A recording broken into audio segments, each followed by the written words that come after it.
Happy Monday. Happy Monday to you. That's right. Good, I got an email from somebody in sales on Thursday that said, hey, happy Monday. hell yeah. I got a good guess of who that was. Sure you do.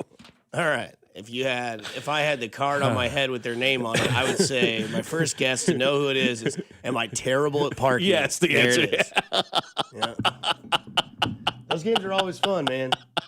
It wasn't a game, though, Dusty. It was. Yeah. But, like, you know what I'm talking about, where you put, like, the person's name on a card and Oh, they can't. Heads up, it's called, right? Yeah. Yeah. I think that's what it's called. We play it sometimes as a family. You know, you put the thing on your head and you have to try to guess what it is, and you flip it and do that thing. You'll do, like, famous people, and everybody will write down a famous person, and then you'll go to the baseball cap, draw the name, and, like, you can't look at it, and then you tape it on your forehead, and then everybody asks one question until everybody figures it out. Right. They did that on, I don't know if you should watch this. Like when you go to the garage, it's called Sunday Conversations with Caleb Presley. Okay. So he's formerly of Barstool Sports and kind of did his own thing. Used to actually be I believe he was a backup quarterback for North Carolina behind Mitch Trubisky. Do they honor him there, or was he stricken from the record, too, with Jordan Hudson being there? No, he's before that. So, Which, by the way, interesting fact, totally off the subject of that. Drake May's wife's maiden name is Hudson, and they both went to North Carolina. I don't know if she's related to Jordan or not. Anyway. that kid's good. We'll talk about him. He's pretty good. In just a second, or all day. We'll talk about the NFL playoffs. But anyway, so Sunday Conversations, they had Sophie Cunningham on. Oh, okay. Yeah. And it's always funny. And so they did the names of people, and the Glenny Balls is the guy that's his co-host, and he wrote down the name for her, and they put it on her forehead, and it was Angel Reese. And she caught on pretty quick. Sophie Cunningham, pretty intelligent lady. She was doing some good work this weekend in Columbia. I think she was putting on some sort of like Sophie Cunningham tournament for like kids and all that. Cool. Sort of That's stuff. So awesome. she was in town, but yeah, I think her first guess, she's like, "Am I a basketball player?" And he was like, "Yes." She's like, "It's Angel, isn't it?" He's like, "How'd you know?" She's like, "I knew you were gonna do something like that." But no, yeah, what a fun game that can be. I mean, I don't know, like that would be a good sort of a good game to play, but just use like 610 people or 8 or 96.5 the fan people. Yeah. Do you ever do that game though? It's called Heads Up. You put it up with your phone, and it's got the things, and then you flip it whether or not you get the answer right and stuff of that game's nature. great. Yeah, we play that all the time. We played that we thought it was trivia night at the bar one night, and it wasn't, and then we just ended up using that. Yeah. And then nice. you have like categories. It'll be like 90s movies or something like that. Yeah. So it's like athletes of 2000s. And then you have to find out like how good your friend is with like giving you a description. Yeah. Speaking of a description, how good this person is. Yeah, Nick Sirianni and Jalen Hurts are the modern day Bill Belichick and Tom Brady. Okay. That was from the beginning of the year, right? Yes. That's September 4th, 2025. That was last year. Yeah, September 4th, 2025. Yeah, it's the beginning of the I'm year. at the beginning of the football Or season. the beginning of the year is 12 days. 12 days ago. I'm sorry. Let me get that correct. At the beginning of the football season, right? That's when that happened. Champion Yes. the bid to go in. I know. Yeah. Happy New Year, by the way. Thank you very much. Appreciate that. I'm going to open a Spite store for you. September 4th, 2025, right at the beginning of the football season, they said Nick that. Sirianni and Jalen Hurts are the modern day Bill Belichick and Tom Brady. Do you think they'll roll that back out today on Get Up and let everybody know that Dan Orlovsky If they're said smart, that? they will. Yeah, I think they will. Roll one out. Absolutely. Yeah, Yeah. Nick Sirianni and Jalen Hurts are the modern day Bill Belichick and Tom Brady. Okay. Because who was that? Swagoo. I'm trying to look at the set there. Who was on with him right now? But Doesn't matter who it was. The smartest person in the room is the one who threw the pin. No, it's not Swagoo. I don't know who's on the set with Dan Orlovsky. It's obviously Greenberg, and I think Taylor Lewan is on there and whatnot. But that's one of the great freezing cold takes, I would imagine, of all time, because that's not where the night ended last night, but I think that's probably the biggest story maybe to come out of the weekend, because that could lead to drastic changes in Philadelphia, maybe bigger than anywhere else, right? I mean, maybe Matt LaFleur up in Green Bay gets canned today, but man, this Nick Sirianni, A.J. Brown, Jalen Hurts, Howie Roseman, this whole thing is going to be absolutely just incredible to watch play out. I think it's going to be an epic day in Philadelphia, guys. I don't know what you think. Dynasties are tough. They really are. They didn't even have one in Philadelphia. They're fun. First round bounced. I remind you, Mahomes has lost 4 playoff games, right? Yeah. 2 of them are Super Bowls. Yeah. Yep. 2 of them are overtime losses in the AFC Championship game. That is correct. Okay. Yeah. Philadelphia just lost In the wild card round. Okay. Yeah. Yeah, at home. At home. At home. At home in the wild card round. There are levels to this. to Brock Purdy. To Brock Purdy, an injured San Francisco team is an understatement, I Demarcus think. Robinson's 34. Yeah, I mean, Demarcus Is he really? Robinson I don't know. yesterday. He No, looked- I mean, He's Demarcus been in the league Robinson. since 2017. Yeah, Demarcus Robinson had like Patrick Mahomes' first touchdown pass at Arrowhead Stadium, for God's great, sake. man. Demarcus He looked Robinson awesome. has got to have been in the league for 9 years. At least. I mean, Mahomes has been in for 8. Yeah, I think Demarcus Robinson came in the year before Patrick came in. Shout out Florida to the Gators. NFL. Is I that mean, right? no, Damn it. no, yeah. He's not Florida? I can't remember. No, I was thinking of somebody else that went to Georgia that was the big Star Wars fan that was a wide receiver. Nicole Hardman? No. Oh, no. For a hot minute, I forget who that was, but Oh yeah, he's Florida. yeah. And he's been in the league since 2016. No, 2016. So he's been in the league 10 years, man. He's 31. Yeah, he looked great yesterday. was man. awesome. Did he? He was Boy, did he. fantastic. You know, I mean, how many tweets and I don't normally get on the X machine because I'm on this delay, you know, with the box and all, because I don't want to get it ruined. Yeah. How many people were up there with the Demarcus Robinson needs to come back to God. Kansas? I can only imagine. Cody probably was. I guarantee you, right? Yeah.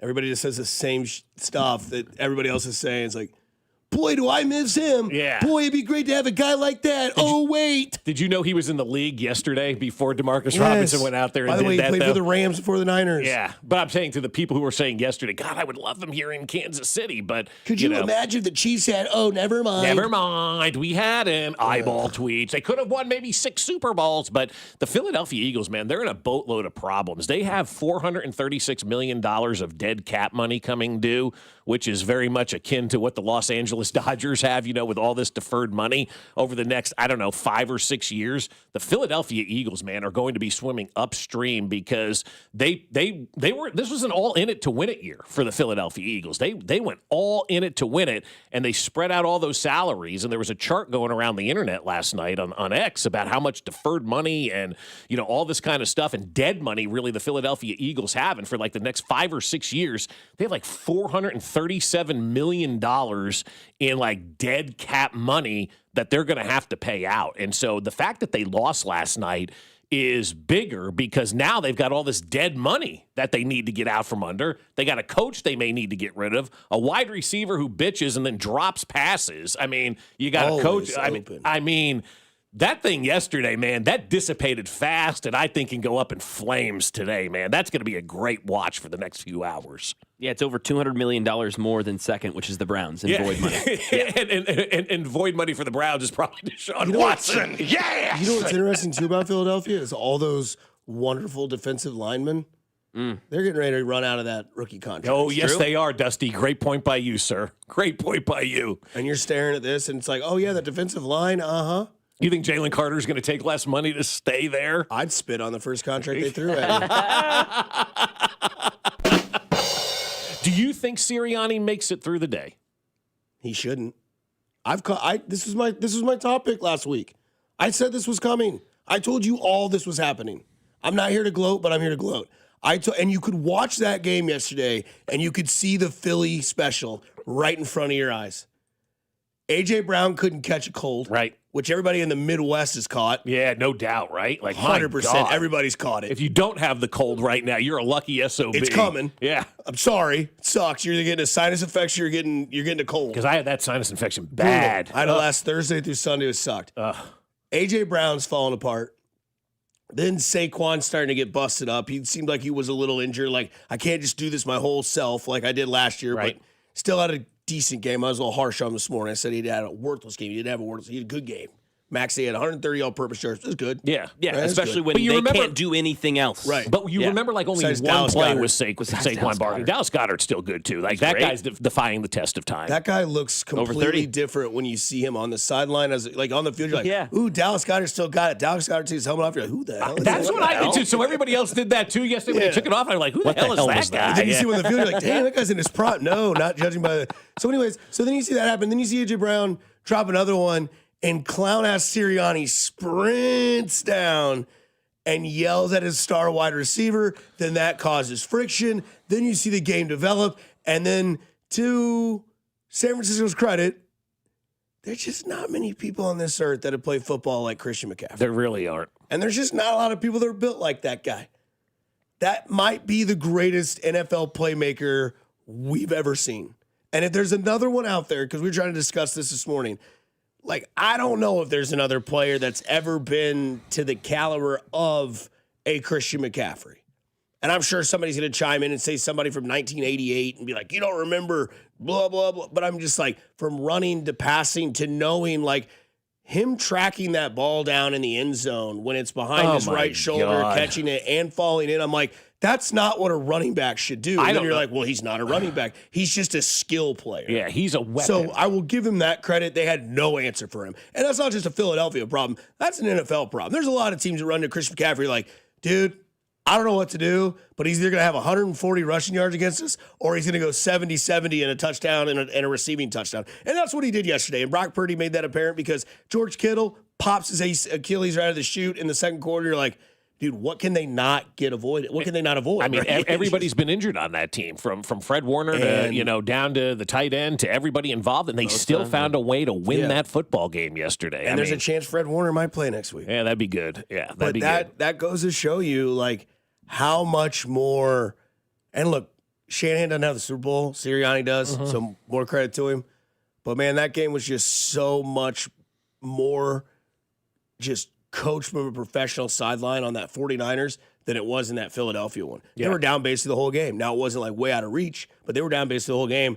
And Shanahan's just down there like, hey, here we go. And Purdy didn't look great. Throwing picks, it didn't make sense. Trying to throw the game away.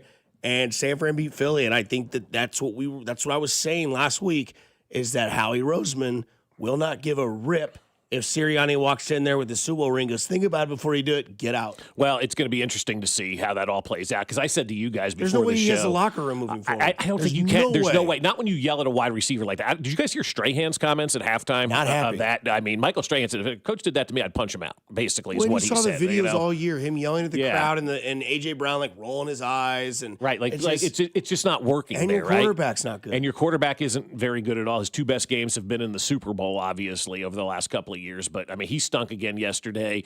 And I think Sirianni probably is the biggest issue right now with what's going on in Philadelphia. And I think you probably do have to move on from him. But again, we'll see if Sirianni gets fired, and then we'll see what Howie Roseman decides to do, because I seemingly think that Howie Roseman wants to be the star, and he may go out and hire a guy like me versus going out and trying to hire Harbaugh so he doesn't have to share the spotlight. I think that's ultimately what's going to happen. I think he wants a coach that he can control. I really do, because everybody talks about Howie Roseman. Nobody gave Nick Sirianni any credit. I think Howie Roseman likes that ability to be that guy. So I think if they do fire him, I don't think they're going to go after a guy like Harbaugh or somebody big like that. I think they're going to end up hiring somebody that Howie Roseman can manipulate from behind the scenes. Dr. Magenstein, what do you think?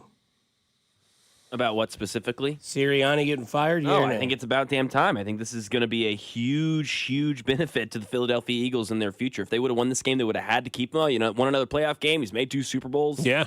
Yeah, I'm so impressed with Shanahan and Brock Purdy. I know he threw 2 interceptions and he wasn't perfect, but Brock Purdy, man, 5 playoff wins. He's been trailing in the second half in 4 of them. He's only lost 1 playoff game that he's actually played in, because he's lost 2 on his resume because he got hurt in the first quarter of that one game. And he lost the Super Bowl. And it was the closest Super Bowl of all time that he actually lost, where he never left the field trailing and he scored in overtime. Yeah. Brock Purdy's damn good. Yeah, he is a pretty good quarterback. And we saw yesterday Christian McCaffrey is probably the best weapon right now in the NFL. And you say who? And I'm thinking like maybe Barry Sanders, but they never won anything. Christian McCaffrey is playing run wide receiver slot. Exactly, but I'm just imagining outside. Like just weapons that were on the field. I mean, there's really nobody. There's no comp. It's like I'm sure there were people on X. The Chiefs need to get a guy like Christian. There isn't a guy like Christian McCaffrey out there. Like that guy just doesn't exist. Just like there wasn't another Tyreek Hill out there, right? There's not another Patrick Mahomes. Bijan's got the chance to get there. Yeah, but he needs to get some success as well, and he's not quite there yet. But Christian McCaffrey is he's like a perfect player. He really is a perfect he's type of NFL player. Yeah, it's just unbelievable to watch. And really, I've been on the Kyle Shanahan bandwagon now for the last couple of months. I like him more and more every day. He's moving up the ladder as great. I really, you know what? Maybe I want him to win the Super Bowl so he can finally have that, hey, I got a Super Bowl championship. And if he wins the Super Bowl this year with this mash unit of a team, I mean, move over Hall of Fame. Kyle Shanahan's coming home. I feel like Kyle Shanahan is, what's that guy's name? Tim Robinson. When he's like, Dad. And like Kyle Shanahan won't get told he loves him from Mike until he wins the Super Bowl. Yeah, right, yeah. It's like, well, I have 2, son. Yeah. Yeah, you were like 50 when you won him, so I love you. Say it back. Never says it. Yeah. You had John Elway. Well, you have Christian McCaffrey. Yeah.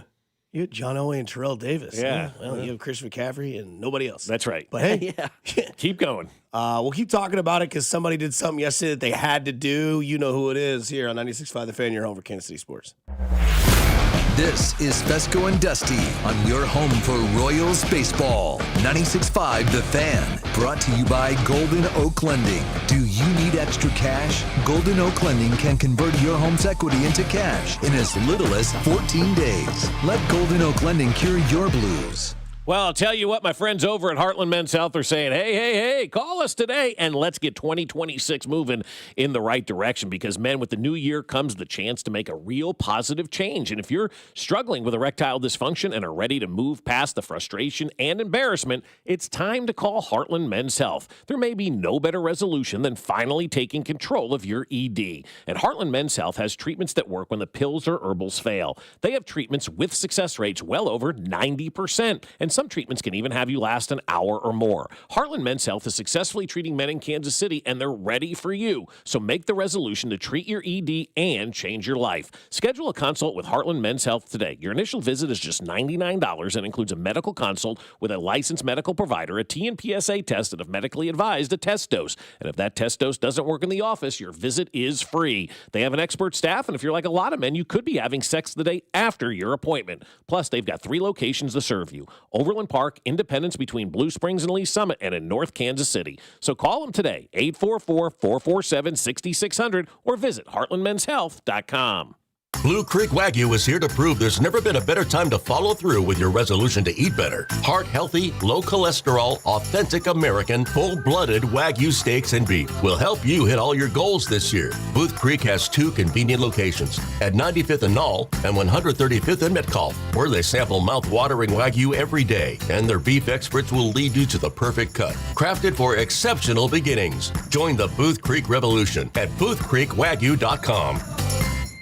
Hi, this is Toby Tobin along with Jason Goodenkoff from Lewisburg Ford in Lewisburg, Kansas. Hi, Jason. Hello, Toby. Let's talk about the buying experience at Lewisburg Ford. It's the best anywhere. Just ask all our customers, Toby. It is hands down the best experience you can have buying a new car. We have the no-hassle Toby Tobin price that we've had for over 45 years now. Nobody else can say that. We've been saving Kansas City thousands and thousands of dollars for a lot of years. I have been buying Ford cars and trucks from Lewisburg Ford for over 30 years, and I know personally this is the best place to buy a Ford car or truck. Great prices, but there's a whole lot more than that. It doesn't just stop at price, Toby. Yeah. There's other factors to this equation, and it's trade-in allowance, financing, and the experience of how knowledgeable the people are that you're dealing with. And we surpass everybody in all those areas. We always have. We always will. That's why calling us is important. Do you have that new pickup? Absolutely. And it's dynamite. Okay. Lewisburg Ford is your best place to buy a Ford car or truck. What's your toll-free number? 816-444-2300. Lewisburg Ford or lewisburgford.com. I'm Piera Palazzolo, VP of Digital Marketing for the American Management Association, a company focused on the management training skills needed to enhance the careers of business professionals. We did our research when it came to the best companies for website development and chose AmericanEagle.com. And we couldn't be happier. AmericanEagle.com worked closely with us to understand the front and back end requirements needed to launch an e-commerce website that could handle the complexities of running thousands of seminars nationwide. Our robust new website and improved SEO saw immediate increases in site traffic and web revenue. If you're in need of managerial effectiveness and success, visit our website at amanet.org. If you're in need of a website that provides an unparalleled consumer experience, I highly recommend AmericanEagle.com. Transform your business today. Dial 877-WebNow1 for a free digital consultation with AmericanEagle.com. The NFL Wildcard Round is here, and FanDuel is turning on playoff mode. All customers get a profit boost pack every NFL playoff game day. Each game day during the Wildcard Round, you'll find a pack loaded with multiple profit boosts waiting for you in the app. Pick the matchups you believe in. I'm starting to become a believer in this Jacksonville Jaguars team because Trevor Lawrence is playing some better football of late. I'll be playing them in the Wildcard Round. Take your shot on the upset or build a parlay that fits the moment. Then apply your profit boost and go for even bigger payouts while the playoffs get rolling. So visit FanDuel, an official sportsbook partner of the NFL, and grab your profit boost pack every NFL playoff game day. FanDuel is an official sports betting partner of 96.5 The Fan. Must be 21 and present in Missouri. Opt-in required. Bonus issued as non-withdrawable profit boost tokens. Restrictions apply, including any token expiration and max wager amount. See terms at sportsbook.fanduel.com. Gambling problem? Call 1-800-GAMBLER. You're listening to 96.5 The Fan from the DM Injury Law Studios. Mike's got this.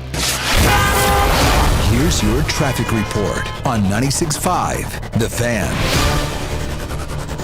On the Missouri side, 35 southbound from Missouri 152 into downtown is a 12-minute trip. I-70 westbound from 470 into downtown, 15 minutes. Kansas side 70 eastbound from 435 to 670 is an 11-minute drive. Alan Carr, 96.5 The Fan, traffic.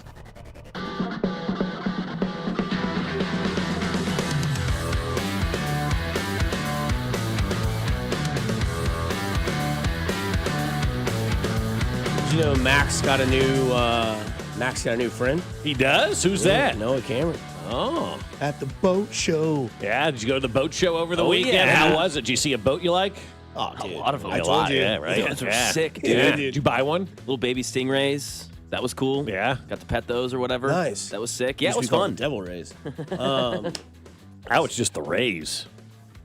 It was fun, though. Devil! Was he a good dude? And I was about to say, No, Cam? I mean, a stud. I mean, there's not enough complimentary things to say about Noah Cameron. What a guy. Did he Such sign a an nice autograph guy. for the kids? Yeah, he had 200 sheets, signing all the sheets, taking pictures, being nice. It was so cool. Some of the kids coming up to him and how just starstruck they were. And one kid, oh, yeah, I got to take a picture. Just me. And he was just like, oh, yeah, come over here, buddy. Putting his arm around him, taking pictures, smiling. It was awesome. Dude. That's Great how you guy. win fans over, man. Yep. You go out there and you make a good impression on them, and you have that experience with an athlete as a kid, and you never forget that. Like the first athlete, that's so random, but it's a guy that played for the Giants named Stacy Robinson. He was a wide receiver, right? First autograph I ever got in 1986, cool. I think. I'll remember that to the day that I die because he was nice to me at training camp or whatever, And that was back in the day when the NFL was practicing in people's backyards and things like that. So it was a lot different back then. But yeah, you remember that kind of stuff. And people always ask. I was having a conversation with somebody the other day, a friend of mine who works in an athletic department. He goes, how do we make it better? How do we get more pub and all this kind of stuff? You got to connect. And good job out of Noah Cameron, man. Yeah. That's a good job out of him. Talk to him. Hopefully we'll get him on later on. Talk to him later on this season. So, really nice guy. Okay. So you talk shop and then talk work. Exactly right. Hey, by the way, Mac Morey, great to have you. Yeah, We do absolutely. a show on 96.5 The Fan. Oh, yeah, I hear it all the time. What I was so impressed is he learned my name, I'm sure, from someone. Said, hey, Mac, and said, how's the morning show been? Yeah, right. Like, he learned two things about me to that's just ask a the question, Royals start a VMGs, conversation. Yeah, that's good, man. That's good. Or maybe he listens. He did grow up around here, so there's a good chance. There's a good chance he was a toddler when I started. So That was Bob. So what you're saying is Noah Cameron is a fan of the show. Absolutely. All right. Yep, number good. one listener. All right. Number one. I like that. Yeah. Okay. A lot of other listeners to the show, too. They just don't tell you they listen. Exactly. In the shadows. Or they do when you meet him for the first time. Hey, great to meet you, Bob's co-host. Yeah. I listen all the time. Cool. Like, shoot, dude. Oh, man. You're like, dude, he listens all the time. Oh, no. Oh, he listens all the time. That means he's probably heard some things I didn't say. So, Mac, you ready to piss people off? Bob, Yes, you ready to please. piss people off? Josh Allen did everything he was supposed to do yesterday and more. He was a stud yesterday. He was awesome yesterday.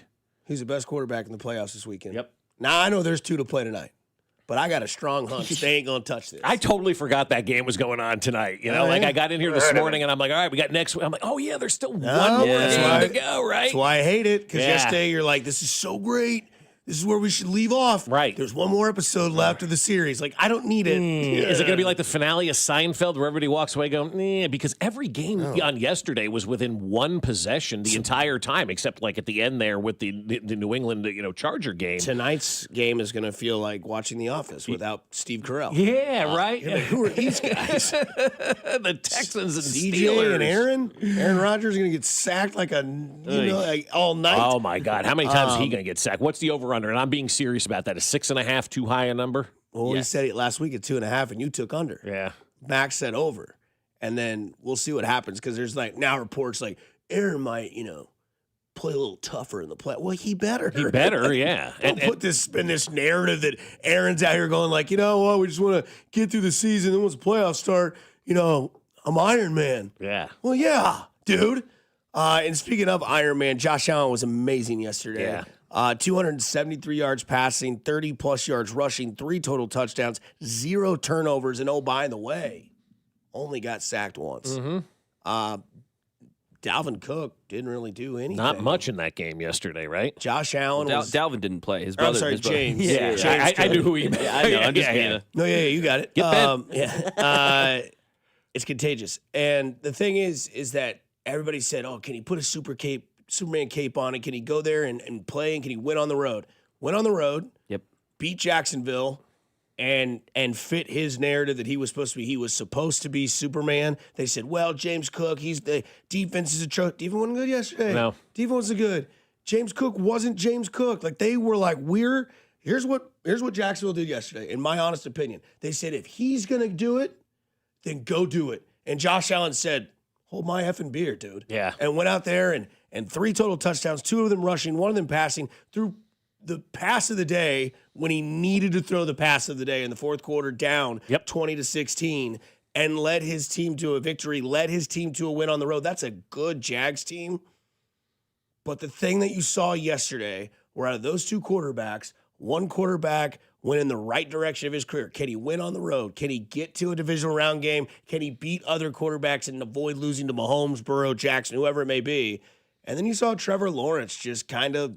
He pooped the bed yesterday, and too. And that's 3 playoff games now. He's thrown 7 interceptions in 3 playoff games, and he threw a horrible pass in the game. You could sit there and watch that and be like, dude, Dusty, the receiver tipped it. That ball should have never been in that vicinity at that moment of the game. Throw that away. Look somewhere else. That cornerback was covering him like stink on you know what, and he threw it. It was tipped. It was picked. Game over. Bills win. They'll now go play the Denver Broncos in Mile High. And I hate to be this guy and speak for all of you, because all of you cowards out there that are going to say, I won't watch it. Oh, you'll watch that game. Bullshit. You'll watch that game, and you'll guarantee it. You will root for the Buffalo Bills. I promise you. I promise you in Kansas City you're rooting for Buffalo. Did you get it, Mac? Because I got it too, I think. Kiss my ass. Live feed got it. Oh, the live feed definitely got it, but I don't think the live radio feed. But again, anything I said, they're wrong. No, nothing at all. I mean, we're all going to watch these games. I hate when people say they're not going to pay attention. Buffalo. Oh, of course we're all rooting for Buffalo in this one.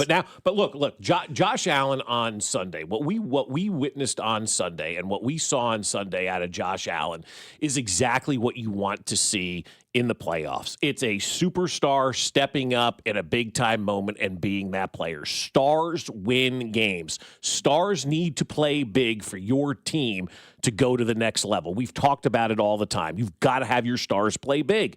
Josh Allen played huge yesterday. Jalen Hurts did not play big yesterday. Trevor Lawrence did not play big yesterday. The guy out in L.A., can we just admit now, that guy blows in big-time situations? No. I mean, we can talk about it more, though. Absolutely not. Absolutely not. And I knew that was going to happen. I knew that was going to be the narrative. And we knew you were going to come in here and say Justin Herbert was good. Justin Herbert had 93 yards on Friday, 32nd ranked offensive line. 32nd. Justin Herbert had 93 yards passing yesterday with 9:39 to go in the game. You're absolutely correct. And he got, I mean, look, he's not good. He just is not a good quarterback. He didn't finish that game. It's 2 days. I don't know if he did or not. He got sandwiched at that one point in time, and then I kind of fell asleep with about 6 minutes to go. He also didn't have that offensive line basically all year, and people were praising him that he was getting They still things won done. 11 games. He's had the last 6 weeks, and he's been able. That's why people have been praising him, because he's had it the last month and a half, 2 months. And really, they've been injured all season. But the offensive that's line, what I'm saying. They've been out all year. and he's been able to get past it. And barely. they've been able to figure out ways, but he wasn't able to figure out. They were anemic as an offense yesterday. And I will say this. I agree with that. And a lot of it does go back to the offensive coordinator. Exactly. Have you seen these numbers? Greg Roman, the offensive coordinator for the Chargers, after the game, Harbaugh was asked if he's the right play caller for the Chargers, and he goes, I don't have the answer to that right now. Greg Roman has been the offensive coordinator for 6 playoff games with the Ravens and Chargers. his teams are 1-5. And in the 5 playoff games with Justin Herbert and Lamar Jackson, Roman's offenses have put up 3-12, 3-20, and 12 points in the game. They do have an offensive coordinator problem, but also, two-man, like, you've got to have some balls on you when you're the quarterback of an NFL team. And when you're in the playoffs, it comes down, it really does, to quarterback play.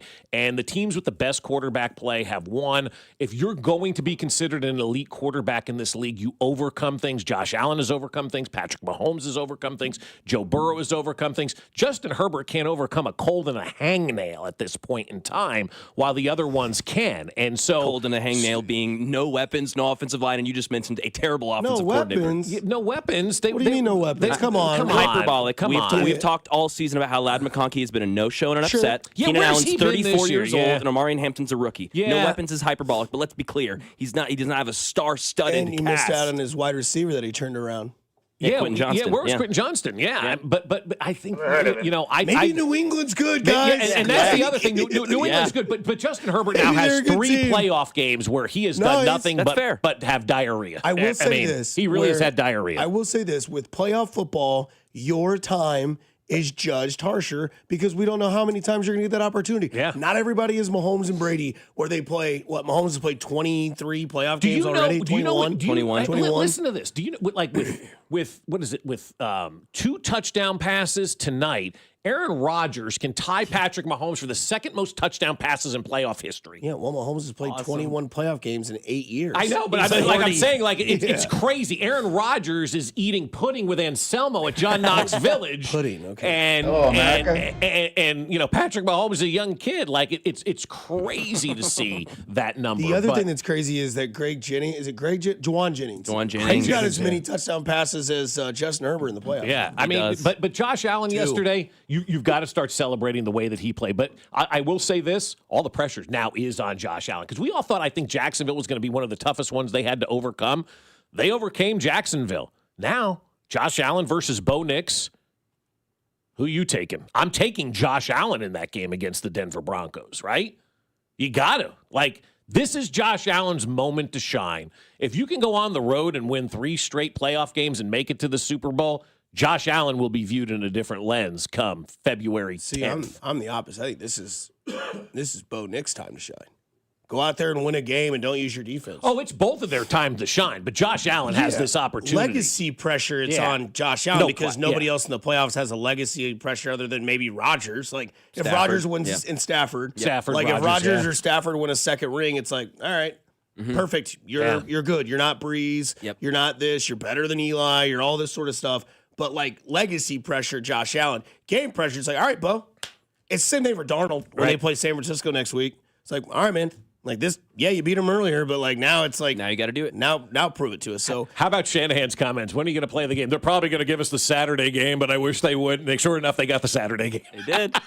Fly back all the way from Philadelphia to San Francisco, right? They're probably still flying, and then go up to Seattle and play a game on a short week when they've had a week off. They're not giving the 49ers much hope, in this game, especially with all of their injuries. 49ers all the hope in the world. Keep winning. You can play the Super Bowl at home. I mean, can you believe that, man? How awesome would that be? I'm rooting for San Francisco. Tom Brady got it. Yeah, right, yeah. With cardboard cutouts. Monday morning, 6:30. Overreaction. I'll try to keep it clean. That's my bad, fellas. Hopefully that didn't cost me my job. Can't imagine it would. You got one, Bob, on a Monday morning? I do. January 12th? My overreaction is this. Kyle Shanahan is the Bill Snyder of the NFL right now, and that could potentially change. I look at Bill Snyder as the greatest program changer in the history of college football. I look at him as the greatest college football coach, quite honestly, but he never won that elusive national championship. Kyle Shanahan is in that same category, I think, right now with Bill Snyder. He is the greatest coach to not have won a championship at this point in time. I can't tell you guys, and you know how I am with coaches. I don't like most of them. I get more and more impressed with Kyle Shanahan by the day. He's the NFL's version of Bill Snyder at this point in time, and that's a good thing.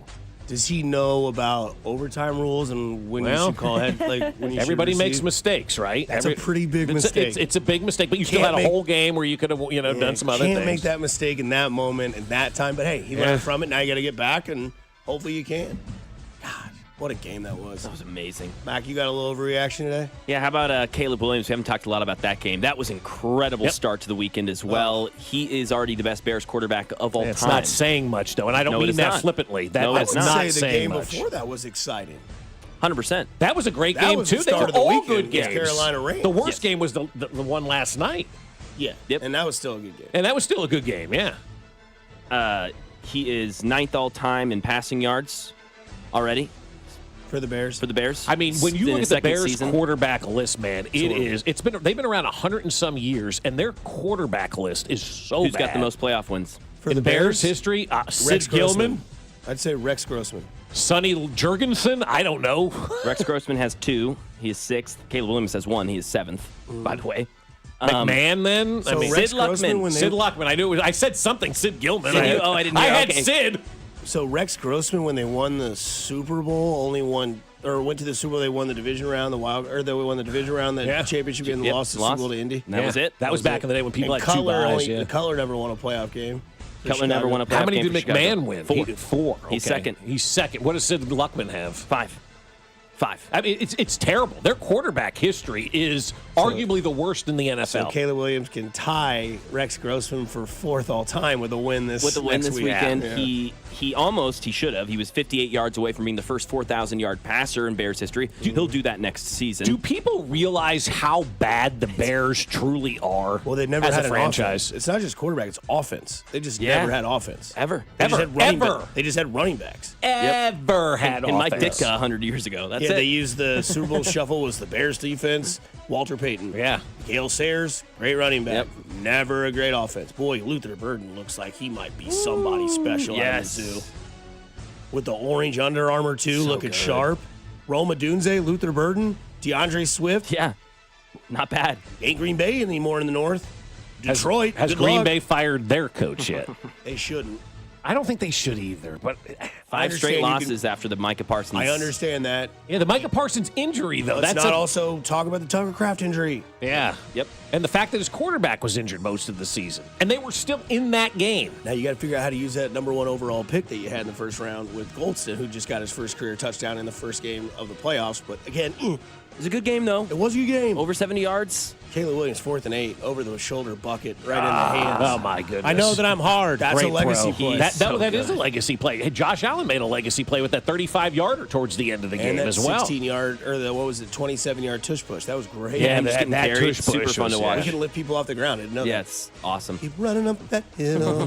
That's what they played while he was getting, he just got maxed. It's You know how awesome. you get mossed? You got maxed. Yeah, exactly. And I deal with God. Overreaction Monday. Tom Brady's better than Tony Romo. In fact, Tony Romo might be the worst play-by-play announcer in football. I looked at Jen yesterday during the game, and I go, It's terrible. "What the hell did he just say? Every what the replay hell was that? Well, I can't stand it. Does I think he's on 30 milligrams of edibles. I honestly do. he gives I me think anxiety during games. I think because there was a time I did after hours and I actually took the wrong vitamin and I didn't know what I was talking about for 2 hours. I think that's what Tony Romo's doing. I think he's just taking edibles and he's going to his job. It's not good. It's a terrible product.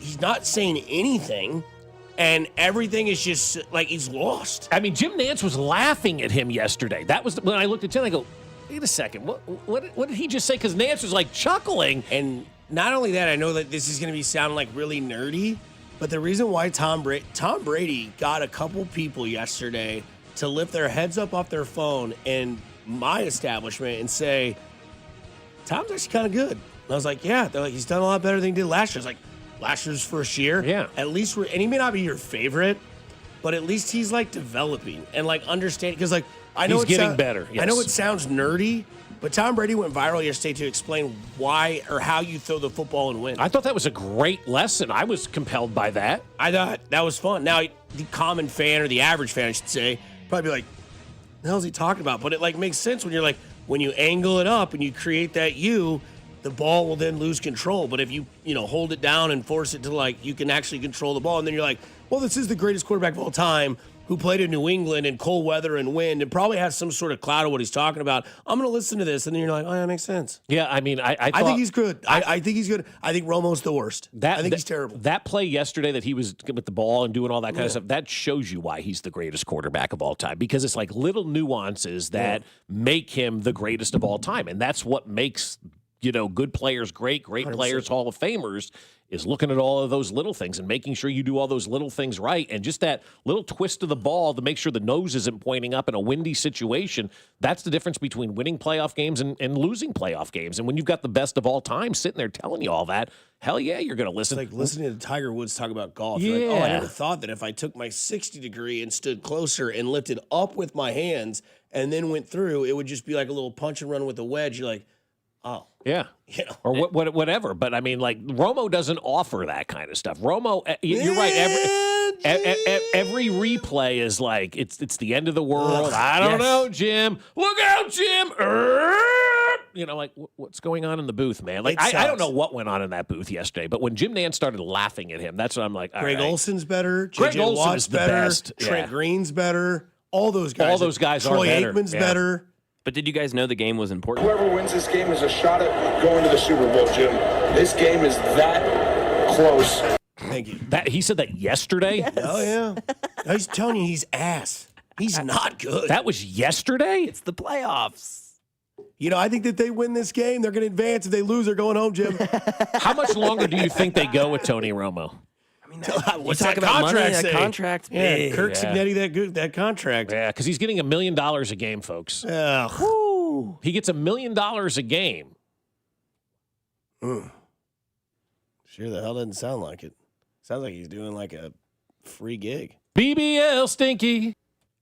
Jim, I honestly think if you miss this field goal here, the game's over. 1 second left, going for the win. Yeah, that's kind of how that works. Look out, Jim. The winner of this game moves on. The loser goes home. Jim, when it snows, the rain is frozen and it's white and puffy. I hate Tony Romo as an announcer. Somebody different. Coming up next, Mac is pissed. Not at us, but at a play. Here on 96.5 The Fan, your home for Kansas City Sports. This is voice of the Wildcats, Wyatt Thompson, and you're listening to Fescoe and Dusty on your home for K-State Athletics, 96.5 The Fan. Brought to you by Golden Oak Lending. Do you need extra cash? Golden Oak Lending can convert your home's equity into cash in as little as 14 days. Let Golden Oak Lending cure your blues. NFL playoffs, let's go. DraftKings Sportsbook, an official sports betting partner of the NFL, makes every moment feel bigger. In the postseason, the game shifts fast, and with DraftKings live betting options, you can stay right in the moment. Make every moment matter in this NFL postseason with DraftKings. Like tonight, you got the Texans and the Steelers. Maybe live bet the Texans if they're down at any moment in the game. Plus, DraftKings has your back with early exit protection. If the player in your eligible NFL prop bet goes down at any point in the first half, you still get paid in cash. With DraftKings, you're covered through the entire half. Why bet player props anywhere else? New customers, here's your shot. Bet just $5, and if that bet wins, you get $300 in bonus bets instantly. Download the DraftKings Sportsbook app now and use code 965. That's code 965 to turn $5 into $300 in bonus bets if your bet wins.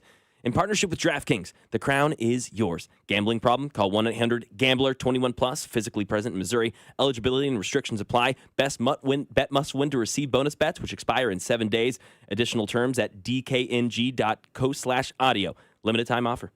With 2 kids in high school involved in a lot of activities, our time, just like yours, is very valuable. That's why we love the convenience of ordering our groceries with Hy-Vee's Aisles Online. It's so easy. Just download the app or go to Hy-Vee.com. Choose your store and select your items, and Hy-Vee will do all the shopping. All you have to do is pick up your order or have it delivered to your home. It is so simple. It is so convenient. And for families like ours that are so busy, Hy-Vee Aisles Online hits the spot every single time. Save time and save money only at Hy-Vee. Brr, it might be cold outside, but the deals are heating up inside your Kansas City area Hy-Vee. This Friday through Sunday, stock up on hot deals throughout the entire store, like Pepsi 6-pack bottles for $2.99, bone-in pork roast $1.88 a pound, Hormel bacon just $2.99, and Progresso soup only $1.25. Stay at home, order through Aisles Online, and leave the shopping to us. Save time, save money during the 3-day sale this weekend only at Hy-Vee.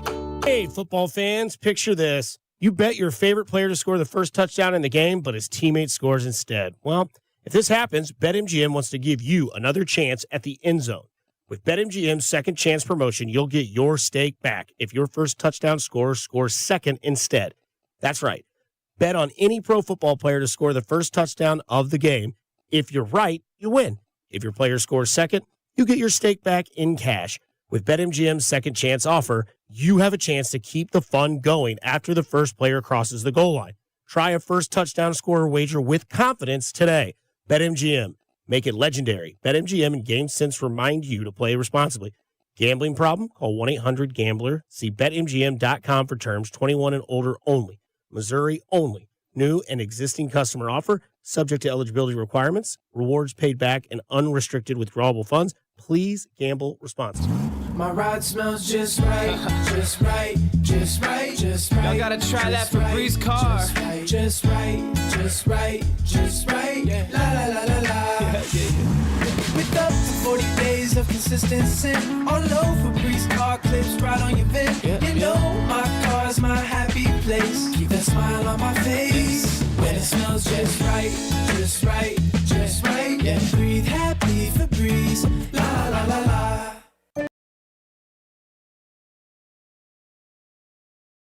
I've missed you. Still taking your Nature Made vitamins? Every day. A multivitamin and a probiotic. You better be taking yours. Still looking out for me, Mom. I'll never stop. Made to care for you every day. Nature Made, the #1 pharmacist-recommended vitamin and supplement brand. Find us in the vitamin aisle, based on a survey of pharmacists who recommend branded vitamins and supplements. Presented by Robinhood. He crosses, spins, pulls up. With Robinhood Prediction Markets, buy or sell your predictions all game long. No house odds, just you versus the market. Put your sports IQ to work. Trade every shot, block, steal, run, and moment that shifts the game. With Robinhood Prediction Markets, trade every play. Visit Robinhood.com/predict to start trading. Futures and cleared swaps trading involves significant risk and is not appropriate for everyone. Event contracts are offered by Robinhood Derivatives LLC, a registered futures commission merchant and swap firm. It's impossible to have a bad day when you started with Chick-fil-A. Hi, I'm Miles. And this is Grant. And the little thing we love about the Chick-fil-A chicken biscuit is how the fluffy, crispy goodness wakes us up in the morning. The chicken is crispy, the biscuit is soft, it's iconic. Throw some jelly on it, you could throw some honey on it. It helps me kick off the day. The hash browns are great. And I really like the shape of them too. Little circles of crispy goodness. Yeah, those early morning chicken biscuits are just great, man. Mornings are a little bit brighter with the Chick-fil-A Chicken Biscuit and Simply Orange Juice. Available on the Chick-fil-A app. Real guests paid for their testimonials. Guys and ladies, get real about your health this new year with Synergen X and Low T Center. For a limited time, the men's TRT test is free, and ladies take $200 off the women's hormone test. Say no to diet trends, questionable online treatments, and deceptive prices from other places. If you're looking for the best, Synergen X and Low T Center are the leading experts. Meet with a real provider, get real medication, and real results. Everyone I know goes to Synergen X and Low T Center to change their lives. Walk in or book an appointment at GetMyHealthFix.com. And Doug. Oh, what a horrible call. Hey, ref, open your eyes. Ref, you're really not going to call that? Come on. Hey, ref, why don't you customize your car insurance with Liberty Mutual and save money? I don't think you get what we're doing. Sure I do. We're all just giving him advice. You guys on sports, me on saving money. Nope, that's not it. Only pay for what you need at libertymutual.com. Liberty, liberty, liberty, liberty. Chiefs coverage brought to you by Metal by the Foot, your metal project superstore. Who is the area's only dealer for Fronius professional welding equipment? Metal by the Foot, located in KC and Topeka. Online at metalbythefoot.com. When you need a piece of metal, remember, metal doesn't have to cost an arm or a leg, just the foot. Here's your traffic report on 96.5 The Fan. 670 eastbound, heavy into downtown. Earlier accident, though, had you shut down, but that has just cleared just past the Central Street exit. All lanes getting through now, so that's improving, but long delays as you make your way towards downtown coming from the state line. Alan Carr, 96.5 The Fan, traffic.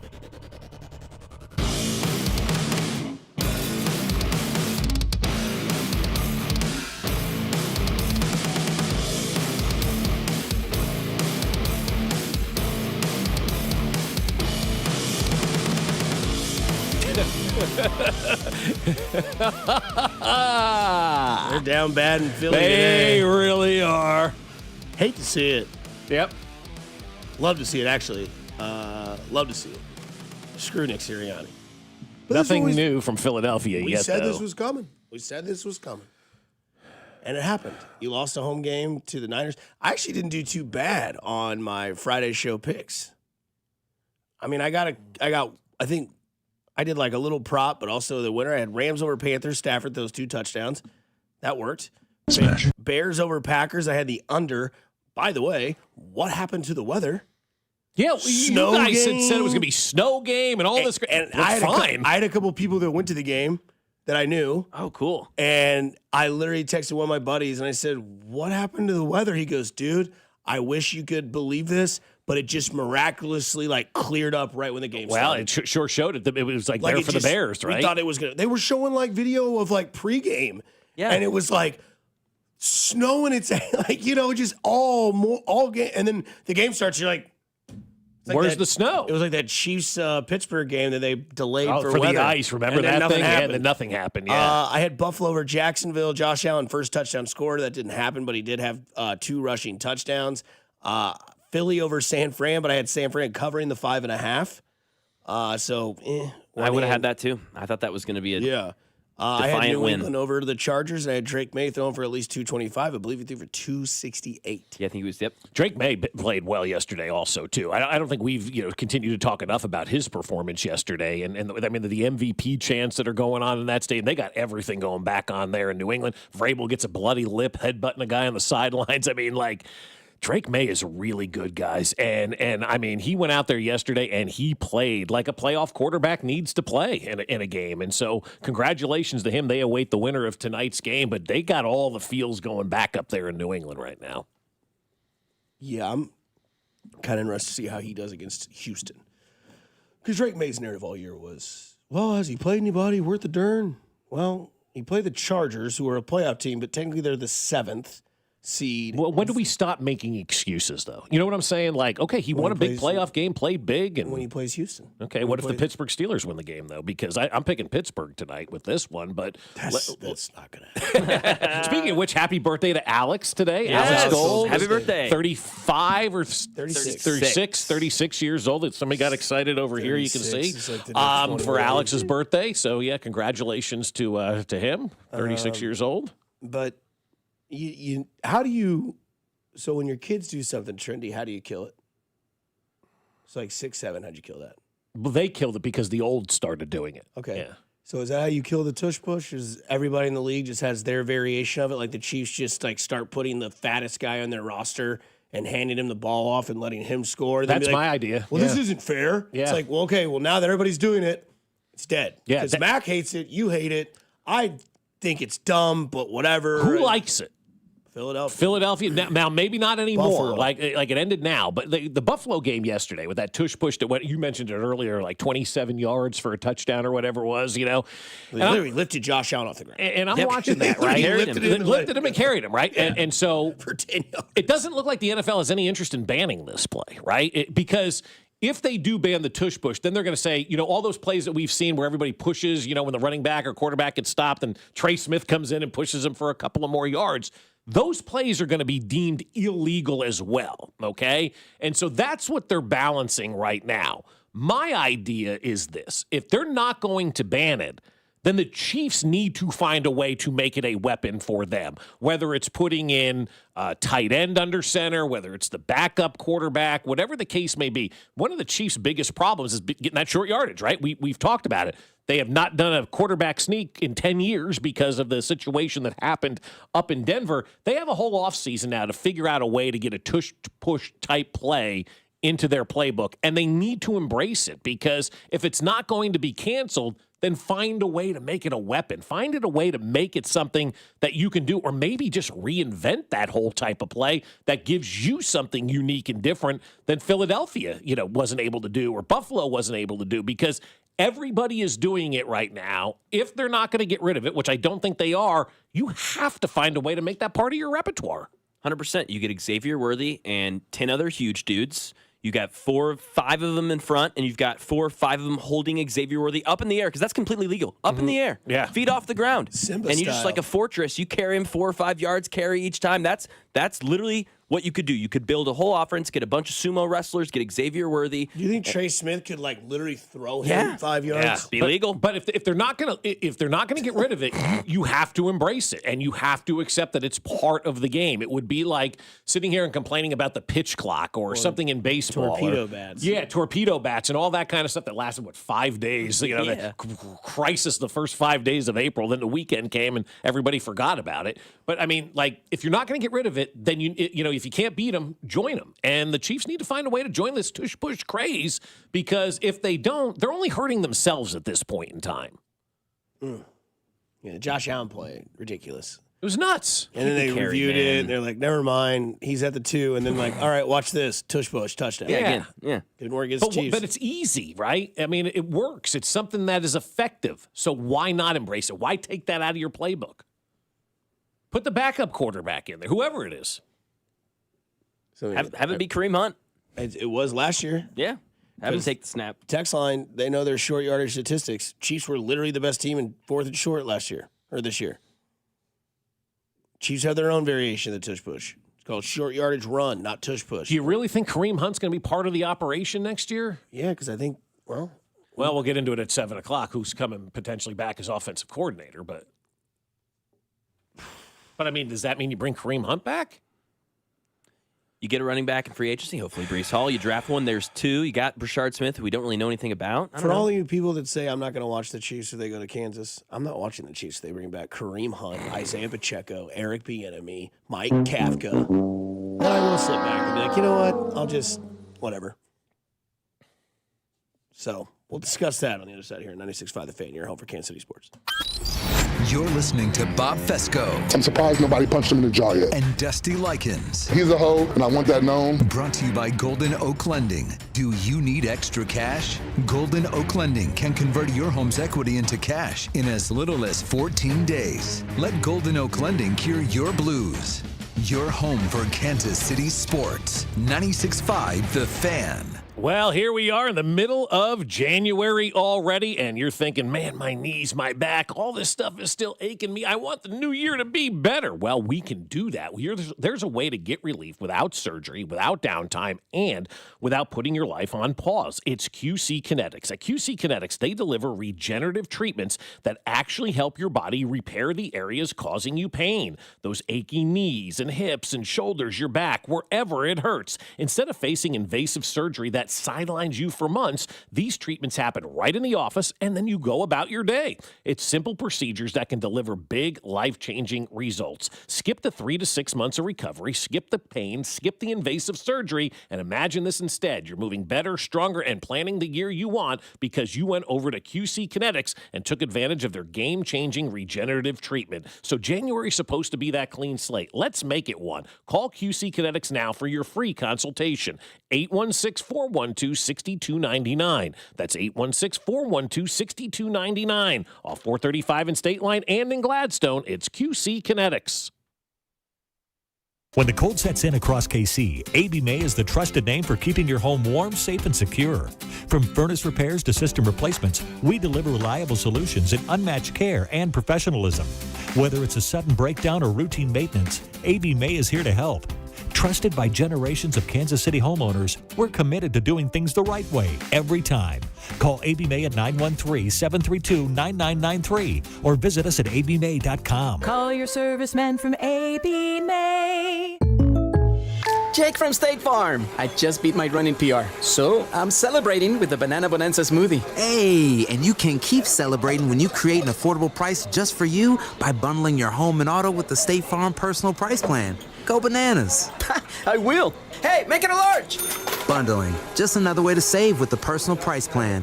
Like a good neighbor, State Farm is there. Prices are based on rating plans that vary by state. Coverage options are selected by the customer. Availability, amount of discounts and savings, and eligibility vary by state. Welcome back to Winter Hack Radio, the place for clever hacks to survive the season. Icy driveway? Well, try spreading sand or birdseed to help with traction.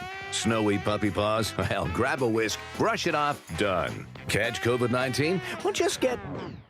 Actually, there's no hack for COVID-19. But if you test positive, prescription medications for COVID exist. Ask your doctor if they're right for you. Visit PfizerForAll.com to learn more. Sponsored by Pfizer. Anthony Plumbing, Heating, Cooling, and Electric. Visit AnthonyPHC.com today. For 75 years, Kansas City families have trusted Anthony for comfort, safety, and dependable service. Thank you for trusting us with your house keys. Anthony, in your home for 75 years. Here's your traffic report on 96.5 The Fan. Kansas side 70 eastbound a little slow at the split was 670 coming over from 18th Street Expressway. Heading into downtown 670 eastbound much better. Earlier problem at Central Street has cleared, so things are just a little sluggish from 35 over to 71. Alan Carr, 96.5 The Fan. Traffic. Wildcat fans, this is Wyatt Thompson. Tune in all season long to the play-by-play of the 2025 football season right here on your home for K-State Athletics, 96.5 The Fan. KFNC FM and AM, HD1 and HD2 Kansas City, an Odyssey Sports Station. Did you see the video of the little lad from Philadelphia calling for people to get fired and go work at McDonald's? I did like that. Yeah, the kid's like 8 or 10 years old. He said the offensive coordinator should be flipping burgers at the local McDonald's before the morning. So they've wanted that guy fired for a while. I don't like the way they went about it. They were egging his house a couple of weeks ago, which is like, that's really ridiculous, man. Egging the offensive coordinator's house? Oh, yeah. Yeah, fans showed up egging us. It was a big deal back at the beginning of December, end of November, right around the holiday time, I think, is when they were the fans were showing up to this guy's house in Jersey and egging it and whatnot, and they had to address it and say, look, you can't be doing that kind of stuff. And you can't. I mean, you may not like the offensive coordinator, but showing up at his house and egging it, like, what kind of losers are doing that? Philadelphia fans. How about San Fran coming out with the boombox and Trent Williams leading the way? I love it. Put the song immediately on my iTunes. Did you see the Philadelphia fans giving the bird to all the fans from San Francisco that were walking in? They were behind a fence. It looked like they were in jail. It reminded me when I was in high school and we toured the county jail and all the inmates were in there giving us the finger and peeing on us and things like that. I mean, it was so gross. And that's what that reminded me of yesterday. That looked like a county jail yesterday with all those Eagle fans standing behind that fence giving the finger as all the San Francisco fans were trying to walk in. I wouldn't go to Philadelphia in an opposing jersey. It's not something I'm interested in doing. Nope. Not unless I had Big Dom right next to me the whole time. Yeah, right? Yeah. And he's clearly there just to protect Nick Sirianni because every player wants to kick that dude's ass. Then the monster's going to come inside my house and kick my ass. Great YouTube video back in the day, one of the originals. Real quick, I thought Diana Rossini had a funny tweet last night. She said there was a special delivery for tequila to the San Francisco locker room in the third quarter. Yeah. And she goes, sources can't confirm it was for George. Blew his Achilles tendon. Got to think next year's gone. Sucks. Absolutely, yeah. Yeah, because you got hurt so late. Yeah. That was my first thought. Well, he's missing next year. I just hate it because I like George Kittle a lot. I think he's great for the game. He's entertaining. He's fun. Got a future in the WWE if he wants it. He's not the greatest tight end of all time, though, as Gronk said yesterday. I mean, Gronk's just a troll. I know. Like, it's funny because I did hear somebody else say, I don't know any other quarterback that can make a play like that. Do you? Nope. This Josh Allen's the only one in the league. I'm like, they have forgotten fast who the Chiefs are, right? If that happened to you, what are you ordering? It's going to be a bottle of Clase Azul tequila. Tequila may be the only thing for that situation, right? I can think of a few things. Turn that into my garage. Yeah, that's exactly right. A joint, a Surfside. Yeah. Give me 30 milligrams of whatever you got. What do you need, George? Booze. Yeah, right away. Because that's a brutal injury for George Kittle. Oh, God, yeah. Yeah, apparently the owner sent it. I think is also what the Rossini owner said. of the Niners. The Niners sent it down. Oh, yes. okay. George. I thought you were going to say Jeffrey Lurie, the owner of the Eagles, sent it down. That'd be really nice. That would have been cool. Very cool. Would have been awesome. Yeah. Yeah. The owner of the 49ers sent down a bottle of tequila. I love it. But so obviously all weekend you were probably monitoring who's talking to who's coming here, who's going there. Now we're seeing Nate Shieldhouse is getting head coach interviews as well as their offensive coordinator LaFleur. I think is their Rams offensive coordinator. Is that right? Something LaFleur? Mike LaFleur. Mike LaFleur. Mike LaFleur. Yeah. Matt's in Green Bay. Well, right now. I think he's going to stay. I think he is, too. I think they'd be foolish to fire him. Yeah, for sure. Which is weird because the NFC North could look like the AFC North coaching carousel this year. But kind of getting the hunch that Bienemy's coming back. Yeah, that's kind of what I'm feeling right now. I think Eric Bienemy is going to be the offensive coordinator for the Kansas City Chiefs. That's my gut feeling right now. My gut's been pretty good lately about things, right? So my gut feeling is Eric Bienemy is coming back as the offensive coordinator for the Kansas City Chiefs. And the reason my gut's telling me this, how many offensive coordinator guys have you seen linked to the Kansas City Chiefs in all of these coaching rumors? Not any. Not one, right? Not one interview being set up, not anything happening. Well, I think they're going to go the familiar route, and I think Eric Bienemy is going to be the offensive coordinator here in Kansas City. Obviously, the Bears won, so there's another week that hire can't happen, obviously, because he's still coaching and doing his thing. And he's the running backs coach in Chicago? I think he's like the running back coach / assistant head coach, maybe. I can't remember what his full title is up there in Chicago. So it would work out if he got an offensive coordinator job because that's a upgrade. It's an upgrade. Yeah, it is going to be an upgrade. And so I believe Eric Bienemy is going to be the offensive coordinator. Mac, I want your opinion on it as well. Text line, I want your opinion on it. Dusty, I want everybody to kind of weigh in on this. Eric Bienemy coming back as offensive coordinator. That's my hunch, right? That's what I believe is going to happen. How do you guys feel about that? It wouldn't be like my first or fifth option. If we were going to do a reunion, he'd be the guy I'd want to reunite with. If we're doing a familiar face, because it seems like that's the only option, right? Then, yeah, I'd choose EB over Kafka, or if you count Cliff as a familiar face for Mahomes, I'd choose him over. Yeah, right. So I'll take EB, but yeah, not like, woo, yeah, right. Let's go. But what does that say to you when you hear that Eric Bienemy, in my opinion, will be the offensive coordinator? It tells me two clear, evident things. One, they're always going to keep it close to the chest when it comes to coaches on this roster with Andy Reid. That's just, he's going to live and die by it. Right. The other thing it tells me is that they did kind of miss that sort of red ass in the locker room. They miss somebody that doesn't care if he's being too harsh or if he's getting out of his way to say something to somebody in the locker room that's maybe a little stern. I think they missed it this year. When you're 6-11, everything is open, kind of for that. But the thing I will say is that when people say, well, the offense was much better when Eric Bienemy was here. Yeah, well, Tyreek Hill was in his prime. Travis Kelce was in his prime. Mahomes was 26, 27, 28. He had a left tackle.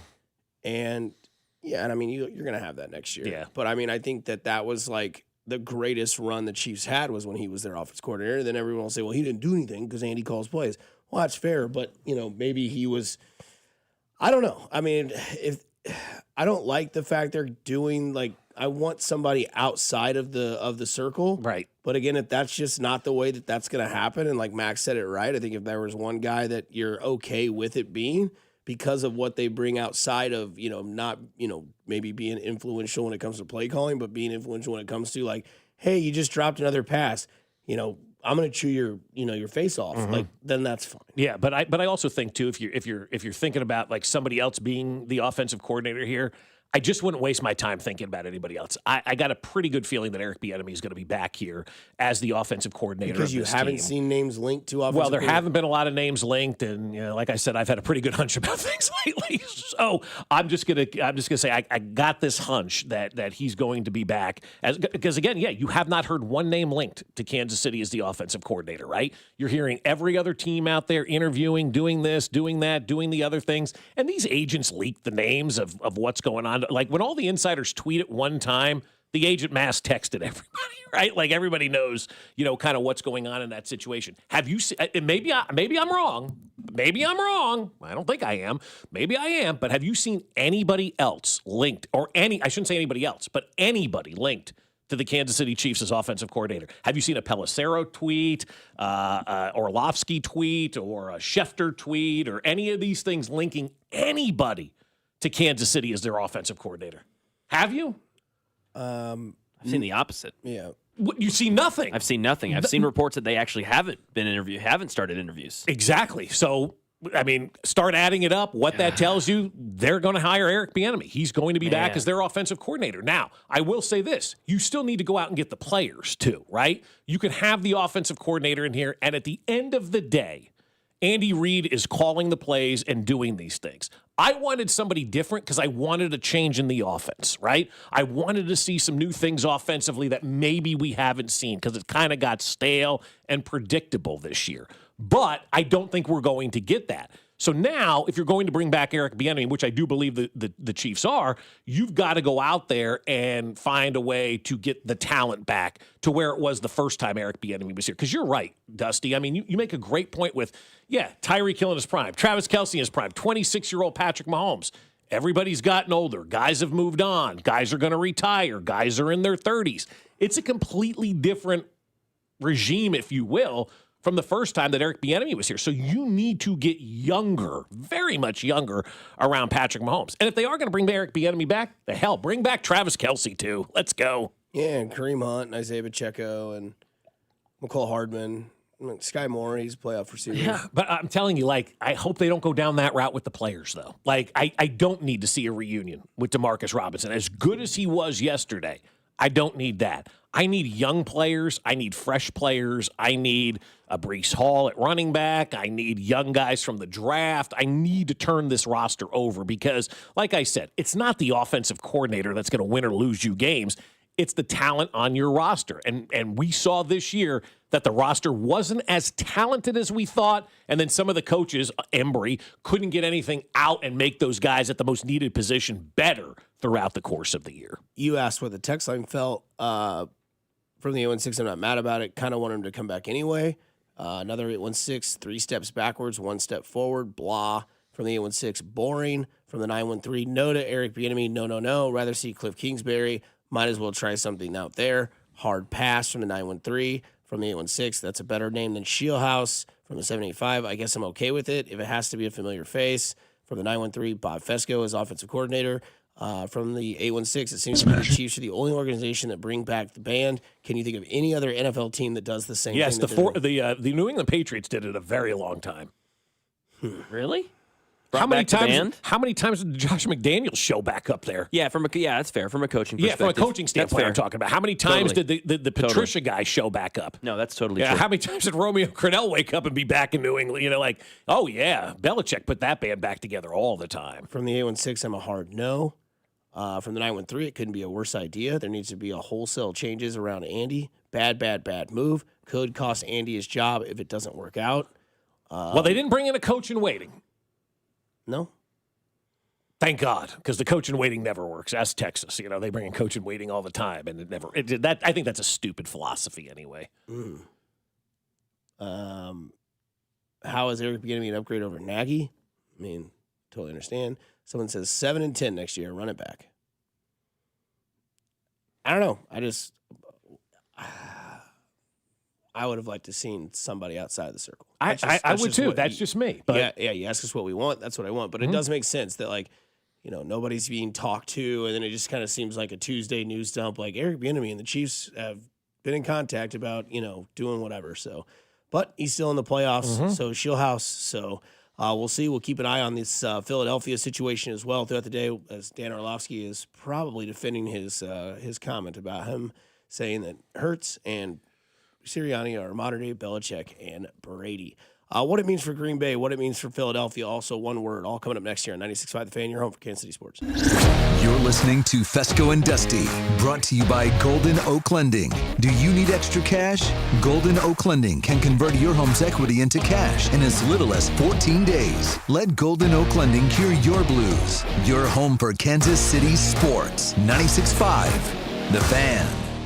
Well, I'll tell you, my friends over at Golden Oak Lending want to save you money, and they do a great job at it because over the years, they've helped us save a lot of money, whether it was paying off some credit card bills, paying off some home repairs, whatever the case may be. Golden Oak Lending has always been there for us, and we've been in business with Golden Oak Lending now, I feel like 10, 11 years. It's been so awesome for our family because they treat us like a member of their family, and that's what they do for everybody. But it all starts with that free mortgage checkup at Golden Oak Lending. We're talking about a risk-free, no paperwork or credit card required inspired conversation with Golden Oak Lending, where you tell them all about your financial goals and financial situation, and then they'll get to work to see if they've got a plan that's going to work for you. And at Golden Oak Lending, the average cash-out customer saves $1,104 per month, and they've got lowered rates to 4.50% right now at Golden Oak Lending. And when you refinance with Golden Oak Lending, not only will you get a great low rate, but you're also going to go 2 months without having to make a mortgage payment. So you're not making a mortgage payment until basically the time the opening day arrives here in Kansas City. So call them today and take that free mortgage checkup. Tell them where you are, tell them where you want to go, and then they'll look for a mortgage that's better than the one you're in. If they have it, great. If they don't, they'll let you know that as well. 913-890-GOLD. That's 913-890-GOLD, and let Golden Oak Lending cure your blues. I wish I'd gotten treated for my erectile dysfunction sooner. Men, I hear this all the time from our patients. This is Jeff for Heartland Men's Health, and if ED is a problem in your life, resolve to get it treated today and stop having it affect you and the one you love. ED is simply a medical condition, and it's fully treatable. And at Heartland Men's Health, we have treatments that are effective in well over 90% of cases. Which means if you're like most guys, your ED will be a thing of the past. In fact, you could be having great sex within a day or two of your first appointment, and you'll likely find you're performing like you haven't in a long time. It's the new year. Resolve to get your ED treated and change your life. Call us at Heartland Men's Health. Your initial visit is only $99. It includes blood work, a medical consult, and if medically advised, a test dose. And if that test dose doesn't work in the office, your visit is free. Call 844-447-6600. That's 844-447-6600, or go to heartlandmenshealth.com. We have 3 offices: Overland Park, Independence, and North Kansas City. Don't let winter catch you off guard. Keep your family cozy with a $69 heating system tune-up from Hamilton Plumbing, Heating, AC, and Rooter. We have pros available 7 days a week to keep your system running at peak efficiency, helping prevent costly breakdowns, lower energy bills, and keep your home warm all winter long. Over 40 years experience and more than 8,000 5-star reviews are great reasons to trust Hamilton. Visit callhamilton.com/radio for details, terms, and conditions. License number 2025-11121. Let's go! You've still got it, but your immune system weakens as you age, making it harder to fight flu, pneumococcal pneumonia, RSV, and COVID-19. Ask your doctor or pharmacist which vaccines you need. Sponsored by Pfizer. How do airplanes fly? What's in this box? What does this thing do? Kids are curious about everything, including guns. Learn how to store your gun securely and make your home safer at endfamilyfire.org. Brought to you by End Family Fire, Brady, and the Ad Council. At Uline, they know going the extra mile takes hard work. For companies pushing to go further, Uline will go the distance with you. 24/7, they answer the phone to get you the shipping and industrial supplies you need. Business can move fast.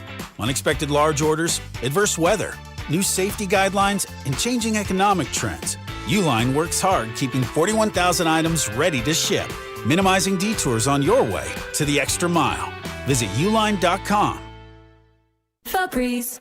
New Febreze Air Mist has 50% more odor fighters and up to 30% more fragrance than the old formula. So now you can take on 100% more stinky odors, like sweaty gym bags, greasy cooking smells, and the after effects of the dog rolling around in something. Just spray, and new Febreze Air instantly restores just clean freshness. Smell you later, odor. Breathe happy Febreze. La la la la la.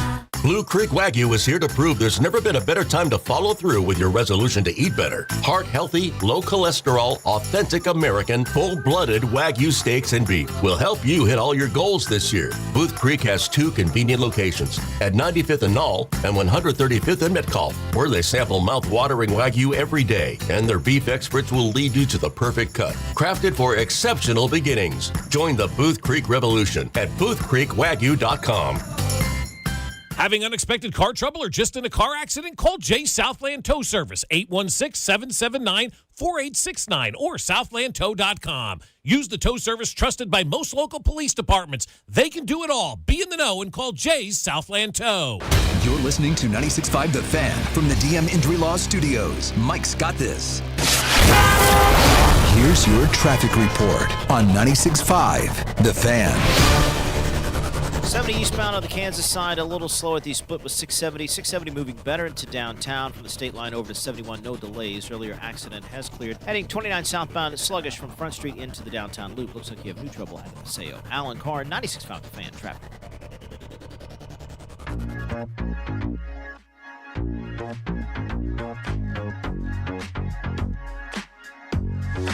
Playoff weekend number 1 wraps up tonight. Yeah, it's still going. Yeah.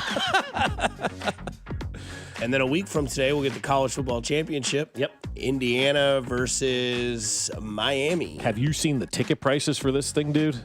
Egregious. I mean, it is the highest ticket price ever for the college football playoff national championship game.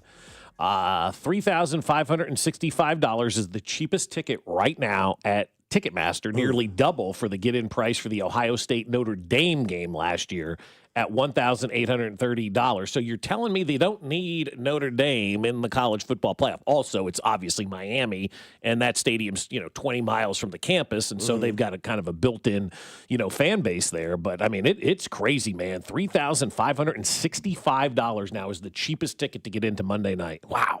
Somebody in the text line says, is Alex Gould for his birthday going to eat somewhere on Metcalf?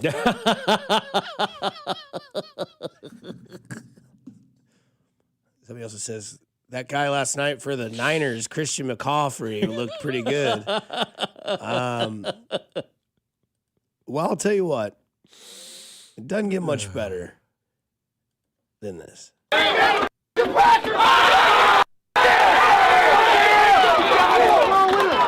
That's Ben Johnson in the locker room after the game when Caleb Williams and the Bears beat the Packers, saying, F the Packers, F them. I like it. Dick Vitale did not like it. Oh, really? Yeah, I don't really care then. Yeah, exactly. I just said it was a classless. It wasn't a good leadership moment for Ben Johnson. Dude, I'm sorry to it's a great say this. leadership moment. The Packers have beaten your ass every year, and they were winning that entire game. And then the fourth quarter happened late Saturday after, or not late, but like in the night of Saturday night. And the first game was good, right? Yeah. Panthers were 10.5-point underdogs. Came down to like the final drive for the Rams to win that game. Yep. Back and forth at the end. It was great. He throws a touchdown to, what was it, Parkinson? Is that who got the touchdown in the end zone? And yeah. Just a great throw and catch there to like in a big moment. So the Rams advance. Maybe that was their scare. Look out. Yep. Then the Bears game happens after that. And you're like, all right, let's see what Caleb Williams do. Game starts. We thought it was going to be a snow game. It wasn't. The offense looked anemic at the start of the game for the Bears. You're like, well, typical Bears and Packers. Here we go. And then the game ended. And Caleb Williams made some big plays. And Caleb Williams did exactly what he was supposed to do. Ben Johnson and the Bears and Caleb Williams have the entire city of Chicago now in their hand. I don't think they necessarily have to win anymore to be a successful season for them. I know they want to continue to keep playing. They're the 2 seed. They will play.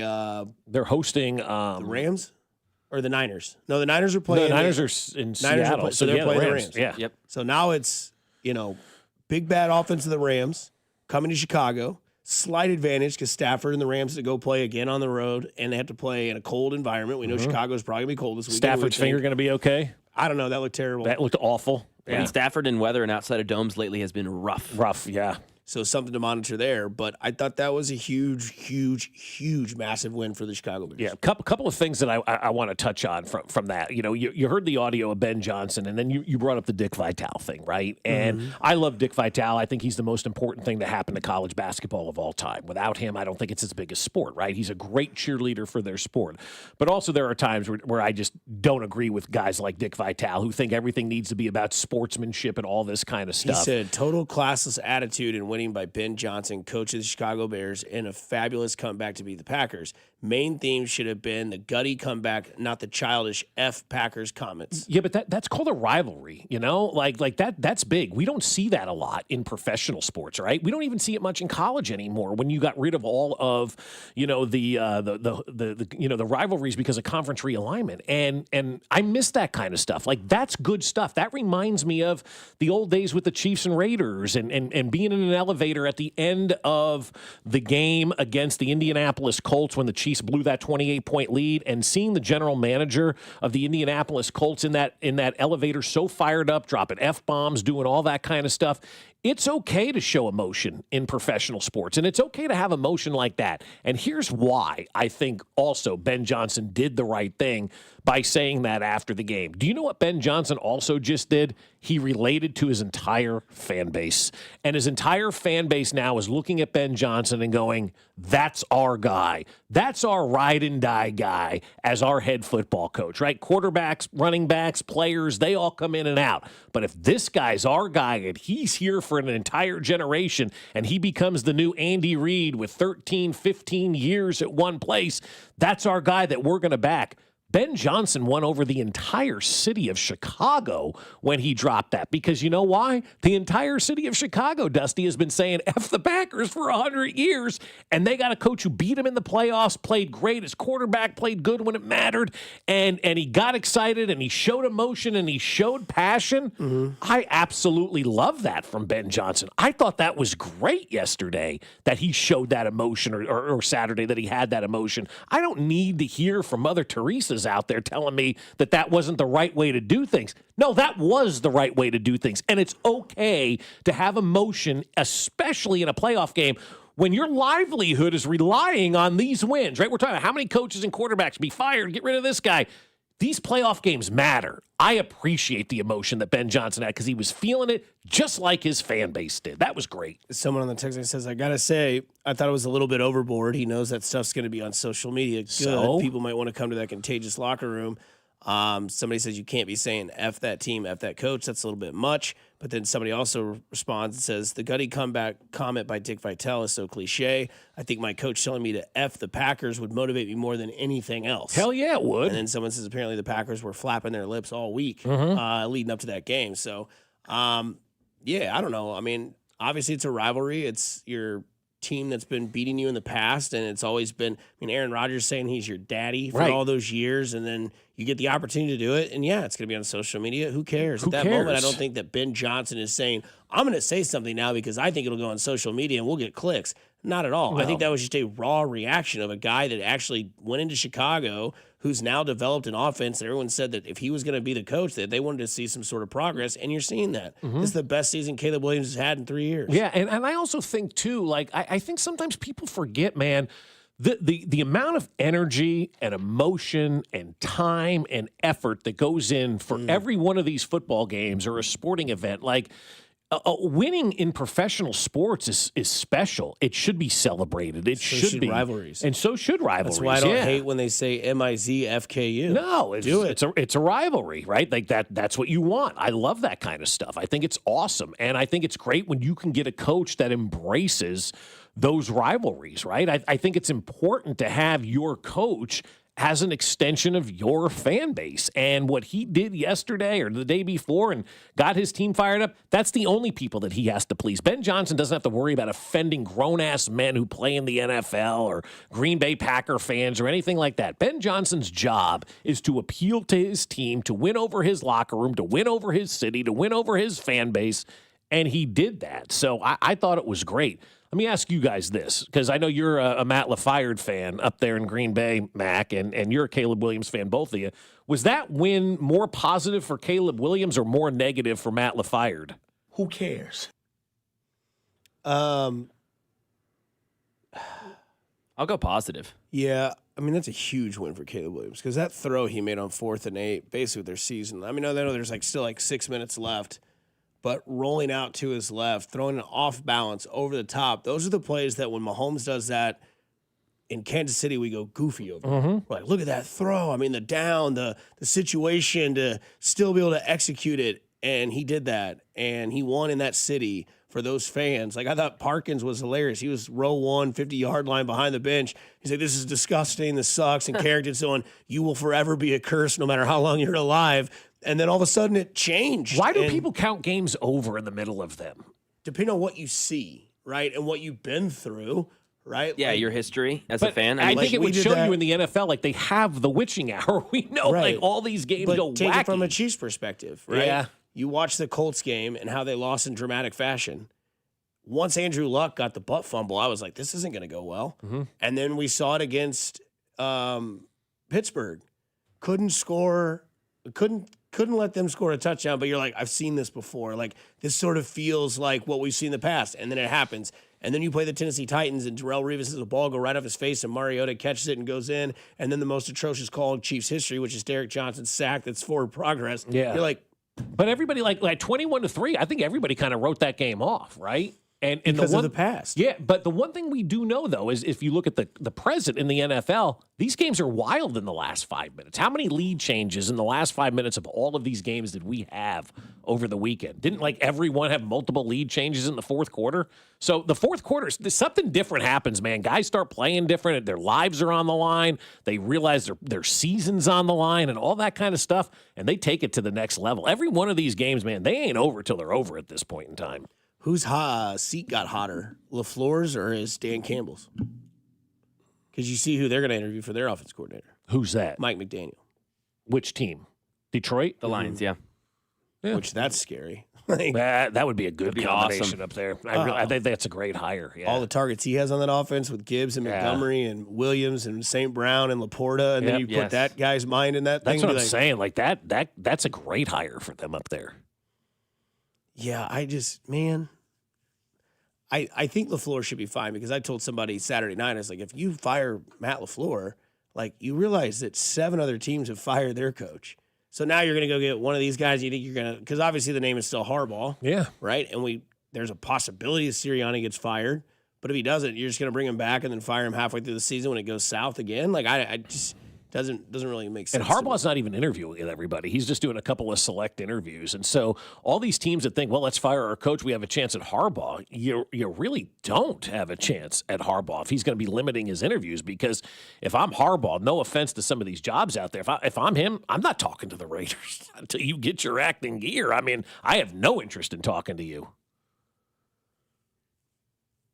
One word. First name is blank, and he goes on a cruise. He goes on a Caribbean cruise. Katie Holmes. No. Ah! Are you listening? What's your least favorite thing about working with yourself? Body odor. You get one word. On the count of 3, name your favorite dinosaur. 1, 2, 3. Velociraptor. This is one word on Fescoe and Dusty. 1, 2, 3. Oatmeal raisin.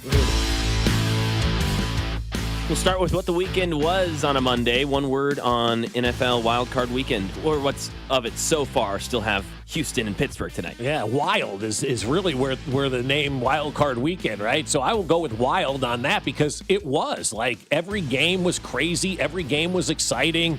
Every game had quarterbacks step up or fail. Like, it was a really, really, really compelling weekend of football. I enjoyed every minute of it.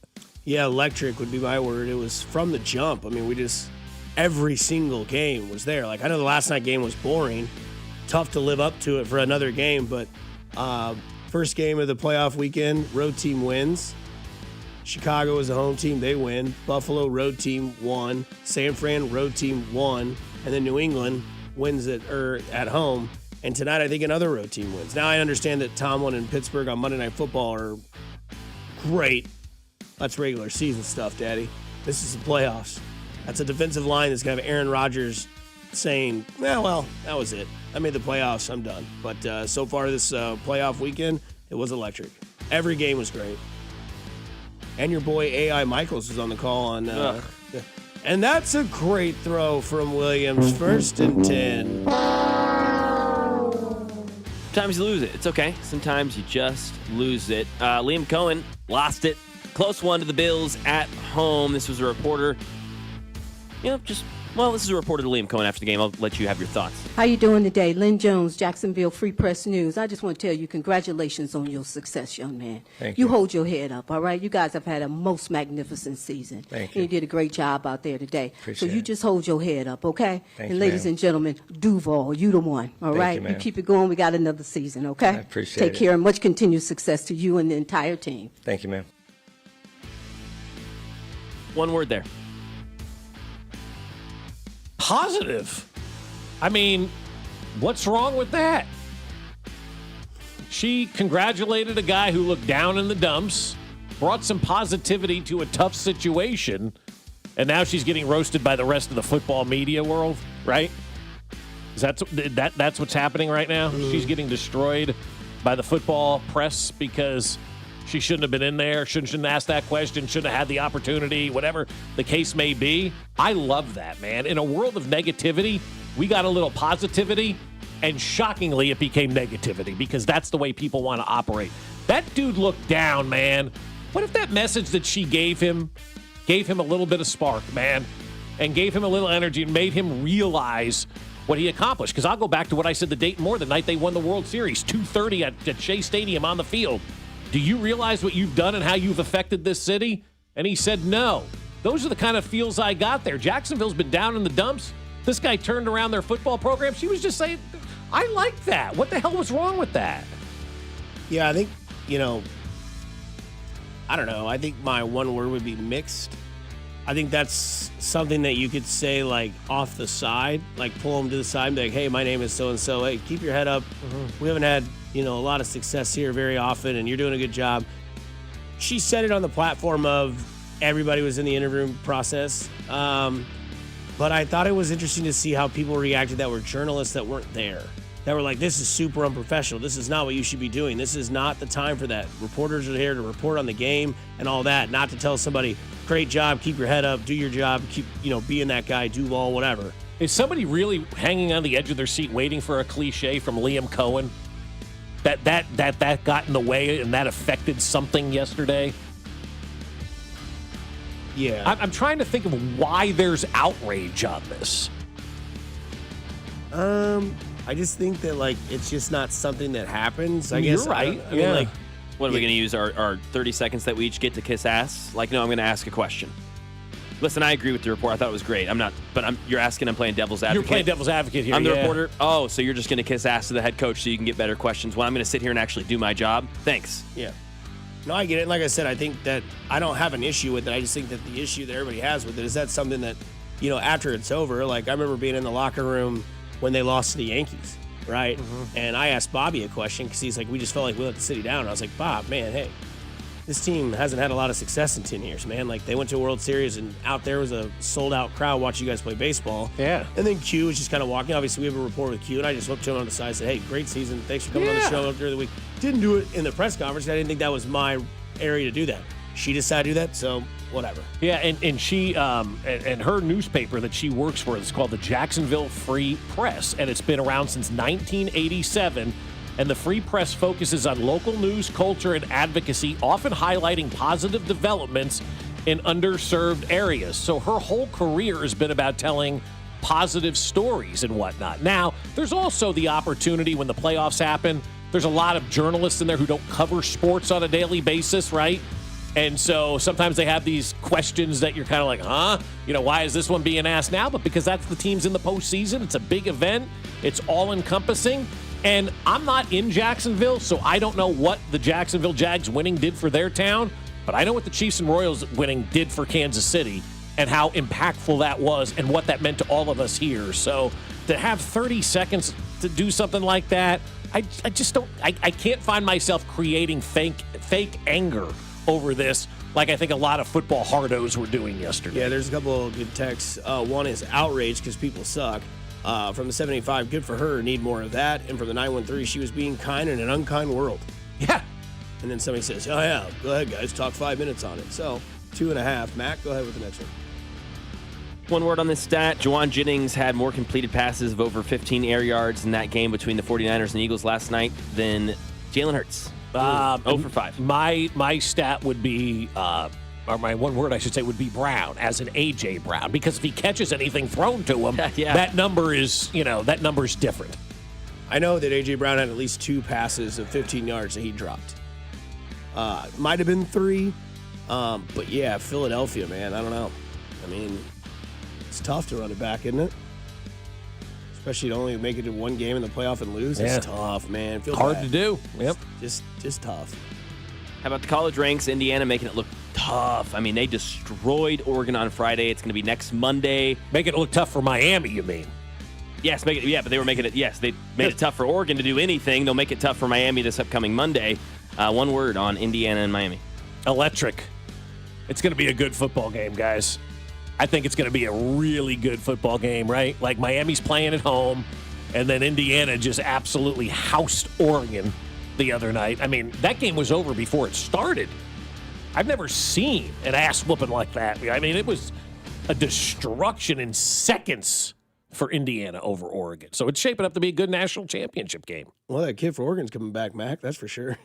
Yeah, right. He's right. Moore isn't going to the draft now. He's going to come back for one more year. He had his worst game of his career in college football. Yeah. In that game, Indiana, man, just one word on that game would be just dominant, man. From the jump. I mean, pick 6, game's over. 14-0 or whatever it was. And it was done. We were watching it all together. Like, we were all there. Like, it was, all right, well, this game's over. And then your boy Mendoza, 5 touchdowns. Indiana, man. Just sometimes you just know whose year it is. Yep. And I'm excited to see that defense go against that Indiana offense and see which team wins, because people will be blue in the face until your defense wins championships. All right, well, here's your opportunity. Yeah, let's see. Let's see if it does work, because Miami's defense is the best in the country, and Indiana's far and away the best team in the country. What happens, let's just say Miami wins a week from tonight, right? And Carson Beck plays great. Is he a top 10 pick all of a sudden in the draft? Probably. Yeah, I would think so. Because if that kid from Oregon who was going to go number 2 a week ago is now suggesting to go back to school based on one game, I would imagine if Carson Beck goes out there and balls his ass off and plays great and outshines Mendoza, he's going to be a guy that everybody's talking about being a top 10 pick. One thing Bob's loves is conspiracies in sports. Well, Mac has 2 of them for Bob, as he is going to have his mind blown on the other side here at 96.5 The Fan, your home for Kansas City sports. This is Fescoe and Dusty, brought to you by Golden Oak Lending. Do you need extra cash? Golden Oak Lending can convert your home's equity into cash in as little as 14 days. Let Golden Oak Lending cure your blues. Your home for K-State athletics. 96.5 The Fan.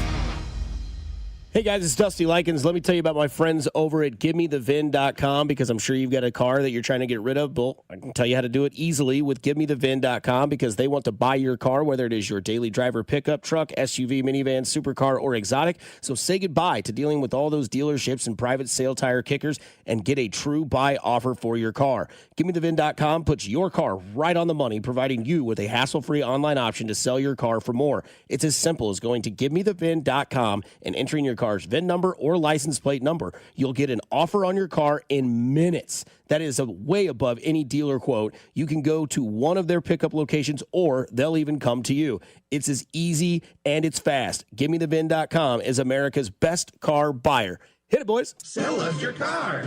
GiveMeTheVin.com. So easy you can do it in your underwear. Guys, ladies, you made your New Year's resolution to get back in shape.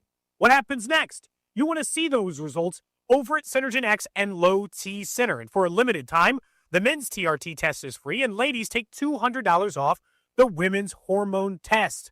So say no to diet trends, questionable online treatments, and find out what Synergen X and Low T Center can do to change your life. If you've been suffering from the symptoms of low testosterone, such as constant tiredness, lack of focus, or just feeling off, Synergen X and Low T Center can help you meet with a real provider, not a chat bot on a website, and get real pricing. Not a surprise when the bill comes from a website. So get your real results, because Synergen X and Low T Center can provide those for you. Everyone I know goes to Synergen X and Low T Center to change their lives, and you can do the same. Walk in or book an appointment at GetMyHealthFix.com.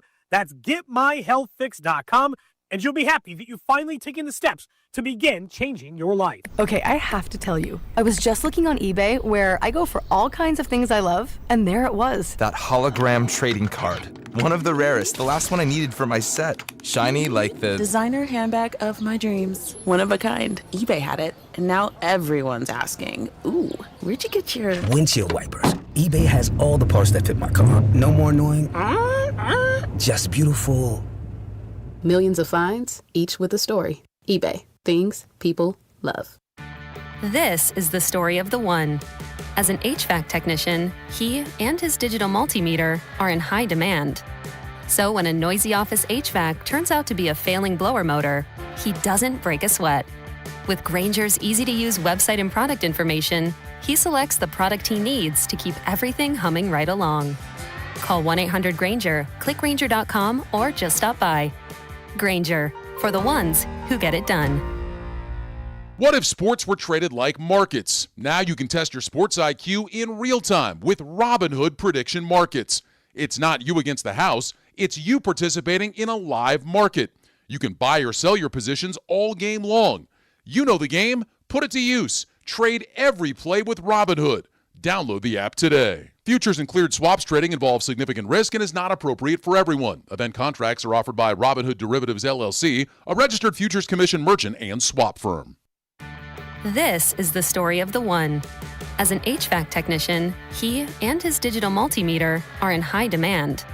So when a noisy office HVAC turns out to be a failing blower motor, he doesn't break a sweat. With Grainger's easy-to-use website and product information, he selects the product he needs to keep everything humming right along. Call 1-800-GRAINGER, click Grainger.com, or just stop by. Grainger, for the ones who get it done. Hey, football fans, picture this. You bet your favorite player to score the first touchdown in the game, but his teammate scores instead. Well, if this happens, BetMGM wants to give you another chance at the end zone. With BetMGM's second chance promotion, you'll get your stake back if your first touchdown scorer scores second instead. That's right. Bet on any pro football player to score the first touchdown of the game. If you're right, you win. If your player scores second, you get your stake back in cash. With BetMGM's second chance offer, you have a chance to keep the fun going after the first player crosses the goal line. Try a first touchdown scorer wager with confidence today. BetMGM. Make it legendary. BetMGM and GameSense remind you to play responsibly. Gambling problem? Call 1-800-GAMBLER. See BetMGM.com for terms. 21 and older only. Missouri only. New and existing customer offer. Subject to eligibility requirements. Rewards paid back and unrestricted withdrawable funds. Please gamble responsibly.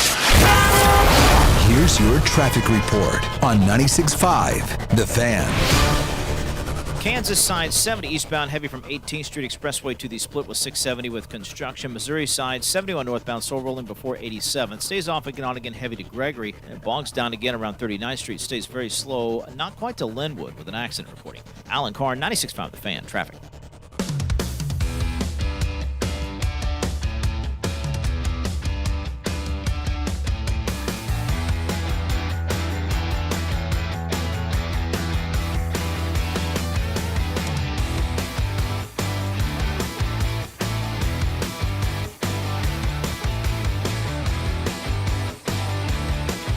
Diving right back into it on a Monday here on 96.5 The Fan. Bob Fescoe, Mac Morey, and myself, Dusty Likens, all with you as the sun is beginning to rise. Beautiful sunrise today. Next 2 days are going to be nice. You going to get out and play a little golf?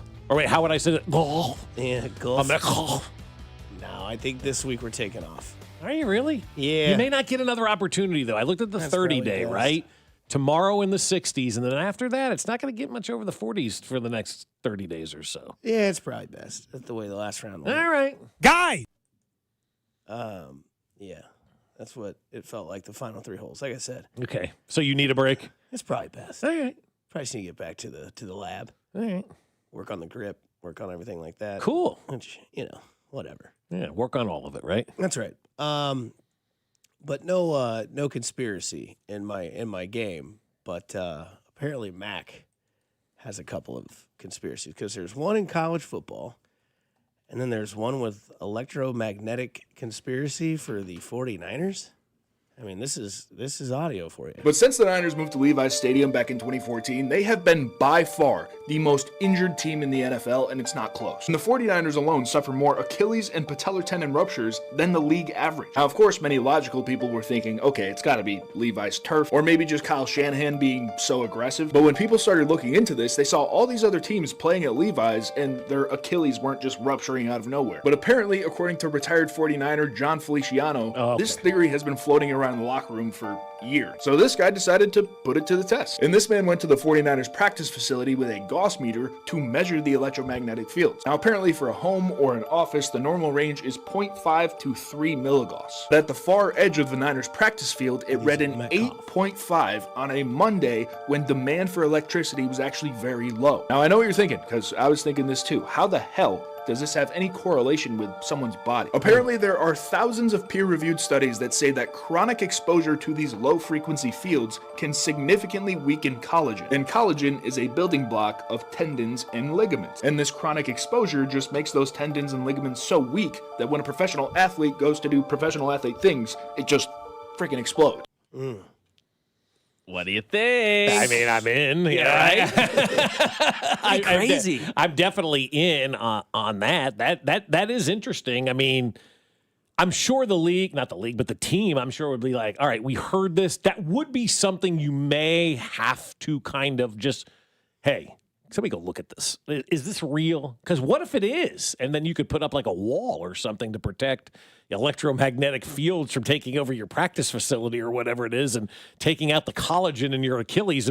I mean, if they, and I don't know what their injury situation is like compared to everybody else. It does seem like they have a lot of injuries compared to everybody else all the time, right? Especially this year. Is that training staff, though, or is it just luck? Was there too much collagen in A.J. Brown's hands? Could be. Well, that was in Philadelphia. Super Bowl's going to be interesting. It's Yeah. in San Francisco. Yeah, exactly. Yeah. If they're doing this for the Niners, they should probably do this for the Chargers. I don't know about the electromagnetic just because they get injured all the time. Right, yeah. Well done. Well done. I don't know. That's just interesting. I love the music in the background, too. I also like that it's John Feliciano. Like his Twitter handle is Mongo Feliciano. We got this guy, Mongo. He got a forehead like a drive-in movie. He's a good kid, though. Yeah. Wait, they chain him up? Yeah, I got a little bar. He goes back and left, back and right. What do you do for a living, Pat? Something About Mary. Great movie.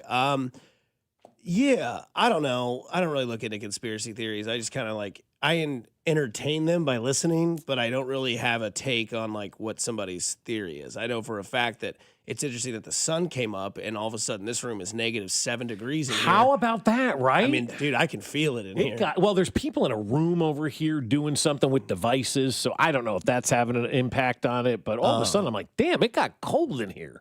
And then there's also a theory that Indiana is, because, you know, you can't just dominate everybody and it'd be like, congratulations, you're very well coached, you're talented, you might be all 25 years old against 20-year-old college kids. Right. Maybe that has something to do with it. But there's talk, at least we saw like from yesterday on the internet, that was like, if I'm Miami, I'm disconnecting everything I have so that it doesn't go to the cloud, because what Indiana's doing screams cheating. That's right. They believe that Indiana is hacking the cloud and stealing people's plays and all of that kind of stuff. Is that believable to you? Because it sure is believable to me. Like, well, last I checked, the quarterback for Oregon fumbled a throw on the 4-yard line and threw a pick six. That's 14-0 right there. Yeah, but like that pick six is what kind of started all of this. It's like they knew exactly what was coming, what play was going to be called. The guy paid no attention to anything else. He just jumped the route, and it looked like he knew right away. And so that started the conspiracy theory of Indiana is hacking the cloud. And I would say, based on what we've seen and the way that people cheat in the NFL and the way that people cheat in professional sports, why would this, and I know Indiana's a college, but it's basically a pro team now, why would you look at it in any other way and say, I don't think that they are? I look at it and go, genius idea if they are. Nobody else thought about hacking the cloud at this point in time. Indiana's just using, hey, we got a guy that's a nerd in, math and science and computers, and he knows how to hack the cloud. Let's see what he can do. Well, it's kind of like the theory of, like, I kind of use my dad with baseball, because he just thinks everyone is juicing. Doesn't matter who they are. He's like, that guy's juicing. Like, he thinks Cal Raleigh probably is on steroids because he got burned in the past and then consistently got burned over and over and over again, right? So look, maybe, just maybe, hypothetically, Indiana's really good this year.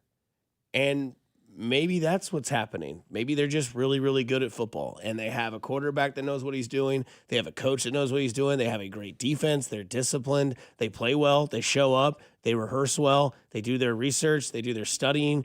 Maybe it's okay to give people credit where credit's due. And these people that have conspiracy theories, to me, are just lazy and incompetent. I think what they also were saying up there about the conspiracy theory is that they equated it also back to what the players were saying and how well prepared they were for that game, right? And they probably were. Do I believe they were hacking the cloud? No, but I think it's a fun thing to talk about. But I shouldn't say no, because we shouldn't discredit anything anymore, Dusty. I mean, we see people do some of the most bizarre things possible, and you're always like, man, what are you doing that for? Why did this happen? And people are willing to try and do anything. I mean, you had that guy on the sidelines, that Connor Stallions guy, right, standing there for Michigan, stealing signs. You had the Patriots doing Spygate and all this kind of stuff. So there is a paper trail of cheating in football all over the place, in sports in general, Right. And it's just one of those things where, like, fool me once, shame on me, fool me twice, shame on you, right? Like, you can't, and I think that's kind of where a lot of people are. But I think at the same time, a lot of people like to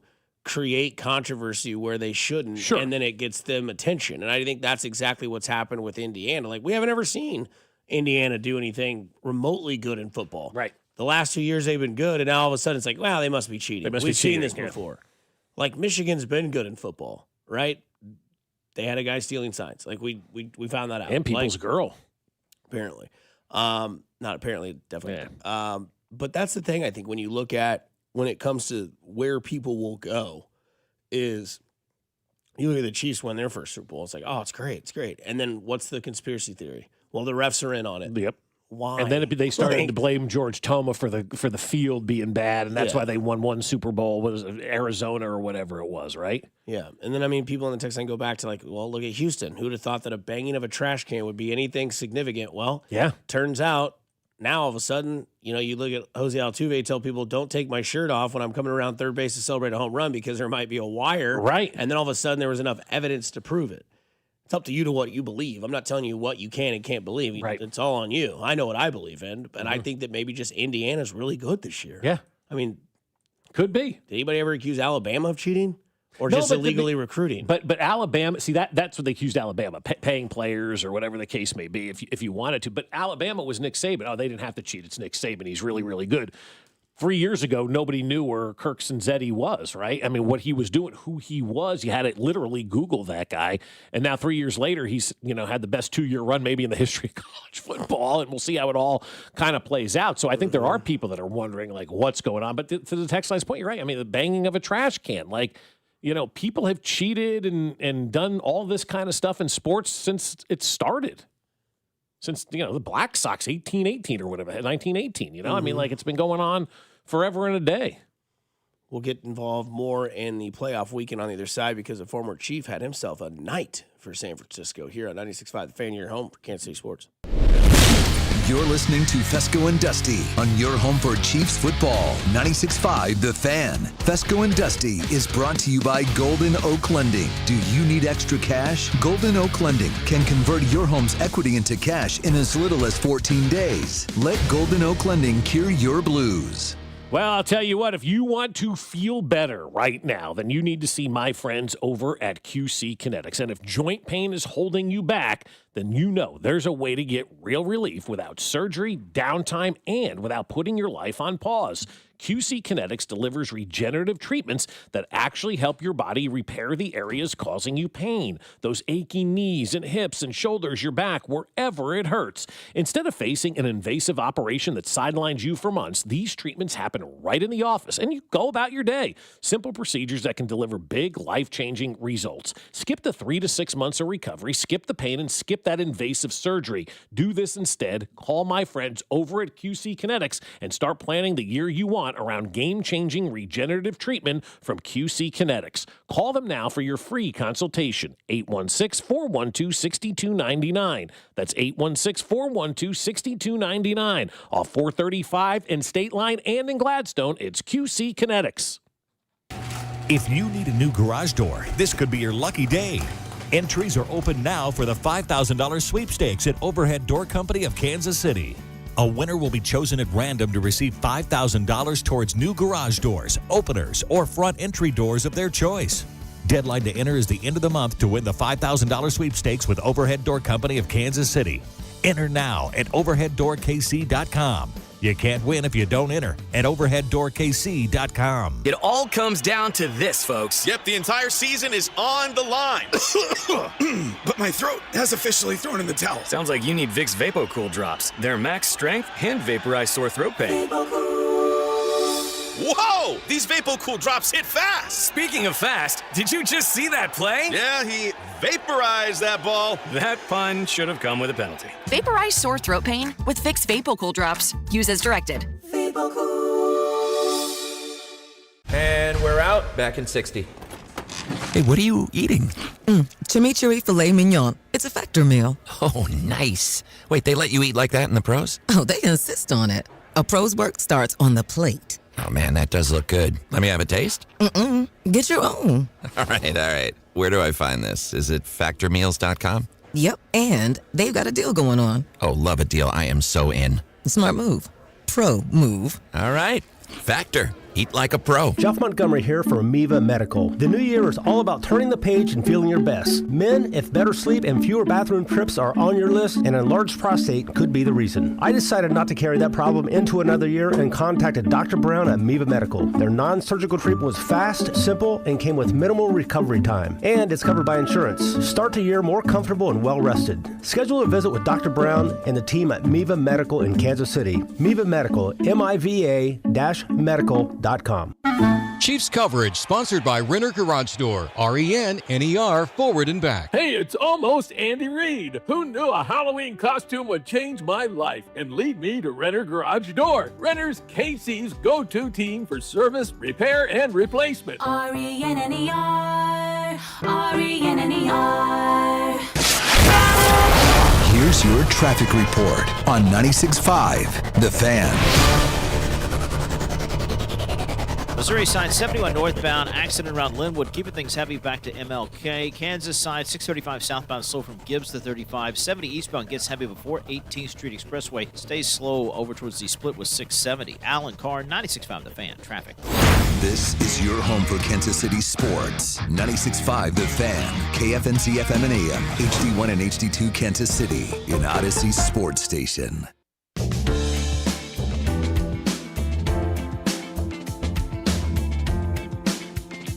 Well, a lot of good games this weekend. A lot of fun action. Nothing better than this pissed off Philly kid. So my Christmas present, and I got a loss. Oh, no. You probably would have rather had Cole, huh? Yeah, probably. I'm feeling two of two things. A, I want A.J. Brown packing his bags, and I want him somewhere else that is not here. I love you, A.J., but, like, you can't make those drops in that game. And I also want Kevin Patullo flipping burgers at, like, the local McDonald's or something. I don't care. Why do you say that? Whenever he's an offensive coordinator, it's like he's flipping burgers. One side, he's cooking. One half, he's cooking. And the other half is completely raw. Now, let me ask you this. He got that from his old man, right? Oh, maybe. 100%. Maybe.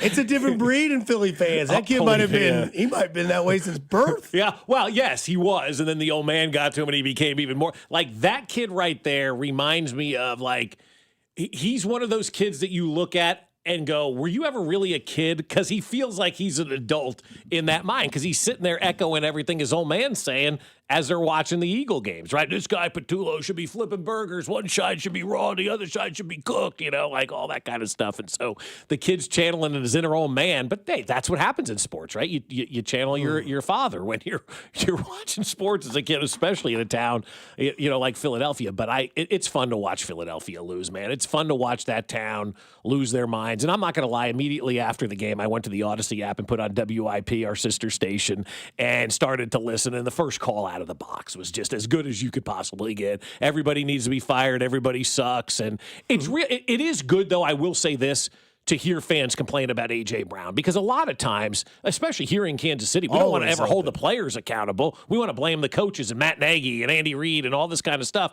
when players need to go out there and play. In Philadelphia yesterday, they're blaming A.J. Brown, and they should be blaming A.J. Brown, because if you're going to be in a Geico commercial with a book on your elliptical treadmill claiming that you're always open, you better catch the damn ball when it's thrown to you. So my Christmas present, and I got a loss. Oh, no. You probably would have rather had Cole, huh? Yeah, probably. I'm feeling two of two things. A, I want A.J. Brown packing his bags, and I want him somewhere else that is not here. I love you, A.J., but, like, you can't make those drops in that game. And I also want Kevin Patullo flipping burgers at, like, the local McDonald's or something. I don't care. Why do you say that? Whenever he's an offensive coordinator, it's like he's flipping burgers.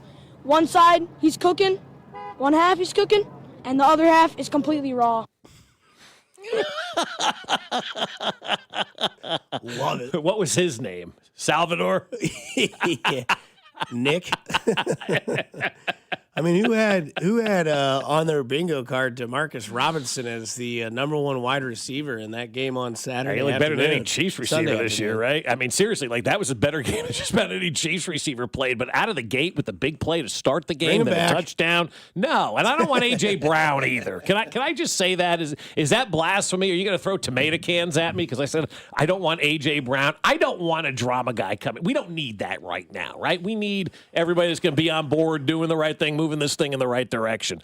I don't know that I need A.J. Brown out here dropping passes all over the place. That guy was not somebody who was an energy giver for his team. He was an energy sucker for his team. Of all the teams that played this weekend, was that the one team you were hoping that lost? Oh, God, yeah. Then Buffalo. Yes, but 100%. but no, Philadelphia, hell yeah. Philadelphia, everybody in Kansas City was kind of in unison because obviously the sour taste of, the Super Bowl loss and we're this team and all that, and then they lose in the first round. Everybody was kind of on that bandwagon of well, if you give me one loss this weekend, who would it be? Give me Philly. Right. At home against San Fran in the 4-5 game, and Philadelphia's bounced. Yeah. And Sirianni now 6-4 in the playoffs as their head coach. Does have a Sirianni has many losses as Mahomes, right?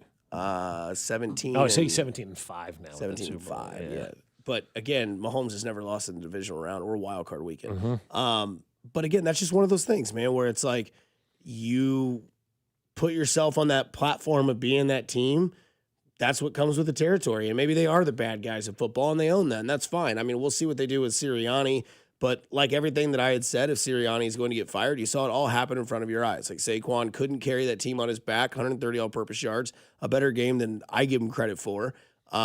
A.J. Brown, massive drops, and then Sirianni running down the sideline and chewing out his star wide receiver. That's grounds for termination right there, in my opinion. We talk about the reporter who asked or told Liam Cohen, hey, keep doing your job, keep being all right, keep your head up, blah, blah, blah. And we say, okay, well, maybe that's not the time and place, pull him to the side. That's exactly what happened with Sirianni and A.J. Brown. That's a moment where at the half, you kind of pull him aside, but hey, man, you'll be all right. Like, it's a couple drops, whatever. Go be different. Go change that narrative of today's game. He didn't do that. He chewed him out, and they got an altercation on the sideline. We know there's no love lost between those two. Mm-hmm. We've seen when Sirianni was walking through the tunnel a couple weeks ago talking smack to the fans, and A.J. Brown's rolling his eyes like, yeah, that's him. To me, it screams Roseman's going to do something today. It also screams, too, though, like how you're supposed to be a coach. And what Nick Sirianni does is not how you should be a coach. If you are a truly good coach and a good leader and a good boss, if you will, you go up to that guy on the sideline, you put your arm around him and go, hey, bro, I got your back. I love you. I know you're going to be just fine. Hang in there. Instead, he went up and started ripping him for dropping the pass. I mean, like that's not what a leader does. Now, we don't know what he said, but it seemed like that was what he was saying. Well, I mean, you could see the reaction, and then you heard Michael Strahan at halftime going, Coach, ever talk to me like that, I'd knock him out. I mean, like Strahan was ready to go fight Nick Sirianni because of something like that. And I don't know about you guys. I think back in the day, football coaches, like when my father was in high school and he used to talk about getting grabbed by the face mask and thrown down, like that stuff worked in the 60s. This day and age, that kind of stuff doesn't work. You go up and berate somebody, they're not going to work harder for you. You got to go up to somebody and take that pressure of dropping the ball away from them and tell your wide receiver, bro, hey, no big deal. We all make mistakes. But you know what? I believe in you, and you're going to be fine. We're going to go right back to you, and we're going to get you the ball, and you're going to be okay. Instead, he goes down there and tries to pick a fight with this guy. Like, what kind of lunatic is that? Not somebody that I want leading my team. No. Because what is Sirianni offensive-minded? Yes. So he's known to be offensively minded? Yes. Okay, well, that's not work. Because does he get an offensive coordinator job somewhere else? I mean, he gets canned? I don't know. Because, we saw that there's a report that Schefter is developing a story of LaFleur on an extension in Green Bay. Well, Green Bay trying to get an extension with Matt LaFleur, which tells me Matt LaFleur may be looking around. It may not be Green Bay who wants to move on from Matt LaFleur. LaFleur may be the guy out there. Maybe somebody called them and said, hey, if you're not happy with him, maybe we'll interview him for our head coach. And then Green Bay went, oh, somebody else wants our guy, so maybe we need to get an extension done with him right now. That's interesting. The way that was phrased interests me a lot. A lot of people saying that it's okay what Sirianni did because McVay did the same thing with Puka Nacua. Different relationship. Also, I don't know the reference. I didn't see McVay. I don't have to see that. I'd have to see that video. Yeah. Plus, I don't know. I think you kind of have to know your territory with someone. Absolutely. And someone goes, that's just it. No one actually does know what Nick Sirianni does. Yeah. Somebody also said A.J. Brown didn't have a catch the rest of the game after that altercation. I didn't Did he really have a pay catch that before close that? of attention. I think so. I think he had like 1 or 2, but he had 3 receptions for 25 yards is what he had yesterday. Jalen Hurts was 20 of 35 for 168 and a touchdown. That can't get you a win in the playoffs. No. It's just crazy to think that, like, you think about how down bad people were in Kansas City after 1 year of missing the playoffs, and where all the lunatics were like, fire Andy Reid, like this is it. That team won a Super Bowl, made the playoffs, and there's more hatred in their town than there is in Kansas City. Absolutely. That tells you the status of that team. Yeah. And I don't know what they do after this game. I mean, I could imagine. I'm saying this. I would not be shocked. I would be more shocked if Sirianni retains his job than loses his job. If that's the Yeah, I think that's fair. I think at this point in time, I would be pretty surprised if Sirianni is back, and I would be surprised if Sirianni is back. Would you be surprised if Eric Bienemy is back as the offense coordinator? No, I think Eric Bienemy will be the offensive coordinator for the Chiefs. That's the hunch I get, and my hunch has been pretty good as of late. And so I just feel like Eric Bienemy is going to be the offensive coordinator here in Kansas City. And the reason I say that he's going to be the offensive coordinator is, have you seen anybody linked to the Chiefs? Have you even seen a rumbling about their offensive coordinator job out there? And I'm asking because not everybody sees everything, and maybe I missed something, right? But have we seen anything of Bienemy being in contact? And that's the other thing, right? You haven't seen that either, but they're also still playing, and so you can't technically contact them. But I've just got a big hunch that Eric Bienemy is going to be the offensive coordinator back here in Kansas City. And if that's the case, I know you guys are more maybe Mac is maybe more concerned about who the offensive coordinator is than I am, but I did want somebody different that was not from, the pattern that we've seen here in Kansas City. I wanted something different because I think it's a good time to do something different. But again, I'm also not the head football coach, right, who's had a lot of success. He can hire anybody that he wants and should hire anybody that he wants. And if he feels Eric Bienemy coming back is going to be the best fit for this organization, I think Andy Reid has earned the trust, right, guys? As much as we may not like it and want something different, I think Andy Reid has kind of earned that trust to say, hey, you've got a handful of Super Bowl rings, man. You go do what you want. But you have to do things differently from an offensive standpoint. It can't be the same old playbook. They've got to reinvent themselves from an offensive standpoint as well.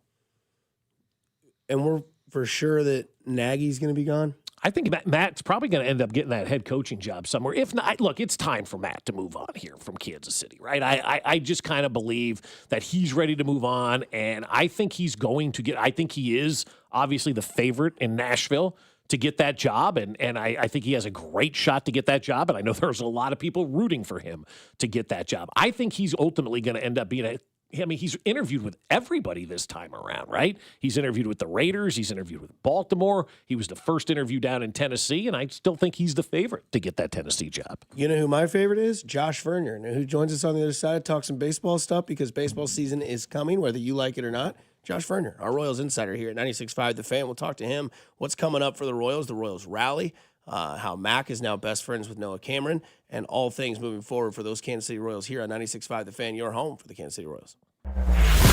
This is Fescoe and Dusty on your home for Royals baseball. 96.5 The Fan, brought to you by Golden Oak Lending. Do you need extra cash? Golden Oak Lending can convert your home's equity into cash in as little as 14 days. Let Golden Oak Lending cure your blues. Well, I'll tell you what, the football playoffs are here, and Underdog is the best place to get in on all of the gridiron action. And right now, you can make entries and win money in Missouri. Playing on Underdog, guys, is so easy. Just choose if your favorite players will go higher or lower on stats like touchdowns, rushing yards, receptions, and more. Get them right, and you could win up to 5,000 times your cash. And we got more playoff games tonight. We've got some this weekend as well. What I like doing with the Underdog app, though, is looking around all sports, hockey, basketball, football, combining selections into one entry and having fun that way to see what I can do. So what are you waiting for? Download the app today and use the promo code BOB to score $75 in bonus entries when you play your first $5 with promo code BOB. Underdog. Make plays, win money. Must be 18 and over and present in Missouri. Terms apply. See assets.underdogfantasy.com/web/play and get terms. _DFS_.html for details. Concerned with your play? Call 1-800-GAMBLER or visit www.ncpgambling.org.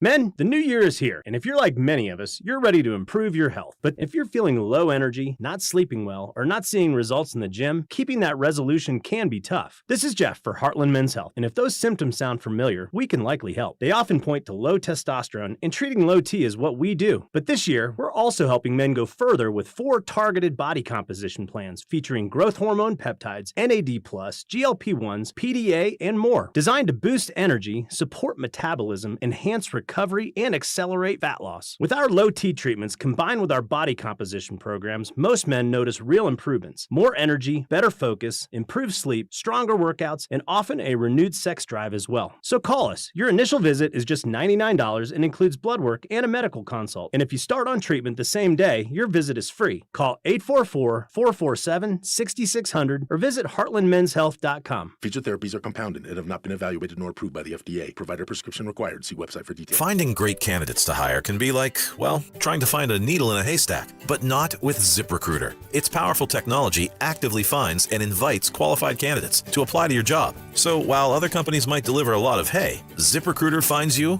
the needle in the haystack. See why 4 out of 5 employers who post a job on ZipRecruiter get a quality candidate within the first day. Try ZipRecruiter for free at ZipRecruiter.com/free. That's ZipRecruiter.com/free. ZipRecruiter.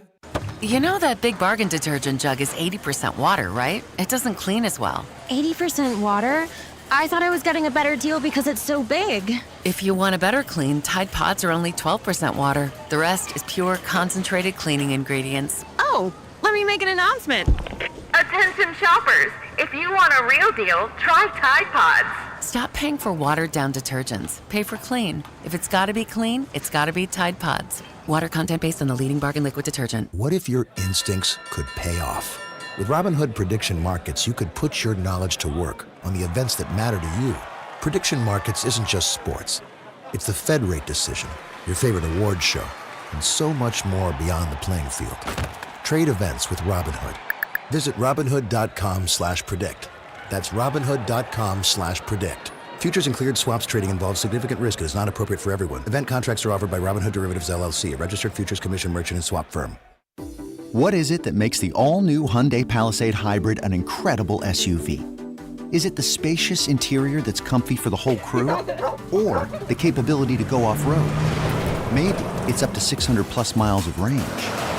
What if it's all of that and more? What is it then? The all-new Hyundai Palisade Hybrid. So much more than just another SUV. Visit HyundaiUSA.com or call 562-314-4603 for more details. It all comes down to this, folks. Yep, the entire season is on the line. But my throat has officially thrown in the towel. Sounds like you need Vicks VapoCool drops. They're max strength and vaporize sore throat pain. Whoa! These VapoCool drops hit fast! Speaking of fast, did you just see that play? Yeah, he vaporized that ball. That pun should have come with a penalty. Vaporize sore throat pain with Vicks VapoCool drops. Use as directed. And we're out. Back in 60. Hey, what are you eating? Chimichurri filet mignon. It's a Factor meal. Oh, nice. Wait, they let you eat like that in the pros? Oh, they insist on it. A pro's work starts on the plate. Oh, man, that does look good. Let me have a taste? Get your own. All right. Where do I find this? Is it factormeals.com? Yep, and they've got a deal going on. Oh, love a deal. I am so in. Smart move. Pro move. All right. Factor. Eat like a pro. You're listening to 96.5 The Fan from the DM Injury Law Studios. Mike's got this. Here's your traffic report on 96.5 The Fan. Kansas side 70 eastbound, pretty slow past Park Drive, stays very heavy towards the split with 670 with ongoing construction. Missouri side, earlier problem 71 northbound around Linwood has cleared. Those long delays coming up from MLK have unwound. Just a little slow now from 75th to Gregory. Alan Carr, 96.5 The Fan traffic.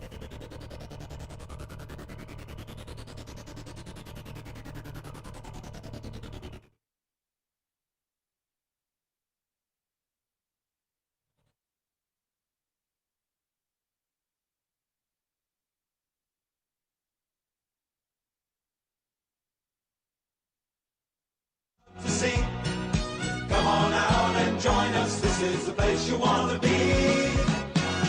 We're where you want to be. Baseball with the Royals.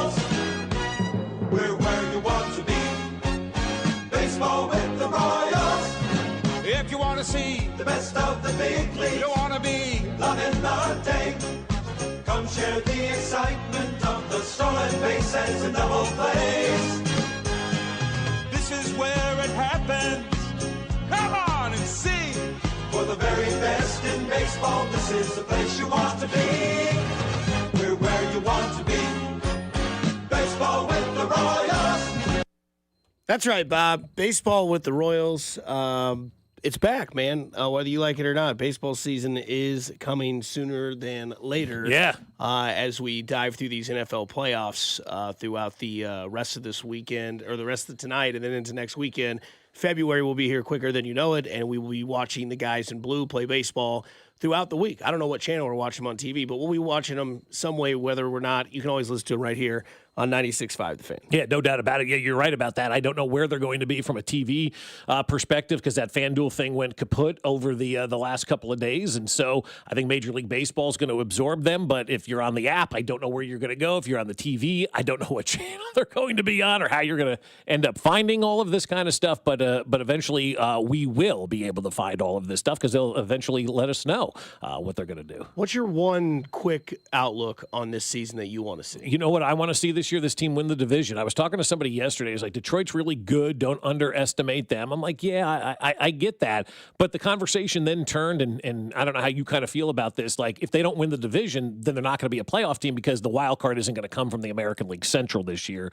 It's going to come from the American League East with all the teams over there beating each other up. Baltimore got better. Obviously, the Yankees, the Red Sox, the Blue Jays, and all of these teams. And so I think if you want to be that playoff team, and last year they were telling everybody, right, we're going to be a playoff team. We want to be a playoff team. And they came up just short. But if this is going to be a playoff team, Dusty, I think they're going to have to win the division this year. I think that's their best way of getting into the playoffs. See, I'm just kind of – the division to me, I think, it still sets in Detroit's favor. It does right now, I think a lot of people see their team and they think, oh, Tarek Skubal. There's a lot more players on that squad. McKinstry's a future stud. Job's good. Riley Green's figured it out in his early 30s as a top 5 draft pick for them in the past. He's kind of figured his game out with Detroit as well.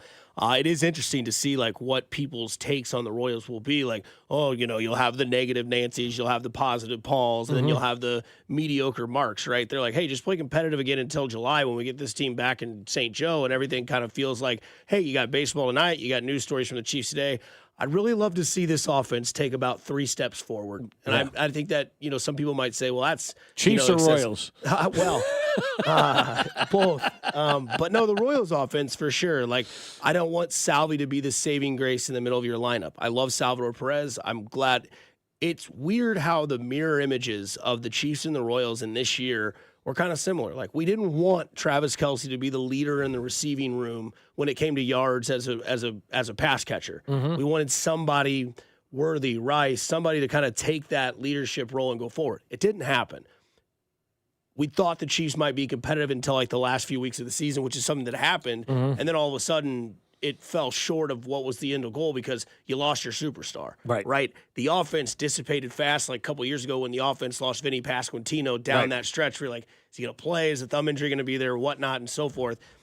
But this is a team that's got Bobby Witt Jr., Michael Garcia, Jack Caglione, Carter Jensen, Salvador Perez. It's got a good nucleus of guys that can do their role. Now, we're not maybe going to get those guys that hit 50 home runs that you see in the East or that you see in the NL West or stuff like that when it comes to teams that have those sort of players. Right. But, I mean, think about it if you have 5 guys that can hit 25 home runs. Because you do. Yeah. Bobby could.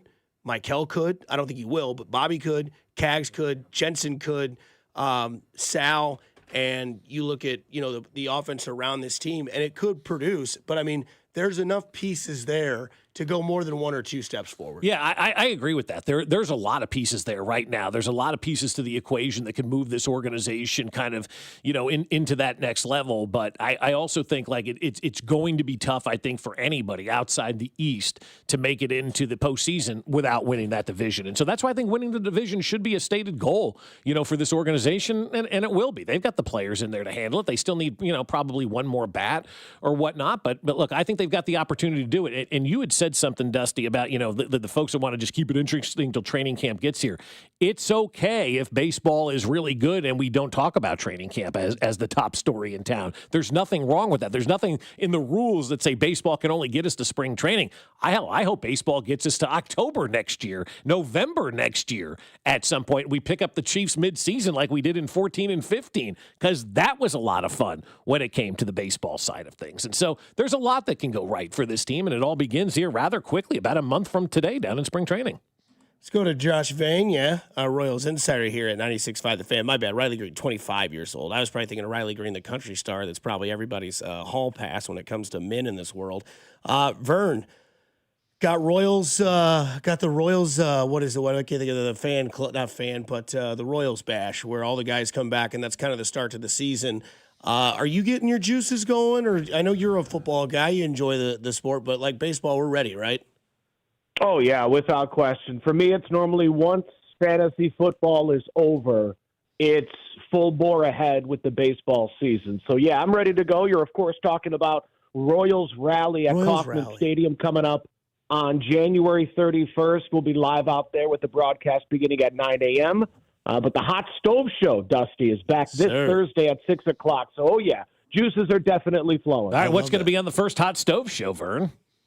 Well, a lot of baseball talk. I outside of an appearance with you two, haven't been able to talk much baseball in quite a while, so kind of want to make sure I remember how to do it, set the groundwork, and kind of serve Thursday as a launching pad for the rest of the 26th season. Okay, so you always pick a theme. Are we too early for the theme to the season? Are we too early to kind of have that, when Thursday at 6 o'clock, Bob. But I'm trying to tease it. Are you going to have this theme Thursday, or do we wait for that?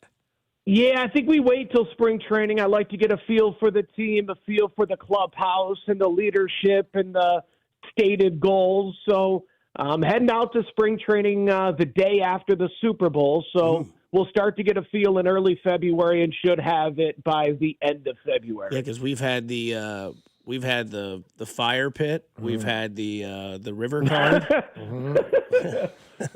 just making the captain's cruise, right? We had the campfire is what it was. Yep. I do remember it was the river card, right?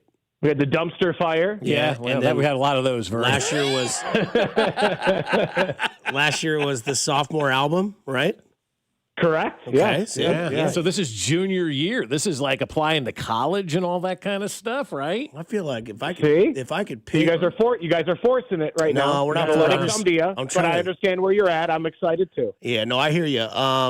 So I feel like with everybody doing these box meals in fast food restaurants, you got the Arby's is doing it now. Maybe this is a box meal. You need a little bit of this guy, need a little bit of this guy, and for the right price, it's a solid meal. Anyways, Vern, who nice commercial for Arby's. Yeah, hey, shout out Arby's. Vern, I want to bring this up because Bob said, I asked what his preseason take was, and he said win the division of the Central, and mine was I want to see this offense take 3 steps forward. Who's more egregious in their take?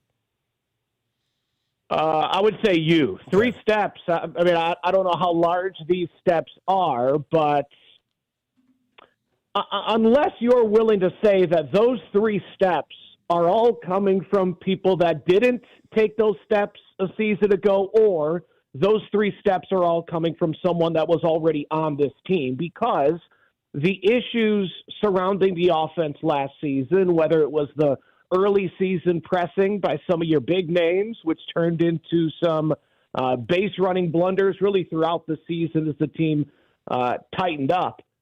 So whether it's that tightness that we saw from the offense, and especially the Stars in the first 2 months, the base running blunders, or quite often last season, the team going to the dish with one hand wrapped around their throat when they had a man in scoring position. To fix those issues, the team changed a couple of assistant hitting coaches and brought in 2 platoon left fielders. So 3 steps forward from the offense. Now, if you're pointing at Cags, if you're pointing at Carter, and you're pointing at Vinny, okay, those 3 right there, there's your division title, Bob, and there's your 3 steps forward, Dusty. But with this pitching, right, for as much as we wanted the offense to improve, the pitching, honestly, needs to improve, because this team is going to be just like most baseball teams, it all starts on the mound. And when you look at the resources spent by this organization, it's Estevez and Strom at the back end of the bullpen. It's Lugo, it's Waka, it's Reagans at the front end. So you're paying your pitching staff. That's where your money is in a small market like Kansas City. So those are the guys that need to lead the way. That pitching, to me, is still good enough that I can put it toe-to-toe with any other team in this division. So that's why, to me, Bob's desire of winning the division seems to me a little bit more attainable than 3 giant steps forward from an offense that was subpar a majority of a season ago. Vern, what's the latest rumors, anything like that, about getting another bat in here? It's been kind of quiet, and I would think like after the holiday. I mean, we're already on the 12th of January, and there hasn't been many hot stove rumors for, quite frankly, anybody right now. Yeah, baseball really gives the NFL and college football the holiday. You don't see too much action, although the most recent move, Alex Bregman going to the Chicago Cubs, likely makes the Cubs players in the trade market. But the question is, okay, you bring in Bregman, which means Matt Shaw, their third baseman, Nico Horner, their outstanding second baseman, might be either one of those guys, in my opinion, could be had for the right price. Now, as I say that, you also recognize that the Cubs traded away their top prospect for Miami's Edwin Cabrera. Edward Cabrera. So they got their starter out. I don't know if they're desperate for the Bubic like we thought they were, desperate for one of the starting pitchers that this Royals organization has. But even if they were interested in parting with 1 year of Nico Horner for 1 year of Chris Bubic, a la this year's Jonathan India for Brady Singer. Okay, you bring in a defensive gem, and boy, Nico Horner at second base with Bobby and Mike Hell on the left side. That might be the best defensive infield in Major League Baseball. But the Royals aren't, in my opinion, aren't ready to give up on India just yet. His value's never been lower. So as we talk about the acquisition of a bat, I just don't know where that marquee bat finds everyday at bats. Second base seems to be accounted for. Center field, left field has now been answered with a platoon of Isbell, Lane Thomas, and Isaac Collins. Again, Jack Caglione's your everyday right fielder. Carter Jensen deserves everyday at bat. So for as much as we want this offense to improve, I think the offensive improvement is, Bobby and Mike Hell, your superstars. Bobby, maintain. Mike Hell, I need even more. And that's going to be interesting to watch. How does Mike Hell handle the pressure of financial security? It's not external pressure. I don't think the fan base is saying, all right, Mike Hell, now you better go out there and earn it. But knowing Mike Hell the way that I do, he's putting pressure on himself because he wants to deliver for this team. So the offensive improvement, again, to go back to what I was saying about Dusty's 3 steps, to me, that's internal. That's Cags, that's Carter, that's Mike Hell, that's Vinny, who once again this season is going to play the mental game of arbitration, right? The team and Vinny likely to duel in front of the arbiter.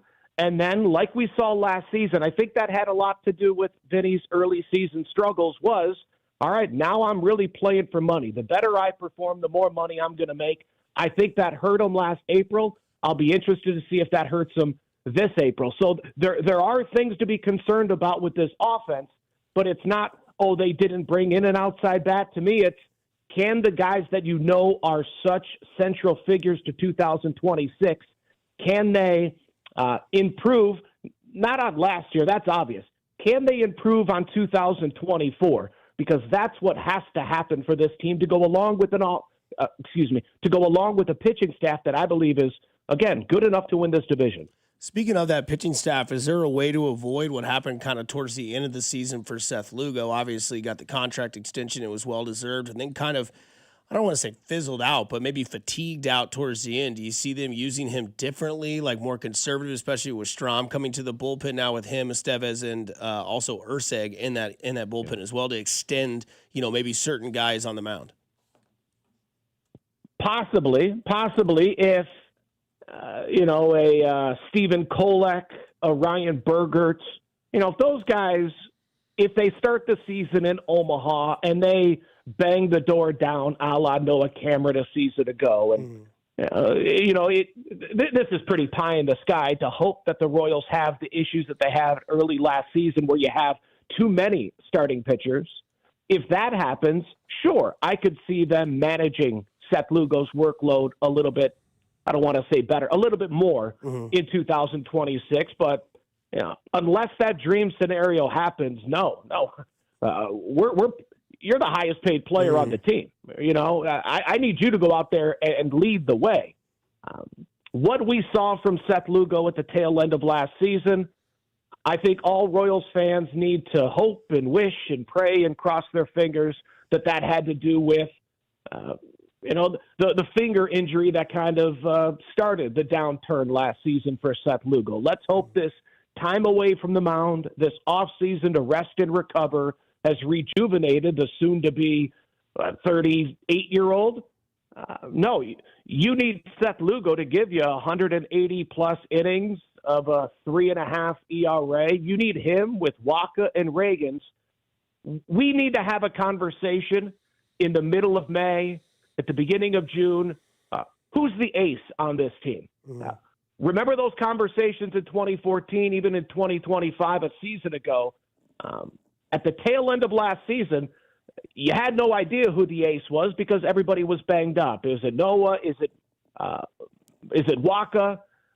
That can't happen. This team needs to have multiple all-star candidates come out of the rotation. And Seth Lugo, to me, has to be one of them because in a market like this, even though I hate talking about money, you're paying Seth Lugo so much, he has to be a well above average performer. So I would assume, and this is just me assuming in January, that there's only one spot available in the rotation because I would think that the rotation schedule, at least if I'm looking at it from this, date and time, you go Reagans, then you go Lugo, then you go Cameron, then you go Waka, and then the fifth spot is Bubic. Bubic, yeah, okay.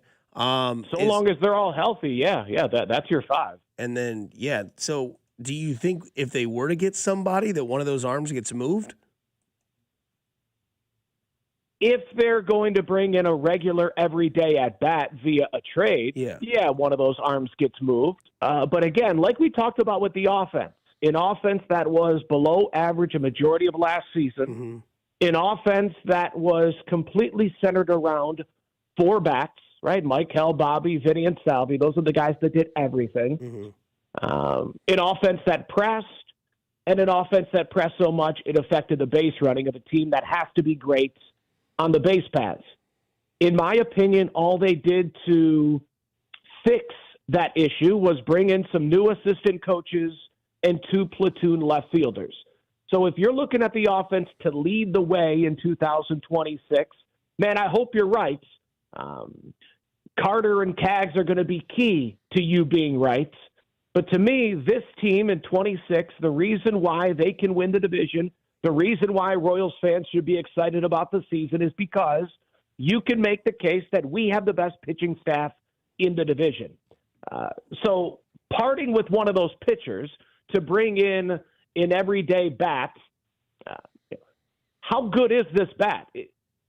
To me, to part with one of your pitchers, to part with your strength, to no longer be able to stand firm on we have the best rotation, the best pitching staff in this division, to take from that to improve the offense, man, I need someone that's in the same breath as Vinny, Bobby, Mike Hell, and Salvi, someone that is that much of a constant to part with one of those pitchers. And I don't see that consistent bat available for 1 year of Chris Bubic, the type of bat it would take to part with 5 years of Noah Cameron, the type of bat it would take to part with the contract that you signed Lugo to, the contract that you signed Waka to, and the promises that the organization made those two. I don't see an offer being sweet enough to part with a guy like Cole Reagan. So, no, I don't see them trimming from their rotation because, look, the offense of the team, you could say, is short, led by Bobby, led by Mike Hell, led by their 5-tool talent. that certainly needs to be a constant for this team to have any chance in 2026. But the way that you can bully someone, the way that you can impose your will on the opposition is by going Reagans, Lugo, Waka, Bubic, Cameron, and then they hand it off to Urseg, Strom, and Estevez. That's a pretty strong 9 innings right there. Vern, I'm going to read between the lines. Tell me if I'm wrong. You have a feeling that we're kind of looking at this team going to spring training the way that it is right now, barring something bizarre? Yeah. Barring something bizarre, and your spring training sprinkles as far as what JJ and even dating back to Dayton always done such a great job of as far as adding to that bullpen in Arizona. Mm-hmm. But the lineup, any sort of move that I think is going to cause waves within the Royals fan base, I don't see it happening barring something bizarre because. The back end of your bullpen, you have, $30 million right there. You look at Reagans, Bubic, and Waka. There's about $50 million right there. Bobby and Michael, you have them locked up until you have a new stadium. Salvy's making a pretty penny. Vitti's going to get a nice raise. It's not as if this team is pinching pennies either. It's not as if they had a cheap off season. No, Collins and Thomas, they don't make waves within the fan base. But you look at that price tag they're bringing in on Matt Strom. You look at the increases they're getting across the board with most of their key cogs. This isn't an organization that's doing it on the cheap, even though this off season. I think for a lot of Royals fans has fallen a little flat. Well, I'll tell you what I won't be doing. That's won't be watching anything on Thursday night at 6 o'clock because I'll be listening to Vern's Hot Stove at 6 o'clock on Thursday night on 96.5 The Fan. I'm ready, baby. I'm ready to hear what Michael Massey's role is going to be this year. I'm ready to hear what this offense is going to look like. Vern, we appreciate the time. And Thursday night, 6 p.m., we're locked in on the Hot Stove here on The Fan. I appreciate it, fellas. Thanks a lot. See you, Vern. That's Josh Vernier there for you, your Royals insider here at 96.5 The Fan. Boy, if you're not ready, I hope you are now. Can we follow that up? I got a hypothetical to pose to you guys. You got it. We'll do it right next. Right next? That's not how you say that. On 96.5 The Fan, you're home for Kansas City Sports. This is voice of the Wildcats, Wyatt Thompson, and you're listening to Fescoe and Dusty on your home for K-State Athletics, 96.5 The Fan. Brought to you by Golden Oak Lending. Do you need extra cash? Golden Oak Lending can convert your home's equity into cash in as little as 14 days. Let Golden Oak Lending cure your blues. Well, today's a big day. We're going to go to Hy-Vee and get all of our grocery shopping done, right? We've got that time today to be able to sneak into Hy-Vee and get all of that taken care of because most times we don't. I got 2 kids in high school right now that are doing something every single day of the week, and we are so busy, and that's why Hy-Vee's Aisles Online comes in help when we need it the most. It is so convenient, and it is so easy. Here's what you're going to do. Just download that Hy-Vee app or go to Hy-Vee.com. Choose the store that you normally shop at. I go out to 135th and Antioch most times, then select your items, and Hy-Vee does all the shopping for you. All you have to do is pick up your order, or you can have it delivered to your home. So you can save time and save money. What could be better? Only at Hy-Vee. I'm worth more. I'm worth a little more. I'm worth a lot more. You are worth more, and your car is worth more at GiveMeTheVin.com. Sell us your car. GiveMeTheVin.com. So easy you can do it in your underwear. Guys and ladies, get real about your health this new year with Synergen X and Low T Center.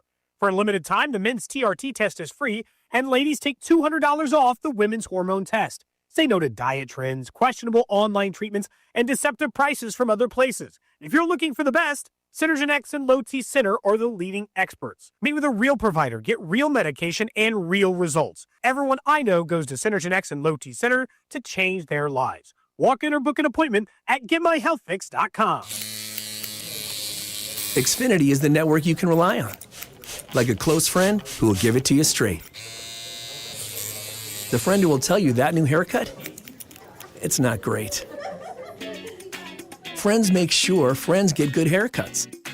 And Xfinity makes sure you get a good deal on Wi-Fi.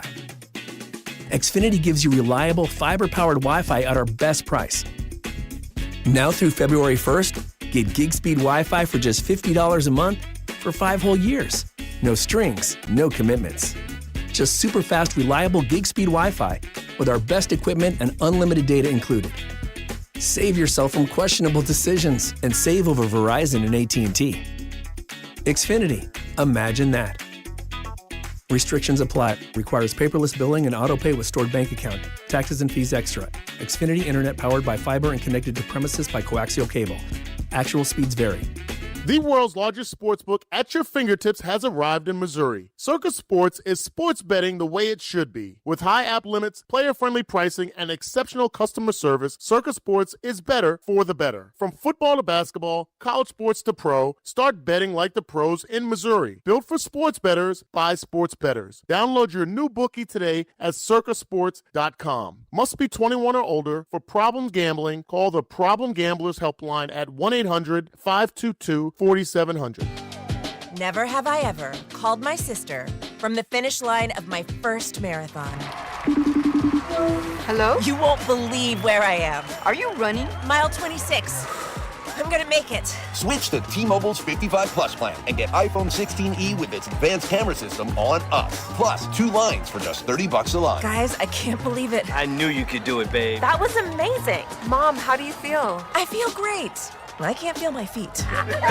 Let's take a picture, and then you may carry me to the car. Share every stride, every mile, every memory on America's best network. Switch to T-Mobile's 55 Plus plan and get iPhone 16e on us and 2 lines for just $30 a line. With 24 monthly bill credits and 2 eligible port-ins on Essentials 55 Plus for well-qualified customers with autopay plus taxes, fees, and $35 device connection charge. Credits end and balance due if you pay off early or cancel. Contact us. Finance agreement 128 gigabytes, $599.99 required. Best mobile network in the U.S. based on analysis by Ookla of Speed Test Intelligence data 1H 2025. Visit T-Mobile.com. Wouldn't you like to take a vacation from your bills? Well, you can. The new year is here. Home values are up, and you have more home equity than ever. Now is the time to put that home equity to work for you. This is James Hawkins, president of Golden Oak Lending. Credit card balances are at an all-time high. Why pay 25 to 30% interest to them when you could be saving thousands of dollars after a simple phone call? Golden Oak's mortgage rate is 4.5%. We have no fee to apply and no out-of-pocket costs. And if you call today, you could make no payments for 2 months. But don't wait. This rate won't last forever. Imagine how good it will feel to have those bills paid off. At Golden Oak Lending, we can make that happen in as little as 14 days. And if for any reason your loan doesn't close, we will pay for your appraisal. Call today and take advantage of our 4.5% fixed rate. Call 913-890-GOLD. Golden Oak Landing, cured my blues. 5.442 APR, FHA 15-year, 20% equity, qualified credit, additional terms apply. NMLS 114937. Anthony Plumbing, Heating, Cooling, and Electric. Visit AnthonyPHC.com today. Plumbing problem? Anthony makes repairs simple and stress-free. Right now, save $75 on any plumbing repair. Schedule today at AnthonyPHCE.com. Here's your traffic report on 96.5 The Fan. 470 southbound, sluggish from Woods Chapel down towards Strother. Earlier problem on the east side, 435 southbound at Raytown Road has cleared. The delays have unwound. Kansas side 70 eastbound slows past 18th Street Expressway over to the split with 670 with construction. Allen Carr, 96.5 The Fan traffic.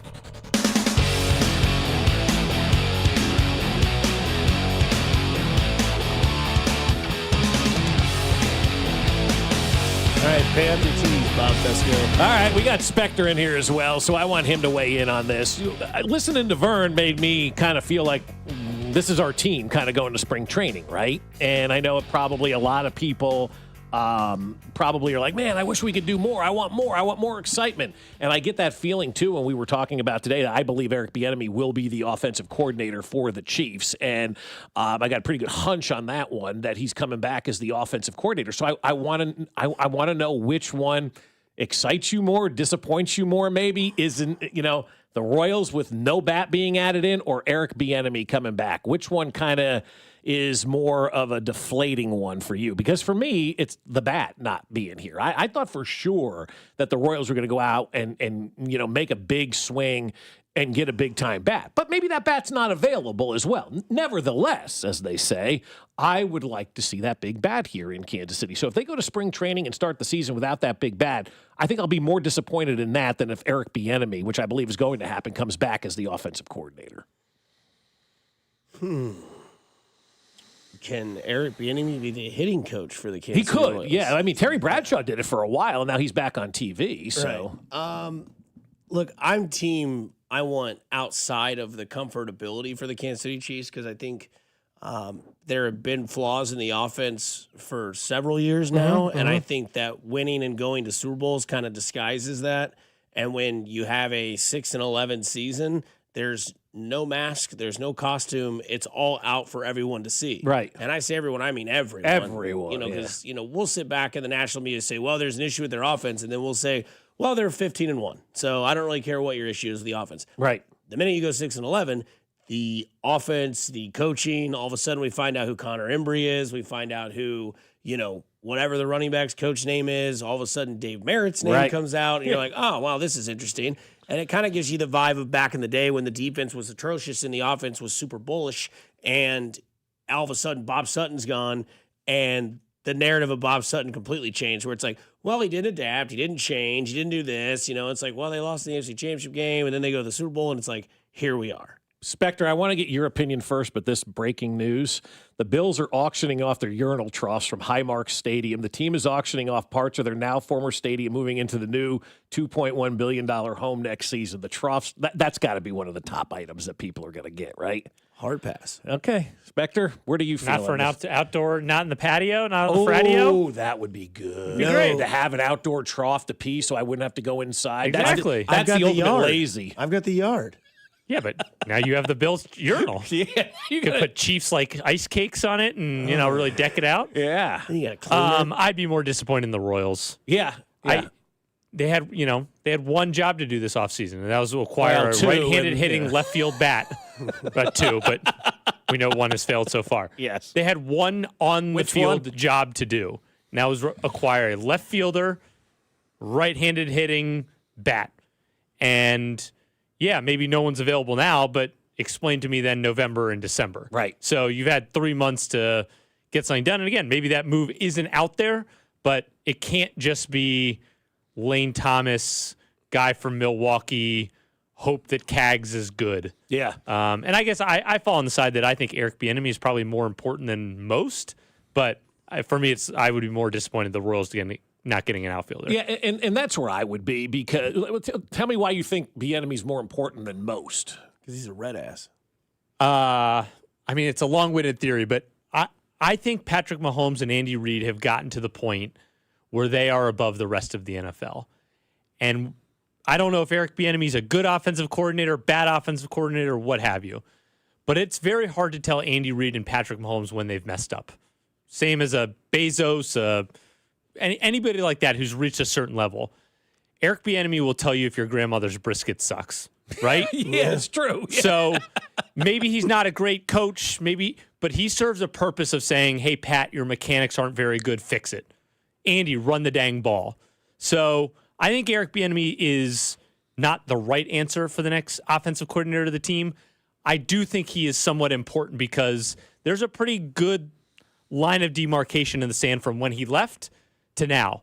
And the offense has not been the same since he left. And there's a lot of reasons for it. Bad weapons, bad coaching, what have you.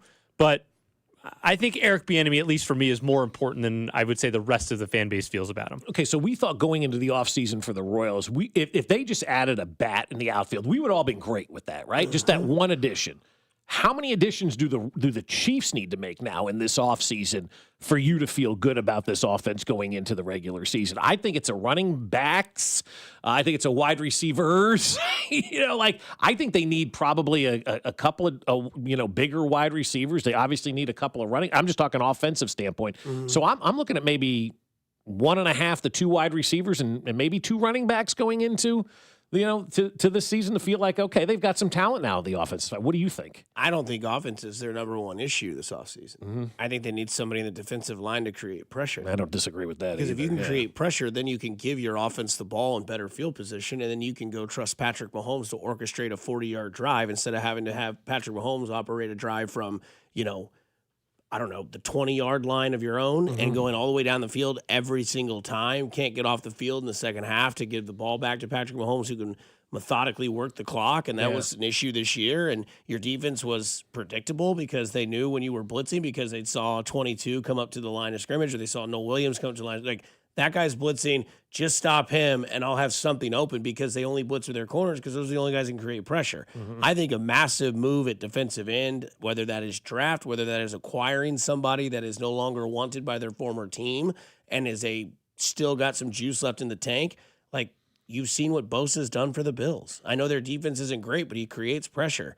And I think that you need that because this defense is lacking that. When it comes to the offense, and to Speck's point as well, when it comes to Bienemy and being able to tell you if your grandmother's brisket is terrible, that is a true thing to have. And what Bienemy coming back to Kansas City lets me know that there is some sort of compromise in upper management. Because I think maybe there was a conversation we had of saying, hey, Andy, what if we try something different? Because from reports that I had seen or from what people had said, maybe kind of close to the stadium, was that the reason that Andy and Bienemy kind of like were going their separate ways is that it had worn thin, right? The relationship had been like, all right, dude, you're clearly not happy here. Maybe it's time as roommates we move apart. You get your place, I'll get mine. We'll still like each other, so hang out with each other. And now the whole thing was, is nepotism ruining the coaching staff of the Kansas City Chiefs? I don't know that to be a fact, but I do know that if somebody's like, hey, we should go get somebody else, and then Andy says, well, I don't really want somebody else. I want somebody that knows the system, knows the building, knows the process, all this sort of stuff. Okay, then what about Eric? Well, if you're bringing in somebody and we got to compromise on this relationship, then that's the name. If that is the name that they bring in, because you want to go outside of the circle, but you also want to have somebody that's familiar with the way the process works, from St. Joe to being there at 3 o'clock in the morning to work on the offense. There is something to be said about that. And that's one of those things, like, maybe he's not your most comfortable hire to have as an offensive coordinator, because maybe you're like, well, because like he said, if you fumble the ball, guess what? Bienemy's going to be in your face and going to tell you why you shouldn't do that and why you're not going to play the rest of the game. And maybe they do need that bad cop more than they need a true quote-unquote offensive coordinator because, again, it's Andy's offense. He's calling the plays and he's doing the thing. Maybe you just bring EB back because he can be kind of that bad cop and that red ass for you. But everybody wants to point to what's happened. They still did win 2 Super Bowls once Eric Bienemy left, right? If I'm not mistaken, they went to – did he – They won one and lost one. So they went to 2 Super Bowls since Eric Bienemy, has been gone. He's been at 3 different jobs. Statistically, their offense has been the worst it's been in the 10-year run. And the eye test has not. No, the eye test has been terrible. The eye test has been gross. Nobody's gonna doubt that. But again, I think it's still Niner. I still think that ultimately, guys, it goes back to the talent too. You need to turn over that talent. You need to get younger. You need to get fresher. You need to get different. From a talent standpoint, and they will. I mean, they've been working on free agency since December now, and they're going to have an opportunity to go out and take care of business in the draft and do all that. But, we kind of wanted that bad for the Royals, didn't get it, kind of wanted a different offensive coordinator for the Chiefs. Most likely, from what my gut's telling me, we're not going to get that either. We're going to get Eric Bienemy back. Oof. See what happens. Always trust in what they do, I guess. That's it. They got the benefit of the doubt.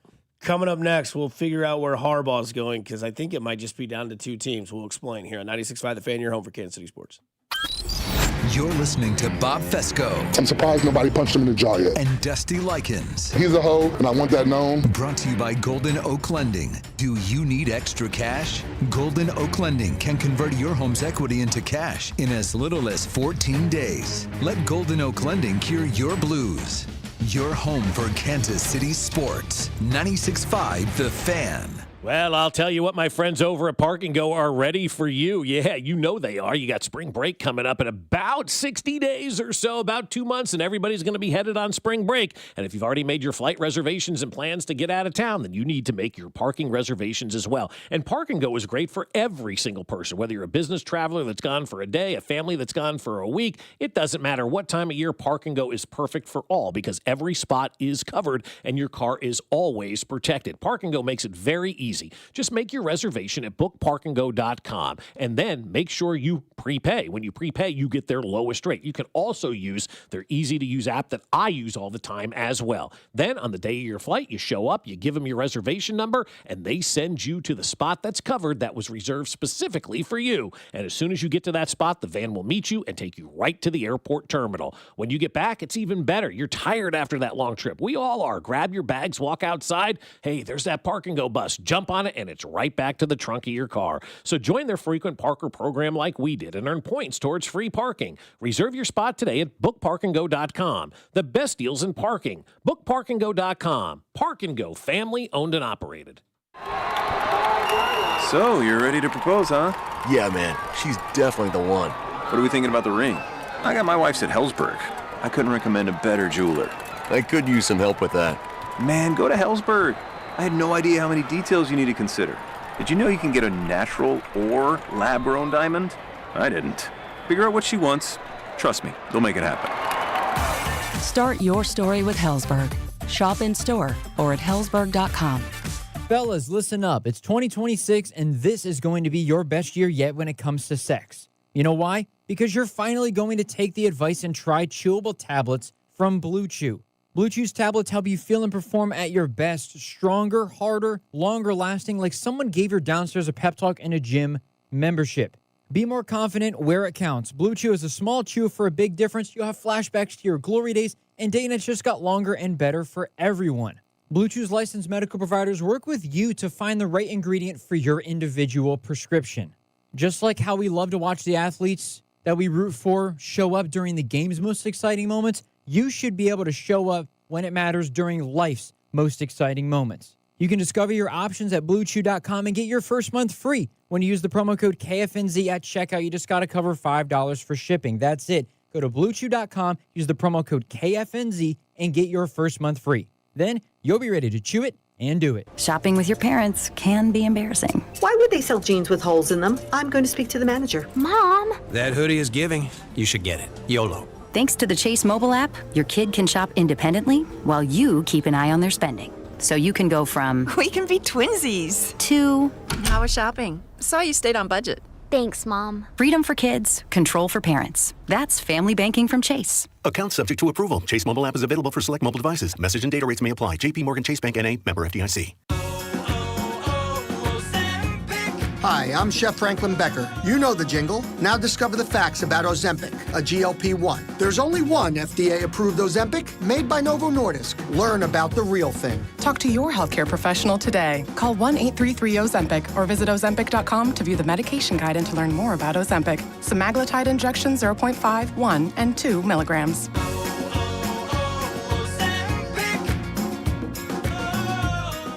Chiefs coverage brought to you by Metal by the Foot, your metal project superstore. Whether you're a DIY enthusiast, a contractor, or business owner, Metal by the Foot has the perfect solution for you. Located in KC and Topeka, online at metalbythefoot.com. When you need a piece of metal, remember, metal doesn't have to cost an arm or a leg, just the foot. Here's your traffic report on 96.5 The Fan.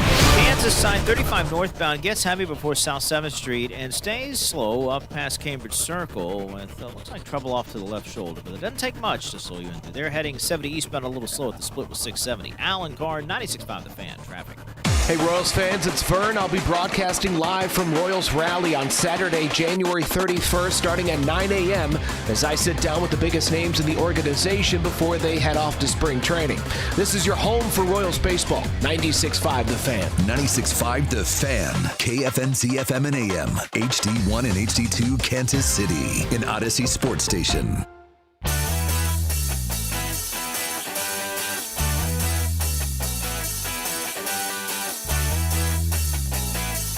Playoff weekend continues as tonight's game between the Steelers and the Texans. Spec, you got Houston -3 in this?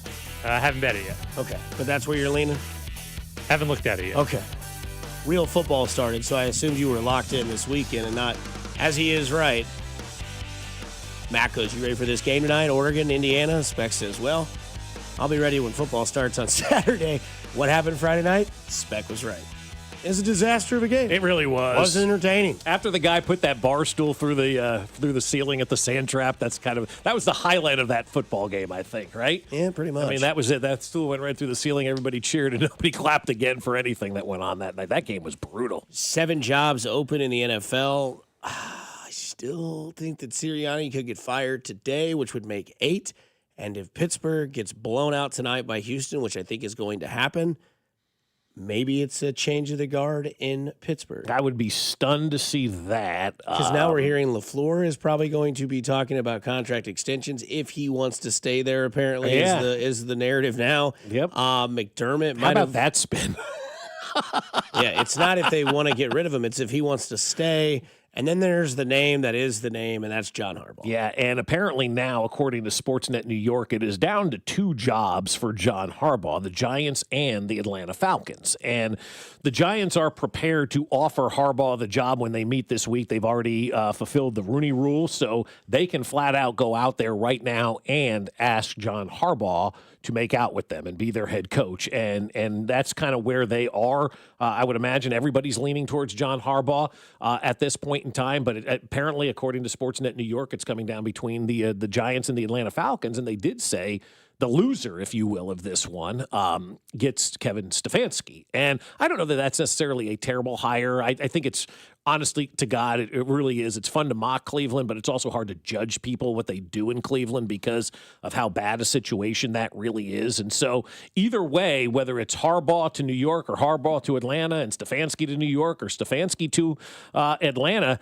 those are 2 really good hires, I think, for both of those organizations. And the Falcons and Giants, in my opinion, guys, anyway, would have, gotten the 2 hottest, best possible coaching names that they could have gotten out there on the coaching circuit. So that's kind of the latest when it comes to Harbaugh, and what kind of the reports are that are going around out there right now is either you're going to end up in New York or Atlanta. And quite frankly, I would go to New York before I would go to Atlanta. I know the Giants have been a mess, but they've got a lot of good offensive weapons. It is New York. It is the East Coast. It's not a far move. He's familiar, with that division, and you get to work with Jackson Dart. And I don't know who you get to work with in Atlanta right now at that quarterback position. You'd think it'd be Michael Penix, but again, that's kind of the question mark. You do have weapons in Atlanta, but you do have one that is on a contract here in Kyle Pitts. Drake London is there. You have Algier and Bijan Robinson, which is enough for me to be sold on that sort of offensive of weapons that you have there.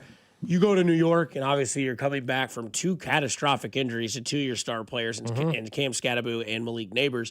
But again, you do have Jackson Dart, and can you go in there and kind of be like, hey, man, you kind of have some of the same styles that Lamar Jackson had, who was a 2-time MVP under me.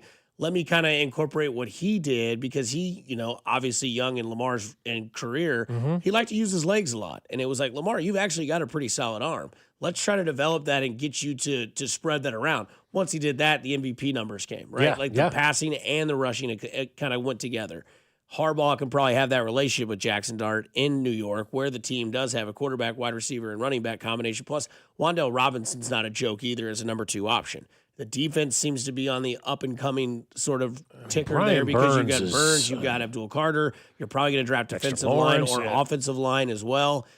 Atlanta's interesting because you can go out there and be successful in that division, winning 10 games a year. That's the thing right there. Giants, the division, you can't do that. the division is wide open down there, right, where Atlanta is. But, I mean, really, the NFC East, this is only the first time in 20 years that a back-to-back team has won it. And I'll be honest with you, quite frankly, I think that division is wide open now. We don't know what's going to happen in Philadelphia. The bottom may fall out out of all of that. In that division, you don't have to win it, but you've got to win 11 games to get in, because you've got the NFC West, you've got the NFC North, and you have your NFC East, which we would assume that maybe Washington bounces back. Dallas will always try to stay relevant. Philadelphia, we don't know what's going on That's today, what I'm what saying. they're going to do. All of a sudden, that division's wide open. But the South is New Orleans with the second-year quarterback, where there'll be a ton of tape on Shuck. You've got the Bucs, who are, well, their coach's seat is liquid magma right now. Right. That's how hot it is.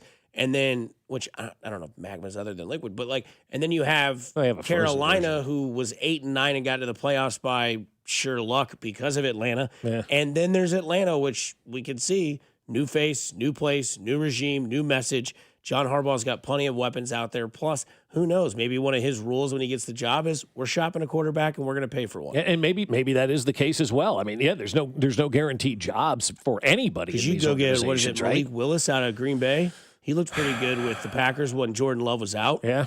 Maybe there's a guy that, I don't know, is out there that you're not thinking of right now that all of a sudden it makes sense when John Harbaugh brings him in. Maybe it's somebody that missed the playoffs that's ready to get out of their own way from where they were at. I'm not saying that it's Kyler Murray. I'm not saying that's going to be the answer for John Harbaugh. But again, mobile quarterback, new system, new head coach. Maybe it works because it didn't work in Arizona for whoever the hell his coaches were, Kingsbury And yeah, that's the thing with Kyler. He's had a couple head coaches now, and he hasn't worked with either of them. I would punt on him. He could go play for the A's or whatever they're going to be called in Las Vegas.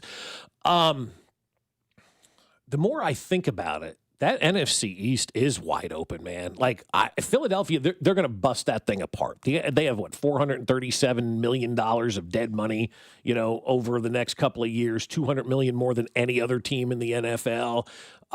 Dallas, Washington, I'm just not a believer in them right now. Like the Giants could legitimately be what Andy Reid did here in Kansas City when the Chiefs were 2-14 and turned them to 11-5.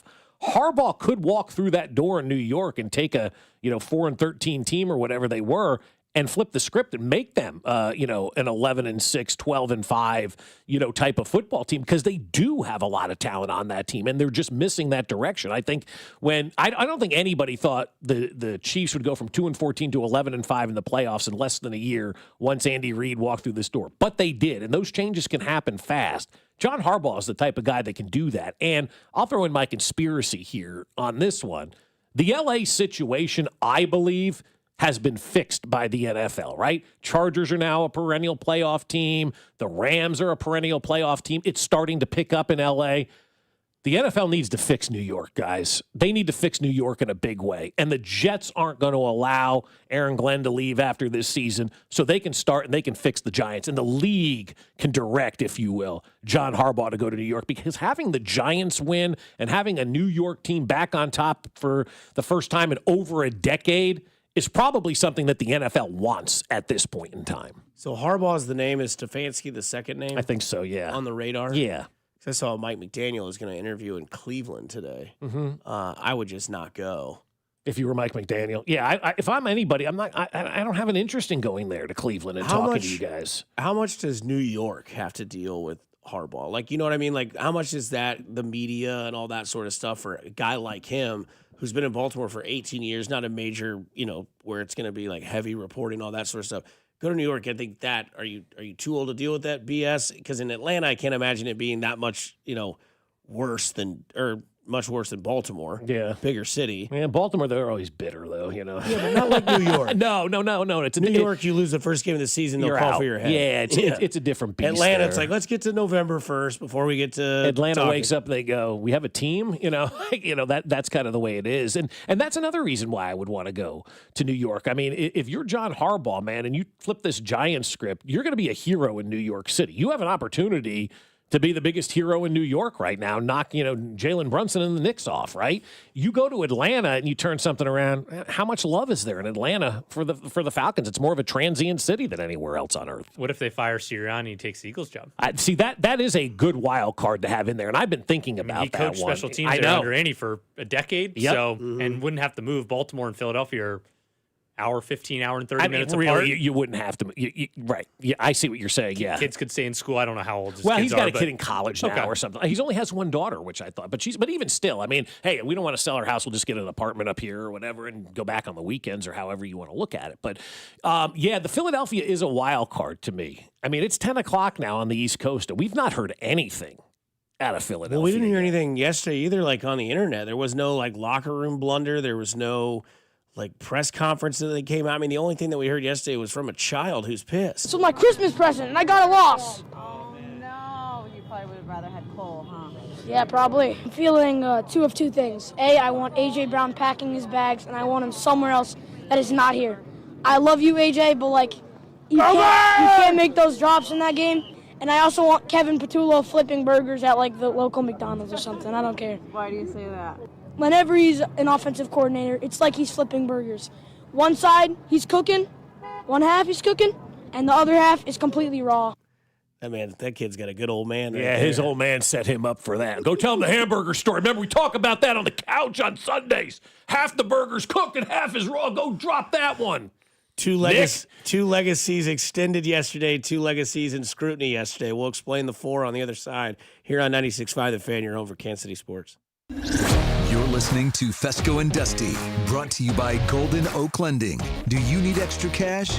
Golden Oak Lending can convert your home's equity into cash in as little as 14 days. Let Golden Oak Lending cure your blues. Your home for Kansas City sports. 96.5 The Fan. I'll tell you what, the football playoffs are here, and Underdog is the best place to get in on all of the action because you can make entries and win money right now in Missouri. And playing on Underdog is easy. Just choose if your favorite players will go higher or lower on stats like touchdowns, rushing yards, receptions, and more. Get them right, you could win up to 5,000 times your cash. And playing on Underdog is so much fun because I like combining a bunch of different sports into one selection to see what I can do. An entry from the NBA, an entry from hockey, an entry from football, all combined into one, and boom, let's have some fun on the Underdog app. So what are you waiting for? Download the app today and use promo code BOB to score $75 in bonus entries when you play your first $5 with promo code BOB. Underdog, make plays, win money. Must be 18 and over and present in Missouri. Terms apply. See assets.underdogfantasy.com/web/play and get terms _DFS_.html for details. Concerned with your play? Call 1-800-GAMBLER or visit www.ncpgambling.org.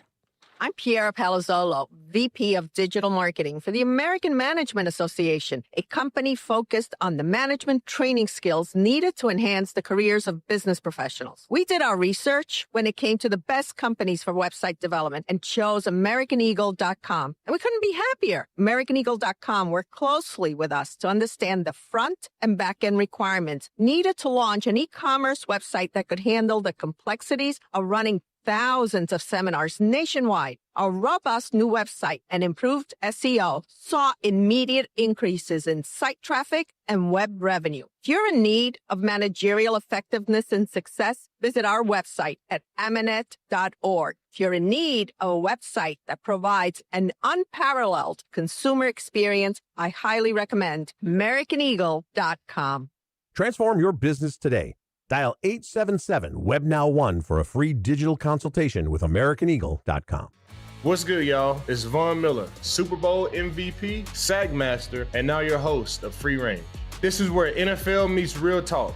Every week, I'm bringing you inside the game, from locker room stories to league-wide headlines. You want football IQ, locker room insight, and real conversations with the people shaping the league? Welcome to Free Range with Von Miller, where nothing is off limits and every down counts. New episodes every Wednesday. Listen and follow Free Range with me, Von Miller, wherever you get your podcast. When winter's chill hits, trust Hamilton Plumbing, Heating, AC, and Rooter. For a limited time, get up to $2,000 in instant savings on a new HVAC system from Hamilton. Our pros offer expert installation, flexible financing, and energy-efficient options that can help lower your energy bills. Over 40 years experience and more than 8,000 five-star reviews are great reasons to trust Hamilton. But don't wait. This is a limited time offer. Visit callhamilton.com/radio for details, terms, and conditions. License number 2025-11121. At Kansas City Proton Institute, we're delivering the future of cancer care with state-of-the-art proton therapy right here in KC. If you have breast, head and neck, or brain cancer, proton therapy may be a better treatment than conventional radiation. Don't wait. Get your second opinion at Kansas City Proton Institute. Come see Kansas City's largest, most experienced, and most advanced proton therapy team. Learn more at kcpi.com. Kansas City Proton Institute, where you see the best in KC. Well, I will tell you what, my friends over at QC Kinetics are saying, all right, enough is enough with the pain, right? You're suffering, and we want that pain to end. And we're going to do it without surgery, without downtime, and without putting your life on pause. QC Kinetics delivers regenerative treatments that actually help your body repair the areas causing you pain. Those achy knees and hips and shoulders, your back, wherever it hurts. Instead of facing an invasive operation that'll sideline you for months, these treatments happen right in the office and you go about your day. Simple procedures that can deliver big life-changing results. Skip the 3 to 6 months of recovery, skip the pain, skip the invasive surgery. Imagine this instead. You feel better. You're doing everything you want with game-changing regenerative treatment from QC Kinetics. So call them now to set up your free consultation. 816-412-6299. That's 816-412-6299. Off 435 in State Line and in Gladstone, it's QC Kinetics. Today, expect sunny conditions with a high of 56. Weather brought to you by Staples. 2026 is here, and at Staples, deals mean business. Like up to $100 off custom print orders. Head into the new year looking good for less. Staples. That was easy. Ends 1/31. You're listening to 96.5 The Fan from the DM Injury Law Studios. Mike's got this.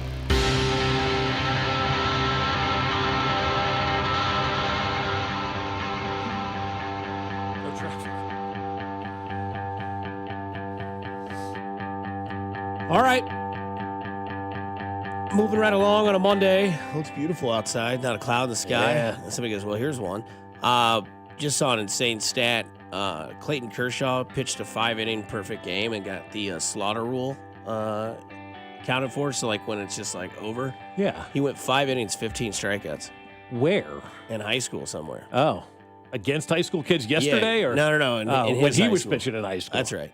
Not surprised. Now, is that where you found this information that we're about to talk about? What is the source of that information? On 3 Sports. Dylan Raiola transferring to Oregon. Yep. Committed to Oregon today. So, rewind ourselves about an hour ago. Well, that's interesting. When we said that kid from Oregon should probably stay in school for another year, right? So is he going to transfer? Either transfer or declare that he's going to go to the NFL. But, Oregon is done with their quarterback, and Dylan Raiola is transferring there. So that is that's the big news of the college football world today, right? It's great news for the Chiefs. Seriously. Because if Dylan... Oh, I see what you're saying. If Dylan Moore goes to the NFL, that's one more pick in front of the Chiefs that they don't need. Yes. Now you're picking 5th. Yeah. Or I guess, because 2 picks are out, so you're picking 7th. Seventh, and then potentially, and this is why I think we need to root for Carson Beck to do brilliantly on Monday night, because if he does, some other team will clamor for that guy and hopefully get in front of the Chiefs as well, and then we could potentially have 3 quarterbacks taken before the Kansas City Chiefs. God, I would love that. And so now you're picking essentially 6 instead of picking 9 at that point in time. Dylan Raiola. Well, at least it won't look as weird when he does all the same celebrations as Patrick Mahomes. Yeah, different jersey now, yeah. So I think Saturday and Sunday with the NFL and the playoff system, this is why so many legacies are created outside of regular season play. Mm-hmm. Right? Like someone on this radio show said that Josh Allen was in fear of becoming Charles Barkley. Not that guy. Mm-hmm. That was Sean Smith, right? Right. He's just not that guy. Well, he was that guy on Sunday at noon. Like that was his game. They were down multiple times, came back, won the game, all that sort of stuff, right? Like just he put the team on his back and they won because James Cook was not a huge factor in that game. Right. 9 different receivers caught passes from Josh Allen, 2 touchdowns rushing, 1 touchdown throwing, 273 yards, no turnovers, only sacked once against a defense that knows how to get after people and knows how to create turnovers. And that didn't happen. You look at the other side of the day as well. When you look at the night before, Caleb Williams. Can you beat Green Bay when it matters? Yeah, you beat him in overtime with the majestic throw at the very end, just hit him in the back of the end zone. Game over. Bears win. Overtime. We're shredding cheese, all this sort of stuff. Then the playoffs happen, and it's 21-6, and everybody's going, well, like I was telling you earlier, Danny's at the game. He's just doing his typical Parkins bad luck pick, all this sort of stuff. Cursed Bears, right? And then Caleb shows up. Big play on 4th and 8, first down, season on the line, gets them to that point, and then they end up winning the game. These are things, and I'll talk about the negative side of what the playoffs do for you as well, but these are the type of games that quarterbacks in these situations, you might tell yourself, like, what does Josh Allen have to prove? Well, he never won a road playoff game before. And this was a year where it was like, well, he better win. There's no Mahomes, there's no Burrow, there's no Lamar Jackson. He's playing Trevor Lawrence. And he went in there and he was the best athlete on the field the entire day. There was nobody better than what. Now, again, the Jags were running very well with ETN, and then they just stopped doing it. And this is where, like, the playoffs, this is why teams and individuals, I think, in my personal opinion, are so viewed in this because there is no tomorrow. And if there isn't a tomorrow, then you wait all this time to go through the same hoopla all again the next year. Oh, great. Yeah, we're going to go 13-4 and make the playoffs, but can we win it in the playoffs? And that was Josh Allen's first test of, I think, more. I think he has 3 big tests in this playoff. 1 is winning a road game. He's done that. 2 is can he get to the Super Bowl? And 3, can he win a Super Bowl? And those are 3 big tests, but also he's put himself in there, right? He's only lost to Burrow and Mahomes in the playoffs. Nobody else. That's it. And 0-4 against Patrick Mahomes in the playoffs, 4-0 against Patrick Mahomes, or 5-0 in the regular season. That's why it didn't matter in the regular season for Buffalo or Kansas City. Like, even Buffalo fans would tell you, oh, we'll play him in the regular season, probably beat him, but it doesn't matter. And then you look at guys like Caleb Williams, who are years behind Josh Allen. But because of who they played and because of what this team did in the offseason, that game had an immense amount of pressure. That was, can you beat Green Bay? Can you win a playoff game? Can you bring this offense back to life? Can this be the best offense we've ever seen? They went and got Luther Burden. They got Roma Dunze the year before. They have Caleb Williams. They got the orchestrator of the band and Ben Johnson to go do that, and they did it. I think they are on house money. I think Buffalo has to get to a Super Bowl and win it for Josh Allen's sort of career to kind of take off. I think if he got to the Super Bowl and lost, I think people wouldn't really hold it that much against him. Mm-hmm. But to get there, and now he'll go play the Denver Broncos in Denver next Saturday or this Saturday to see if he can get to the AFC Championship. Well, I think, you look at Josh Allen right now, and I don't think there's anybody in the NFL that has more to lose or more to gain than having a successful or unsuccessful playoff run from Josh Allen. Like, if he loses this weekend up in Denver to Bo Nix, I mean, the conversations are really going to start about Josh Allen. Maybe he just can't win that big game. If he goes all the way to the Super Bowl, takes care of business, finally gets that Super Bowl trophy, he will be looked at as one of the greats of all time because that Super Bowl trophy considerably changes the way that we view quarterbacks in the NFL. It's all about winning that Lombardi. So I do think there is a lot for Josh Allen to gain. There is a lot for Josh Allen to lose, in this situation as well. Going up to Denver, I like Buffalo in this game right now. And the reason I like them is because of that experience. We saw a lot of that experience on display on Sunday afternoon against Jacksonville. I thought the reason why Buffalo won that game, obviously Josh Allen made the plays when Trevor Lawrence did not make the plays. But it also came down to that experience and not panicking. And, Binkley sent me a text this morning, which I don't know if I necessarily 100% agree or whatever. He goes, I'll tell you what, if that was a minute left and that was Patrick Mahomes and not Trevor Lawrence, Josh Allen loses that football game. And I'm thinking probably better odds that happened, but not after what we saw this season, right? You don't think they're going to go down the field and win that game. But I think right now, this is Josh Allen's playoffs. He is, I know Aaron Rodgers is still around. He may be eliminated tonight. But even with Aaron Rodgers still around, I still think this playoff is all about Josh Allen. He now finally has that pathway to going to the Super Bowl and winning a Super Bowl and getting that championship. I know nobody else is in his way, but sometimes, you're KU and you get the 11, you get the 8, you get the 9, and you make it into the Final Four. And sometimes that just happens. And that changed Bill Self's legacy. This could change the legacy of Josh Allen and the legacy of Sean McDermott as well. So I just think Josh Allen has the most to gain and the most to lose by not getting to and winning a Super Bowl this year. I also think it'll be unfair if he wins everything because then everyone will say, well, but, right? I hope not. They will. 100%. I know you're saying it. I mean, they're criticizing because if they're going to say you have to win it because Mahomes, Burrow, and Jackson are in it, and then he does win it, it's like it's never going to be good enough. Because it's like, okay, you've won one, but now go win one with one of these guys in the league as well. Why do we have to continue to move the line, though? Like, it used to be, just put up good numbers, you're a Hall of Famer. Then it was, you probably got to win a Super Bowl. Then it was, you got to win multiple Super Bowls. Now, as you're saying, and I'm not saying it's nuts, well, now you got to win a Super Bowl as long as the other good teams are playing and you're able to beat them. Like, I've never if been he wins a Super Bowl, there will 100% be an asterisk next to it. That's a shame, though. It's so hard to win in Depends professional on how much sports, you give man. credit to the quarterbacks who are in the playoffs right now because it's C.J. Stroud, Aaron Rodgers that are left that haven't been eliminated or passed. And then it's Bo Nix. Yep. It is Drake May and Josh Allen. Yeah. And Bo Nix is a second-year player who I don't think a lot of us believe in completely yet, who I think is still riding the coattails of a defense, and we'll find out if he can do that in the playoffs because his only playoff game he's ever had was last year in Buffalo where they got absolutely obliterated. Right. And that's the other thing. Buffalo destroyed these guys last year in the playoffs. And then you look at Drake May, who's in his, second season, first year as a full starter, but looks to fit the part. But again, that's just where it is. Now, I think the other side of the coin is where legacies get lost, right? And that's in the playoffs. And Justin Herbert has yet to win a playoff game. That's right. He stinks in the playoffs. Now, again, you can put an asterisk on this year. Very injured, bad offensive line.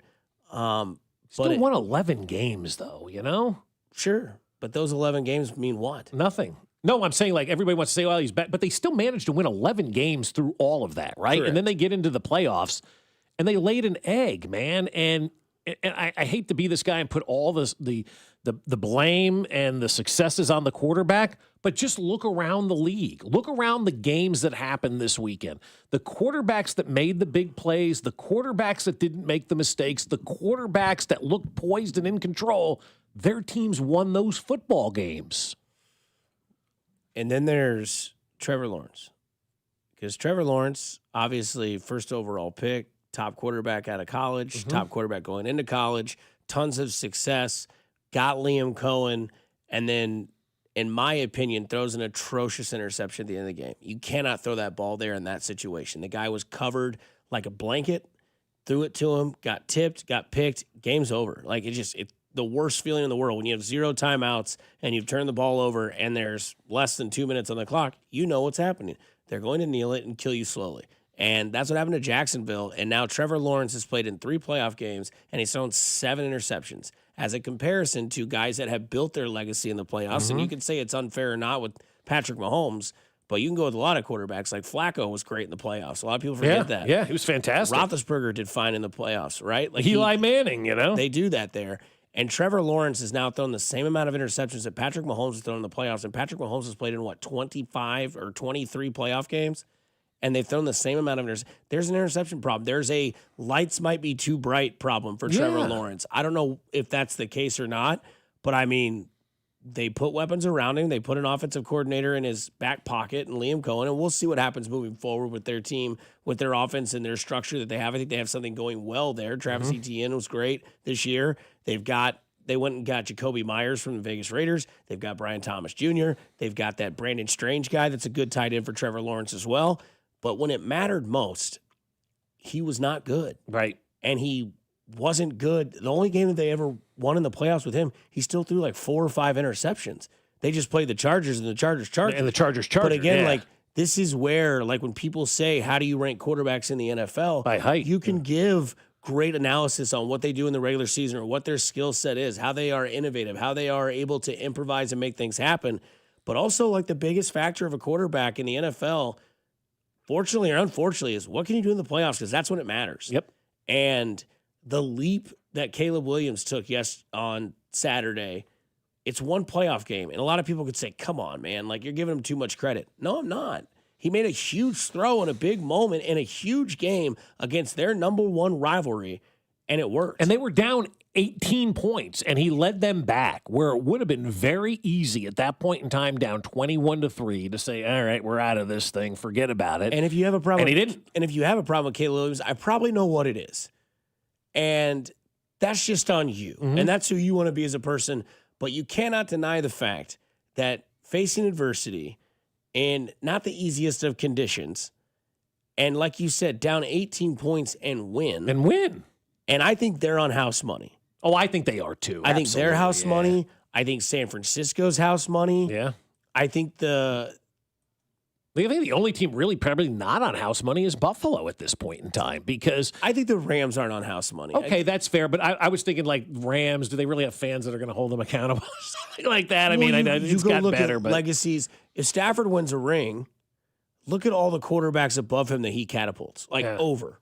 He's over Breeze, he's over Rodgers, and he might already be this way. I'm just saying, like, when it comes to, like, your legacy and what you want it to be, Stafford's never won an MVP. He might win one this year. He's got a ring. He might get a second, and he's 37 years old, 38. If he wanted to, he could say, I'm out, I'm done. My career was great, and I went out the way I wanted to go out, kind of similar to Aaron Donald, win a title and leave. Even though I've seen a video of Aaron Donald this past weekend, looks like he could still push anybody around he wanted to. Is he available for next year? I would sign him in a heartbeat for the Kansas City Chiefs. But the thing about Stafford, too, if you have this conversation, is if Stafford wins an MVP and a Super Bowl, and I think a lot of people think this Rams team can win a Super Bowl with Puka and Devontae and Kyron Williams and Corum, all that in the backfield, and Sean McVay, that's another guy. Now, coaching, we can do a whole other day. That's going to be a hell of a game on Sunday, Rams and Bears. Yeah, I think the better game is the number 1 seed. I think the Seahawks-Niners is the game. Do you really? Oh, yeah. Okay, with all the injuries to San Francisco still, like, now they don't have George Kittle, right? At least going into that game, you had George Kittle. Now you're going into this game, you're going DeMarcus Robinson, Sky Moore, and Christian McCaffrey. Ready? Break. Yeah, and you're going to go in there going, okay, the most pressure in this game is not on us. The most pressure in this game is on Sam Darnold. Sam Darnold's going to have a lot of pressure. And they're the in that 1 game, seed. Yeah.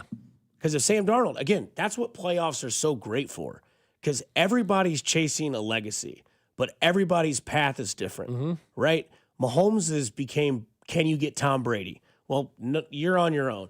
Josh Allen's now is, can you join the club? Right. Matthew Stafford's now is, can you do it twice? Aaron Rodgers, same way. Can you do it another time with another organization? Or is this it for Aaron Rodgers tonight in that game against the Houston Texans? Or is this an Aaron Rodgers type thing that we saw Peyton Manning and Tom Brady at the end of their career win a Super Bowl with a weird team? Maybe it's something like that. And I saw the report yesterday that Aaron Rodgers potentially wants to come back and run it back for one more year. I mean, if you're the Pittsburgh Steelers at this point in time, you don't have a better option at quarterback right now. You're going to be picking in the mid to late 20s.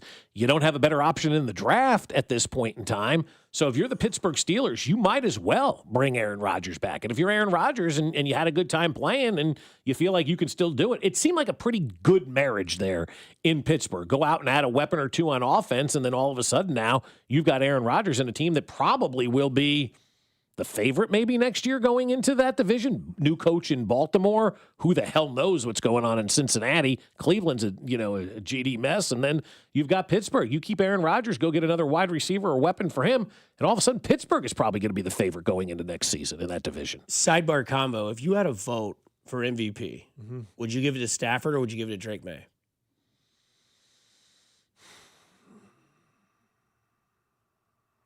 Because that word in the middle of MVP describes Drake May to a T.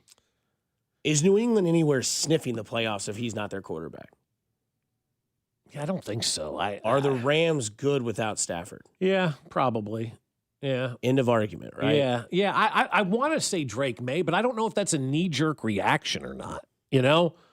I think what Drake May has done up there in his second season is akin to what Patrick Mahomes did here in his second season, his first season as a true starter. You turned the franchise around. You brought hope back to a franchise that had been down. Now, obviously, New England hadn't been down as long as the Chiefs, have been down, but the Chiefs were in the postseason. They just weren't winning those postseason games until Patrick Mahomes got here.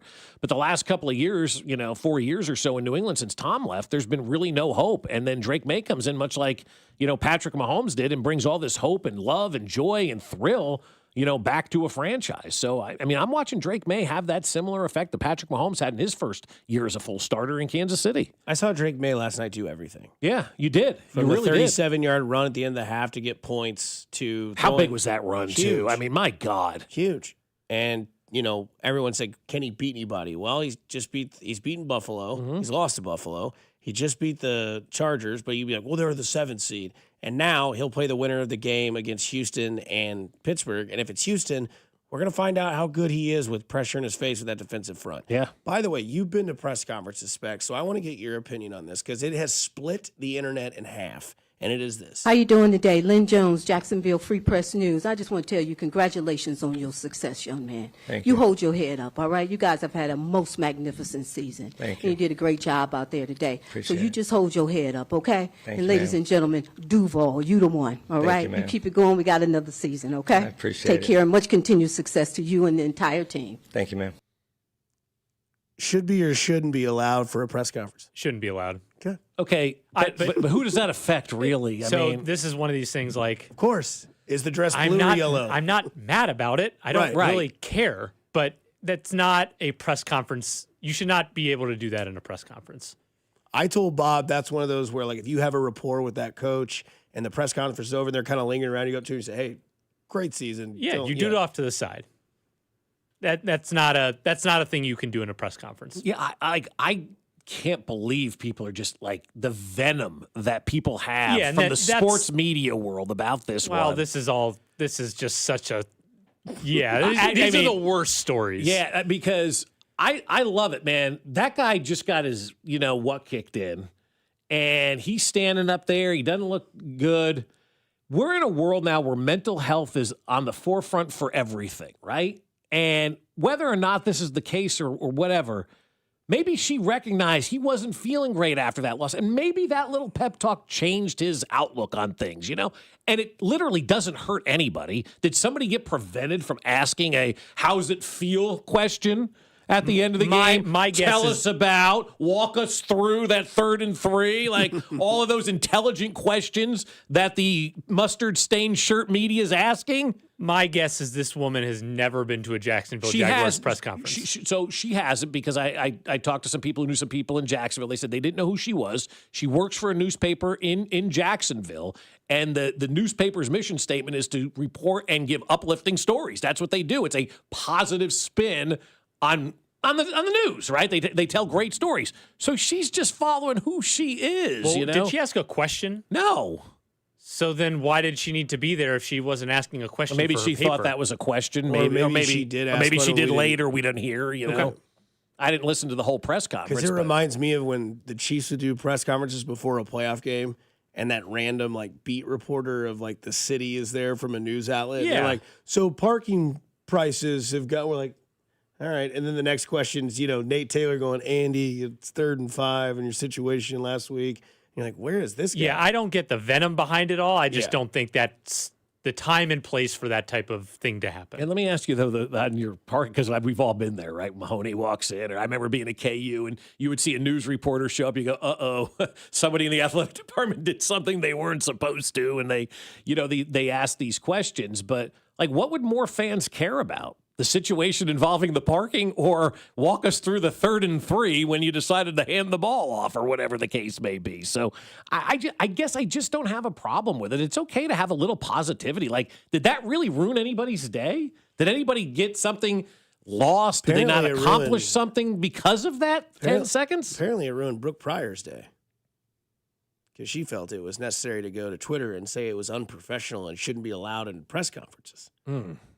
And I didn't know. I think it just can't multiple things be true. Yeah, it's not a big yeah, deal. yeah, right. It's but not a also big it's deal, not the but- time and yeah, place. right, yeah. And it's not unprofessional, but it's not professional. Like I 100% with you, but I'm not to the point God where, forbid somebody make a nice comment. I mean, like there's so much negativity in this world. Somebody looked at that poor guy who just lost a playoff game and felt maybe she just looked at him like a mom and said, maybe this guy needs me for a second here. You never know. I hope Liam Cohen comes out and says, I know there's been a lot of controversy, but if she didn't say that to me yesterday, I was feeling really down. And after talking to her, I hope we get something from him today on that to make all these people shut the F up, man. Like Trey Wingo's out here tweeting about this is unprofessional, and some former player goes, yeah, because we didn't get another talk about the defense question. Like it's not exactly like these people are asking these tough questions that are getting to the bottom of everything. They're not. Like these press conferences are just a bunch of nonsense, in Nerds. my opinion. Yeah, it's like, so she said what she said. Who cares? How did it affect you? We spend more time in life worried about things that have no impact on us than taking care of the things that do impact us. Well, we'll get to the brioche of the weekend on the other side here on 96.5 The Fan, your home for Kansas City sports. This is Fescoe and Dusty, brought to you by Golden Oak Lending. Do you need extra cash? Golden Oak Lending can convert your home's equity into cash in as little as 14 days. Let Golden Oak Lending cure your blues. Your home for K-State athletics. 96.5 The Fan. Well, I'll tell you what, we are here. It is wintertime, and the weather's going to get cold and nasty, and you may find yourself in car trouble, right? We all do, whether it's your car not starting, maybe you, went off the side of the road, got into an accident. It doesn't matter what. We've all been there when we've had car trouble, and then we go, I don't know what to do. Who should I call? Well, the answer is pretty simple. It's Jay's Southland Tow Service. So what I want you to do is take your phone out right now and put the phone number for Jay's Southland Tow Service in your phone. That way it's in there, it's taken care of, and you have nothing to worry about when you do need the guys over at Jay Southland Tow. 816-779-4TOW. That is the telephone number, 816-779-4TOW, or at southlandtow.com. And also what Jay Southland Tow wants you to know is that they're ready to haul your campers to the lake this spring and summer, right? They can take care of your camper, they can take care of your boat, they can take care of all of that stuff that needs to be moved around. It's just a simple phone call away, 816-779-4TOW, or at southlandtow.com. Use the tow service trusted by most local police departments, and Tammy from the Weston, it's Jay's Southland Tow. There's nothing they can't do, so be in the know and use Jay's Southland Tow. I'm worth more. I'm worth a little more. I'm worth a lot more. You are worth more, and your car is worth more at GiveMeTheVin.com. Sell us your car. GiveMeTheVin.com. So easy you can do it in your underwear. As a mom, comforting my family is what I do best. Vicks Vapor Stick provides soothing, non-medicated Vicks vapors in an easy-to-apply stick, and it dries fast, so there's no mess. I use it to comfort myself and my family. Thanks, Mom. Vicks Vapo Stick, soothing comfort for the whole family. And try Vicks Vapo Shower Max for steamy Vicks vapors when you need more comfort for yourself.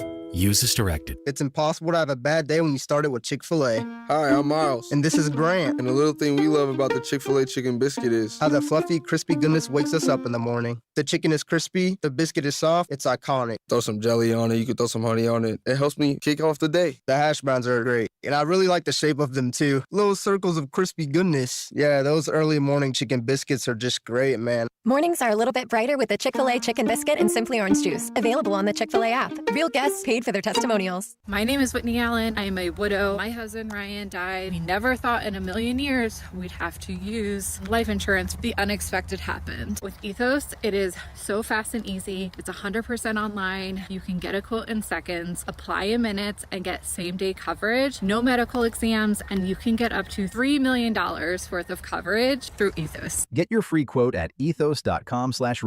That's ethos.com/radio. Time spent on application may vary. Online health questions required. What if your instincts could pay off? With Robinhood Prediction Markets, you could put your sports IQ to work on the games you know best. It's not you against the house. It's you participating in a live market. Buy or sell your predictions all game long. Trade every play with Robinhood. Visit Robinhood.com/predict. That's Robinhood.com/predict. Futures and cleared swaps trading involves significant risk and is not appropriate for everyone. Event contracts are offered by Robinhood Derivatives LLC, a registered futures commission merchant and swap firm. You like saving money, right? We all do. That's why Allstate just lowered the price of car insurance. Not, but wait, there's a catch. Lower. Actually lower. So if you're shopping around or just want to see how much you could save, check Allstate first for a new lower auto rate that could save you hundreds. You're in good hands with Allstate. Not available in every state. Only applicable for new auto insurance business. Rates will vary by several factors, including how you purchase the policy. Potential savings vary. Allstate North American Insurance Company and affiliates. Northbrook, Illinois. I'll tell you what, getting excited to get to go to Hy-Vee today and check out everything that they have going on. I love going on to Hy-Vee and going up and down the aisles and seeing everything that they have on sale. They've lowered prices all over the store, and you get all kinds of great fuel savers as well. The last time I filled up, I saved $1.21 with my fuel savers on gas. That was just last week. I save money all the time when I go to Hy-Vee because I do have my free Hy-Vee Perks membership. And there's also exclusive members-only pricing and digital coupons as well. So upgrade to Perks Plus and get a free delivery, express pickup, and special fuel discounts as well. Discover all the ways you can save. Just download the Hy-Vee app or go to Hy-Vee.com/perks and get saving today only at Hy-Vee. Hey, football fans, picture this. You bet on your favorite player to score the first touchdown in the game, but his teammate scores instead. If this happens, BetMGM wants to give you another chance at the end zone. With BetMGM's second chance promotion, you'll get your stake back if your first touchdown scorer scores second instead. That's right. Bet on any pro football player to score the first touchdown of the game. If you're right, you win. If your player scores second, you get your stake back in cash. With BetMGM's second chance offer, you have a chance to keep the fun going after the first player crosses the goal line. Try a first TD score wager with confidence today. BetMGM. Make it legendary. BetMGM and GameSense remind you to play responsibly.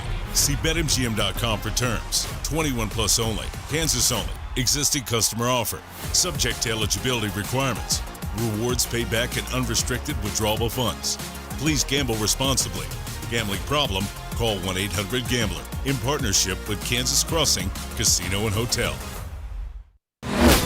Brioche of the weekend. Big brioche guy. Love that. Yeah, good take.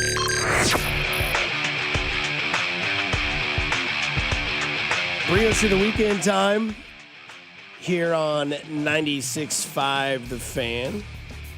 As we wrap up Fescoe and Dusty, presented by Sheet Workers Local Number 2. During the high school football season, vote for the high school football game of the week, prepskc.com, and each week, the Sheet Metal Workers will give $750 to the winning team's booster clubs. Just both of them. Yeah, we always they do announce great on that work, Friday. man. Yeah, we're getting ready to also announce our enrichment grant. The $20,000 enrichment grant went through some of those selections on Friday. So many good schools out there that are doing so many cool things. So sometime this week, I believe, we'll announce that enrichment grant, and one school is going to get $20,000 from the Sheet Metal Workers Number 2.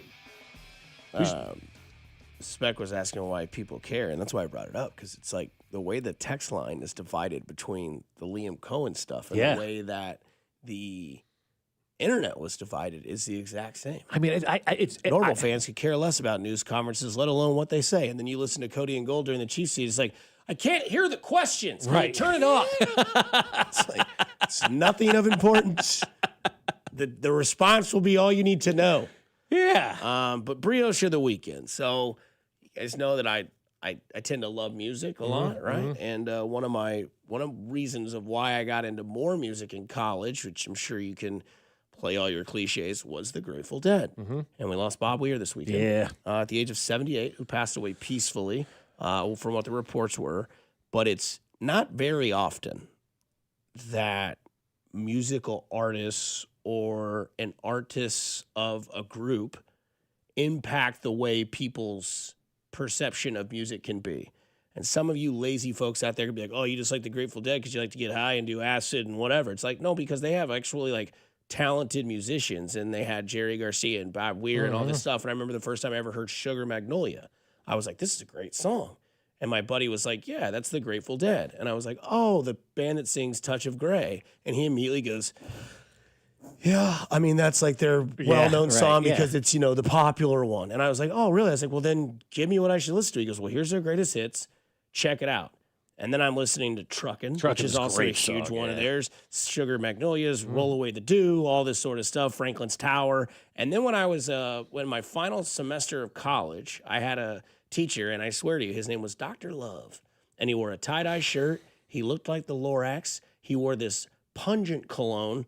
And the first day of class, he played us Uncle John's Band. Oh, great song. The Jimmy Buffett version, too, is really good. And we listened to that song. And that was part of like my peak. One of my best friends who I play golf with all the time, Mike Price. I love the guy. Huge Grateful Dead fan. Was a like a roadie for them. Like traveled around and followed them. Was a deadhead is what they call him. Yeah. And I just saw this weekend, there was just so much outpouring of love for a guy like Bob Weir, where you're like, oh, the Grateful Dead's kind of a niche band, right? They're kind of like a jam band, the jam band. Like it takes a certain crowd. And then somebody that I, got into later in life, which was John Mayer. And then you see that he goes and does stuff with Dead & Co. And so I'm happy for all those people that got to go see that, because that's the last time they're actually going to have him and John together and Bob, because they won't be able to do it anymore, because obviously the passing, we saw the Empire State Building light up with the Grateful Dead colorful which was colors. so cool. We saw George Kittle pay homage on his cleats before the game to Bob Weir as well. I make sure to go to almost every single night at Kauffman Stadium when they do the Grateful Dead night, because if it's on a Friday and they do the fireworks go off to the Grateful Dead music. And it's just cool to see those people come out with the bears or the colorful tie-dye and stuff like that. Or the like manager. That. Right. And he's a huge Dead fan. And so I just thought it was kind of cool. That was like my brioche of the weekend, to see that, sports, music, entertainment, life, sadness, music always kind of fills a void no matter where you're at. You've had a bad day. Because I'll be honest with you, when I leave here, I mean, I listen to Cody and Gold and I'll listen to Carrington, but when I get done with radio, I go straight to music. Yeah, of course. And the older I get, I read words and I read the lyrics, not just listen to the music. And it's crazy to think about like some of the stuff you'll find and what you'll enjoy by finding that. So shout out to the people that gave respects to Bob Weir over the weekend. Yeah, it was a R.I.P. I don't want to say a tough loss. He was almost 80 years old and lived a pretty good life, and did all that. I want to go back to your professor, and he played Uncle John's Band. Okay, when the song was over, then what? So we listened to that song, and then he asked us what we thought it meant. Okay. And so then... What was the class, first of all? I forget what it was. His name was... I still have the picture. He takes a picture of the entire class every year. Dude wore sandals, painted nails throughout the entire semester, no matter if it was cold or hot. It was always...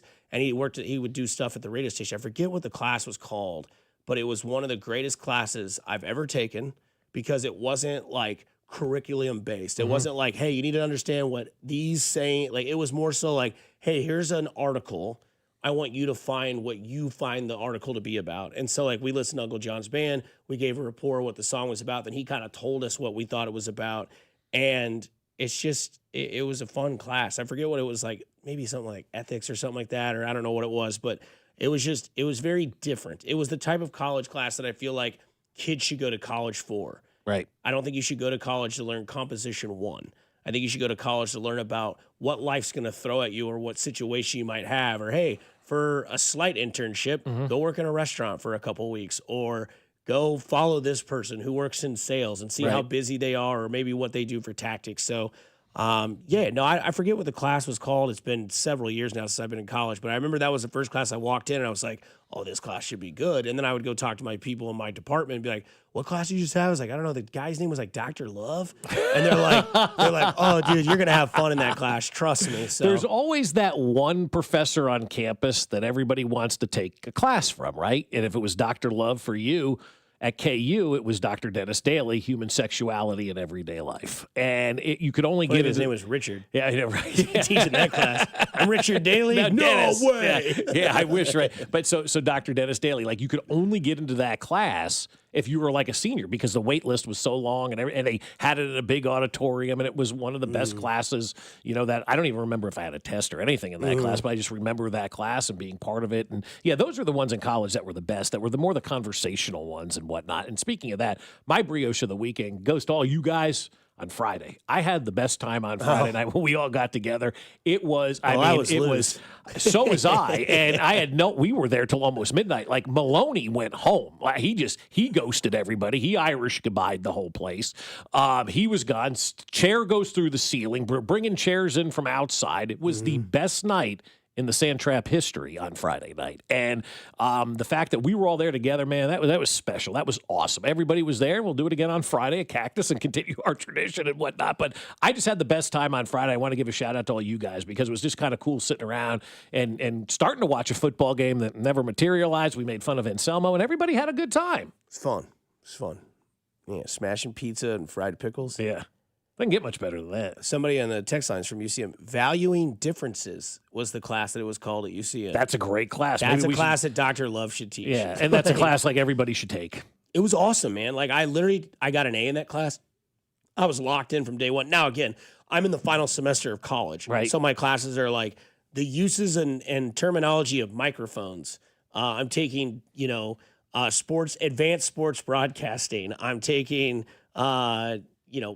value and differences. Like that was like that's when and it's crazy because like I'd never made honor roll. My last 2 semesters I was on the dean's list. Because I was getting 4.0s. My parents were like, where's this been your whole life? Well, I'm taking classes that interest me now. I enjoy this. Yeah. like it's stuff that like I'm actually enjoying and it makes a big difference, man. It was an awesome class. It is because I'm still talking about it to this day. Right. I couldn't tell you what I learned in theater.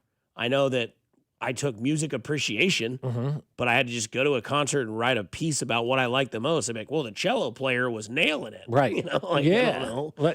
It's different when you're engaged and when your mind opens up a little bit and you're thinking about things. And I think a lot of the times, you go into these classes at college or high school or whatever it is, your whole life you're used to like, I got to learn this to pass the test, And then you get into a class like that, which just becomes a discussion.